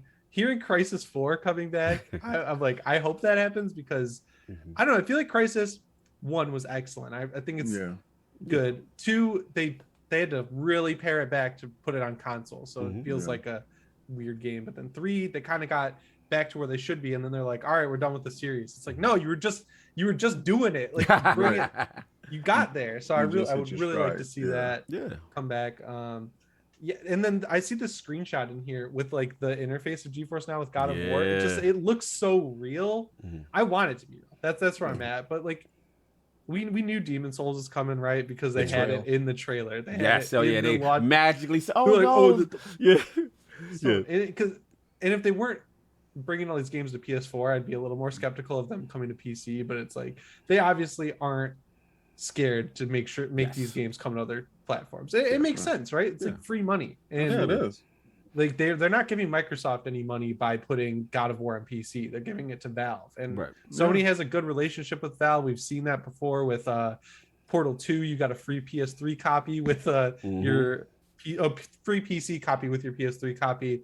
So I feel like Sony's not really losing much, given that 30% to Valve, because people want to play these games because they just make really good games. Yeah, absolutely. I agree. Lord Attic, your feeling on the list, I send it to you. I'm looking through it now. There's things that is kind of interesting, like Jimmy said, like the fact that Halo Online is on that. I feel like if you were going to make up a list, why would you put that on there? The Halo 5 Forge bundle that was on Steam, why would you put that on there? Like maybe it's just someone being like really, if it is fake, someone's just like being really extra to make sure it sounds real. But like, you know, Kingdom Hearts 4, you know, they're definitely making another Kingdom Hearts. That makes sense. But one thing that I did notice, like when I typed in Halo, because there's like a search algorithm in here, I didn't see Infinite on here. So like maybe it's like this Halo Recruit, maybe it's like a code name. And when I put in Firaxis, I didn't see the new game that they just announced on here. A lot of it says Firaxis unannounced, so maybe that's it. Yeah, a lot of the stuff from what we hear is they use a lot of the code names. And another reason why a lot of people believe, shout out to Jez Corden, he's got a great article over Windows Central. A lot of reason why a lot of insiders believe it is because a lot of the code names that we heard in the past the real code names. Are the actual real code names. They're like, oh yeah, that Fable is this, and what you call it, you know, the typhoons and the avalanches and all this other stuff. I mean, maybe there's no need to make a code name for XCOM 3, but that's in here by name. So it's interesting. Like I say 70-30, this list is true. And especially very good. We know God of War is definitely coming. Like there's no way around that. They literally bought a studio. What's the studio's name, King? Nix's. I've really been searching the internet trying to get Nix's merch. What King? So you know, at the end of the day, I actually emailed them. I hope it's true because of one game. One game out of this whole list. There's obviously Kingdom Hearts 4 and stuff in here, but the one that that Final Fantasy Tactics for you. Let that be real. I will be okay. This whole list could be fake, made up. That's okay. Just make sure that Final Fantasy Tactics 1 is good. Man, you always got to worry with Square, right? Because you hear like, oh, they're bringing all the old Final Fantasies back, and then it's not. Because the Tactics says remaster. Same with Chrono Cross is remaster. So it's not. It's when not. They remaster, Cross, not Trigger. Stuff doesn't always. Yeah, there's no mention of Trigger. Even if they bring remaster, I'm okay with that. Okay. Yeah. Okay. Even if they my hope is that they remake Chrono Trigger. Even if they bring back, it's just Final Fantasy Tactics is remastered. I'm okay with that. Yeah. Because guess what? I accepted the reality that there would be no remaster or remake or anything. Right. So the fact that I get a remake is a remaster, that'd be good for me. No doubt. But I hope the list is true because there's a lot of nice games on here, man. Like I hope the list is true. No doubt. Solve the list, NVIDIA, the GeForce. You believe in it? Where you at? Yeah, man, I think it's mostly true. I mean, you had a couple like Microsoft stepped out and was like, no, Halo 5 is not coming to PC or whatever. And that's just probably because it's not worth the work. Like it's just not gonna, I think if it was coming to PC, it already came by now. Yeah, it's not happening. So, certain things I'm sure we just, code names and certain things I'm sure were sort of speculative and like, oh, we assume this is coming. But yeah, man, like all the Sony stuff, it is what it is, and I'm glad it's happening. I'm tired. It is what it is, and hey, that Demon Souls on a PC is gonna look real nice. That God of War on the PC is gonna look real nice. GT7. I'm not gonna even play God of War on PC, but a dude might pick it up to show support. I've done that with every Sony game so far. There you go. Yeah, not played them, but bought them. And then when it comes to the Microsoft stuff, obviously you knew that was happening. the thing about that is it's going to be hand in hand with like the Microsoft Store stuff and Steam. Obviously, they're working towards that being the case where you don't have that sort of exclusivity period with Microsoft Store, whatever, or the weirdness that we had with UWP and inferior versions being on the Microsoft Store. So that stuff is all, that's happening. The Square Enix stuff, like Attic said, all those remasters of Tactics and Chrono Cross, I'm excited for. But it's real. I believe the vast majority of it because everything is fluid now. We don't have that situation like we had in the PS3 days where the cell processor is so removed from what everybody else is doing that you just can't get those games in fluidly across all platforms. Like it just wouldn't work well. We're at that point where they're all essentially PCs. Yeah. Yeah, pretty much. No, yeah, I'm happy with this. I hope a lot of this stuff like Tekken 8 or Titanfall 3. Oh my god. Titanfall 3, yeah. Oh my god. I did see someone put in the chat, and that this makes me like kind of skeptical about it, but that Final Fantasy 9 remake, like maybe Square Enix realized that like they got that hit from the Marvel, like, you know, literally hit, like they got hit. They didn't generate a hit, they got hit. Yeah. So maybe, you know, they're like, look, like the people like the remakes, so like let's double down on the remakes. Let's have a Final Fantasy 7 remake and 9 being at the same time. Like, no, for you. I mean, I'll jump in. You know, I think a lot of this stuff is real. I agree with y'all. I think the code names that are being used kind of fall right in line with what the rumors were, what these early projects were. I'm with King. I do feel the PC ports are kind of hilarious because you know, a lot of people in the PlayStation community fought that for a long time, which I don't understand why. It's not a big deal. Like King said, it's not affecting you. You know, this is Sony making big, you know, smart business moves to try to get it on other platforms. So seeing God of War PC when people were so mad when we had Rand on and, you know, other people on that we said that this is going to happen. No, they'll never do it. It devalues their thing. And we heard it, you know, now all of a sudden, you know what the new thing is now, King? Well, now, even though it was never going to happen, now but it's 2-3 years. Okay, whatever it helps to make you sleep at night. But at the end of the day, it's happening. This is a business.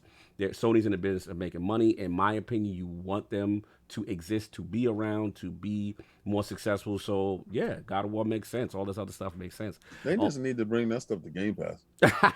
I know. Okay. And then you can look at it from the aspect like, you know, who says that them not putting stuff on PC you know, it's gonna have a domino effect where you're having, you know, maybe not the next God of War, but the God of War after that, where they have the double of a budget because they had the PlayStation revenue and the PC you revenue. Want the games that you like to be supported. So if they're doing well, they're getting some money on the back end. Salute. You know, to me, the biggest thing that excited me. Shout out to again Jess Corden, Windows Central. Great article.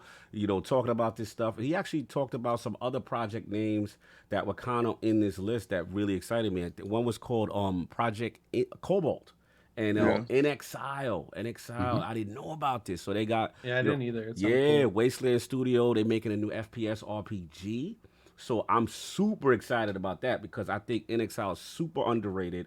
You know, Wasteland did well, and them with a budget, with a big scale. I think he talked about, shout out to the Xbox too, I saluted them. They talked about some stuff that they saw on ArtStation, kind of like steampunk-ish vibes. Looks really cool, so I'm hype about that. They got other Xbox game publishing deals as well. I think there's another one called Indus. They've got stuff coming. So to me, this list is accurate because in a COVID world with a pandemic, GeForceNow makes sense for development tools and people utilizing stuff in remote locations. You know what I'm saying? So, you know, I don't know who left the laptop the back in the door bar. Open. You know, remember how the leaks used to be? They let somebody leave a laptop in the bar. Somebody opened their laptop on a bus or something. Somebody look at it from this standpoint. Like, I know a lot of people like, oh, how could this possibly leak? The people who do E3, what's their the TSA or no? That's ESA. The ESA, like they leaked mad info. Like sometimes it just happens. Like there ain't nothing you could do about it. Like I do believe percentage super strong. This stuff's happening, and some of the stuff that they're working on is pretty exciting. I think too. Notice they didn't deny it. Yeah, they tried to fake, you know, the corporate statement. Why would you say anything at that point? Exactly. Like, the statement they put out makes it seem more real. just don't say anything. Yeah. You're gonna do Jimmy, that. they said placeholders. We got placeholders. It's speculative. We're not. This doesn't confirm anything. Exactly. Okay. Yeah. Okay. All right. Whatever they need to make to sleep at night. Now every E3, people are gonna pull from this list. Say, I wonder if this is gonna get announced here. I just thought, like I said, to King's point, I thought it was funny because I know, me and him has been on the PC stuff that stuff was gonna happen, and I knew it was gonna happen. One of the comments said Jussie Spud. They said that Evil Within 3 was on there. Yeah, that was where I was like, oh, this is fake, because I didn't think they would go back to that well, but I'm glad they will, because that game underrated. Second one. No doubt. So that's all I got. Let's get this poll, get up out of here, and then we'll get to super chats afterwards. New IP poll with the rumors swirling of potential major Xbox acquisition day happening soon. Which of these entities do you want Microsoft to pursue? A, Take-Two Interactive. B, Warner Brothers. C, Sega. Or D, I don't care, but if none of these acquisitions happens, the Xbox Insider community about to get this work. Salute to everybody in the chat. The legendary Jimmy Champane rocked with us the entire way. The Lord of Horror, the Lord of Halloween, tremendous gaming history, PS ready, and hopefully Xbox ready soon. My man, where can the fine people find you? What you got going on, sir? You can find me everywhere at Jimmy Champane, and if you look on Twitter, all my stuff's linked. Good tease on Xbox Ready, that is coming soon. We're working it up. Sorry if I stitched It's all good. Sorry if I stitched it's coming. It's coming. I can confirm it. It's not for me. It's like I'm behind the scenes. No doubt. But no doubt. Look me up, Jimmy Champane. You want to see my Halloween stuff? That's on my main channel. Nice. You want to see my PlayStation stuff? That's on PS Ready. Guys, thanks a lot. This was so much fun. This is like one of the best podcasts I've ever been on. Like, this is great. I'm putting his Twitter in the chat, guys. Thank you, brother. I really appreciate you. Before I pass to the other lords, absolute pleasure meeting you. Obviously at the Last Stand Media event, and just so down to earth, really cool. And I know Solve love talking hard with you.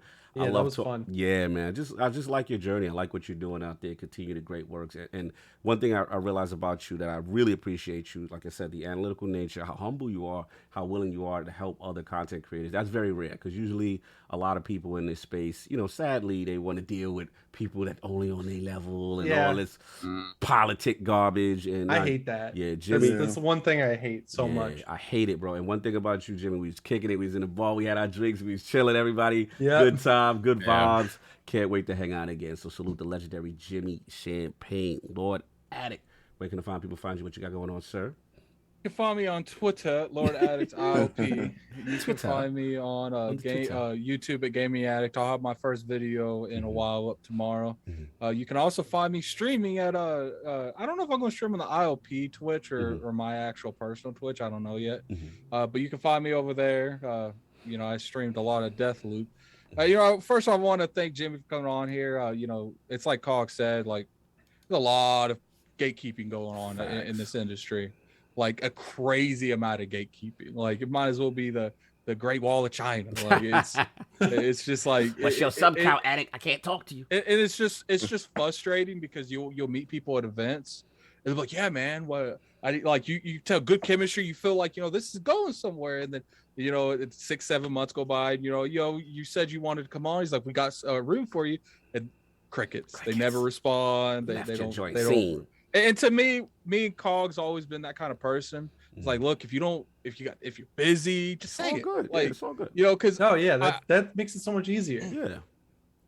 Yeah. Because there's nothing worse in this industry than feeling like, cool, I met some cool people, and then it turns out they're not cool people. They were just putting on a game at the event. Yeah, man, that unfortunately has happened more often than not with me. Just like for all that shit. It's oh, sorry. You made it to the end. For every one big guest we've had on, we've had 3 front on us. So thanks to the viewership, the people who support us every week, because you guys show up in such groves. Like, it's easier to get people now because they see, they don't got 10 G's, but they get 700-800 live viewership. And people look at stuff like that, and they gravitate and they give us a shot. Shout out to Colin Moriarty. That dude did not have to come on here. Colin did not have to come on ILP, and that was huge.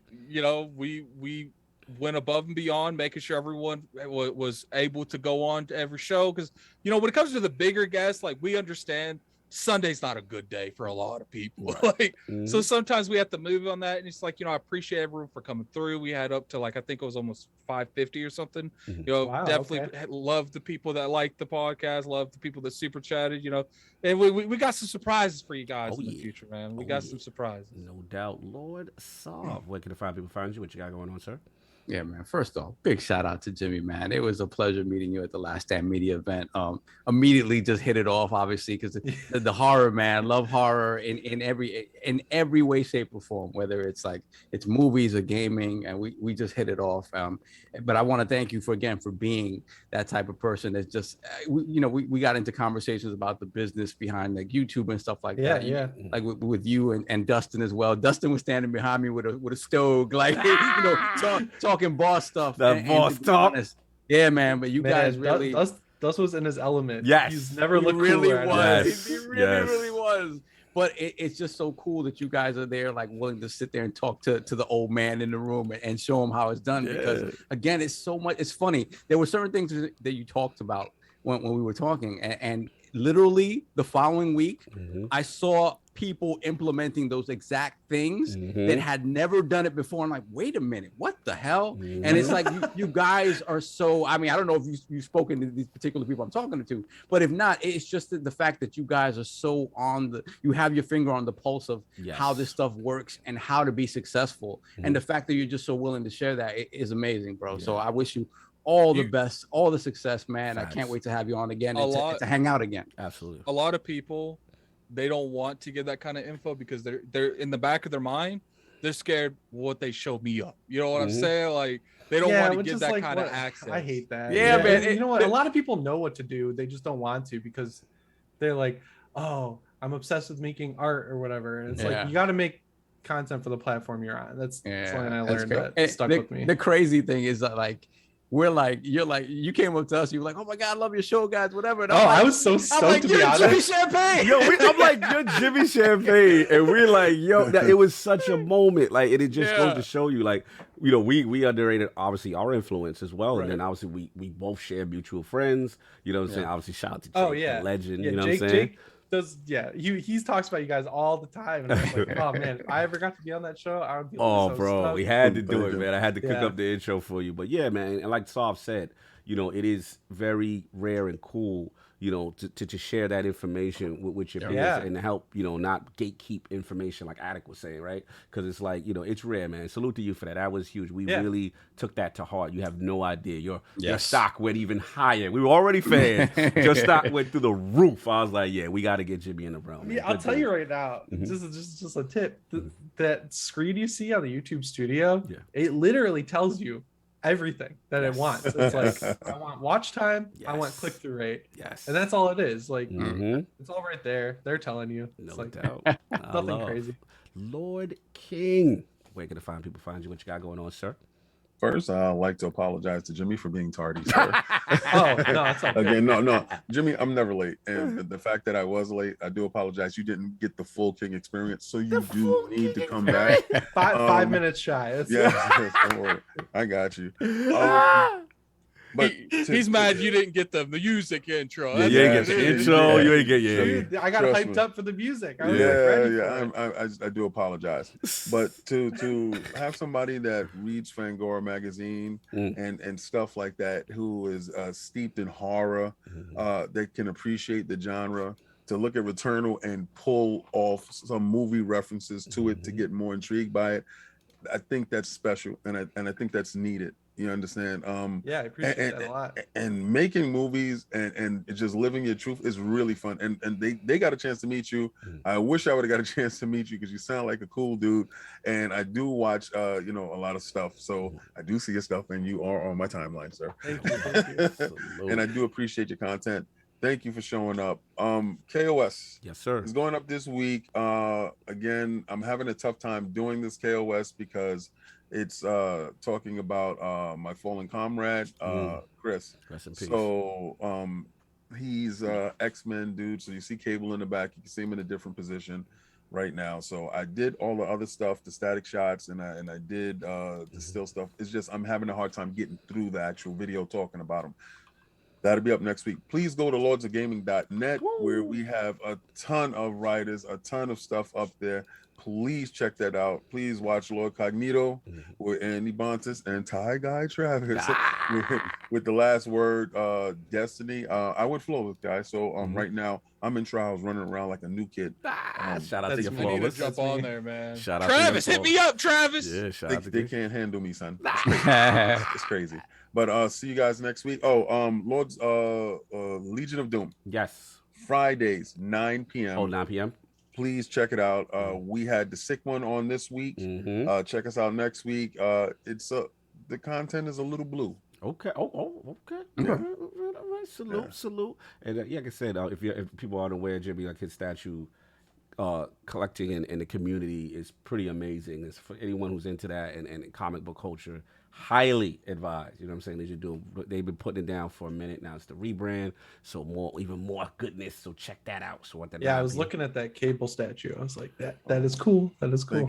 Thank you. Sir. Yeah. Salute. You already know that's all I got. So we got these super chats to read, but I don't want to keep Jimmy hostage while we pay the bills and get out of here. So Jimmy. Oh, it's fine. You can go through. Oh, okay, cool. Yeah. No doubt. So Saul, you want to get these joints and then we roll up? Yeah, give me 1 second. It's not too many. We got Brett Bingham, $5 super chat. Microsoft could always go full Thanos like an Endgame and pull out these awesome studios and IP from third-party publishers like the Mind Stone from Vision. That's from the brain. Oh my God. Jesus. Then we have Clutch Man, $2 super chat. A Calvin and Hobbes game by Double Fine would be sick. Yeah, they would be the ones that did with it. That actually would be. Yeah, that's actually good. And we have Raiden Blade, £5 super chat, just arrived. Looks like I'm late to the show. So King, What If series, I love them. So what you think about What If Spider-Man versus Hulk? King. Oh, you're talking about the actual books? Well, I guess he's coming off of watching the series. Oh, okay. I don't. So they actually have really books where they fought already. Right. So it's not a real What If. I thought the last episode of What If was the best one out of the box. I thought they explored different avenues of stuff that they had to build a universe to get to this point, this episode. If Iron Man 1 isn't made and Black Panther isn't made, we don't get this episode. So this episode was a real peek inside of what they can actually do with the properties that they do have. And I love the last one, the zombies episode, a good take on it. It's been a very good series. Cool. What else you got, Saul? Then we got Michael Askew Jr., $5 super chat. Without Insomniac and Naughty Dog, would Sony have the market share that they have? I feel Sony fans are really studio fans. Okay. Well, without one arm and the other arm, would you be able to swim in a pool? It just doesn't make any sense. You would. Hilarious. Then we have Raiden Blade, $5 super chat. For Microsoft Xbox to buy a Japanese company, it would be Tango Game Studios to purchase because they are Japanese-based company subsidiary comes to mind. They own them already. They own them already. They got them with Bethesda. Yeah. Oh, newsflash! They brought them. Yeah. And then we have One Bad Mother, $5 super chat. Monthly PSA. ILP continues to be gaming's most entertaining podcast. Has been for years. Salute. Tell your friends. Thank you, brother. Man. Salute to him. Salute to Xbox Era. I was rocking with those guys 4 hours, but it was amazing. Yeah. And salute to them. Yeah, tremendous, and he does tremendous work with those guys. He's a writer for their site, Xbox Era. Salute those guys. We're gonna do something special with Special Nick and the guy Sick, and of course Woeful. We got to get them on, and we had One Bad Mother on OBM. Salute him, no doubt. We got everything, sir. Raiden Blade, £2 super chat. I was talking about the book, so he's really into the books as opposed to the show. They actually have fought, so yeah. So it wasn't a what if. They fought. They just fought. John Romita Jr. actually does a great take on Spider-Man versus the Hulk. No doubt. All caught up? Yes, sir. All right, cool. Look, everybody, thank y'all for coming. This was amazing. Legendary Jimmy Champane in the building. Hey. Yes, sir. And we will be back next week. Some more fun, a lot of things cooking up. Everybody enjoy your Sunday. That's all I got. Eddie, got anything else before we got to roll up out? Be good. All right, everybody. Yo, enjoy your Sunday. We out. Peace.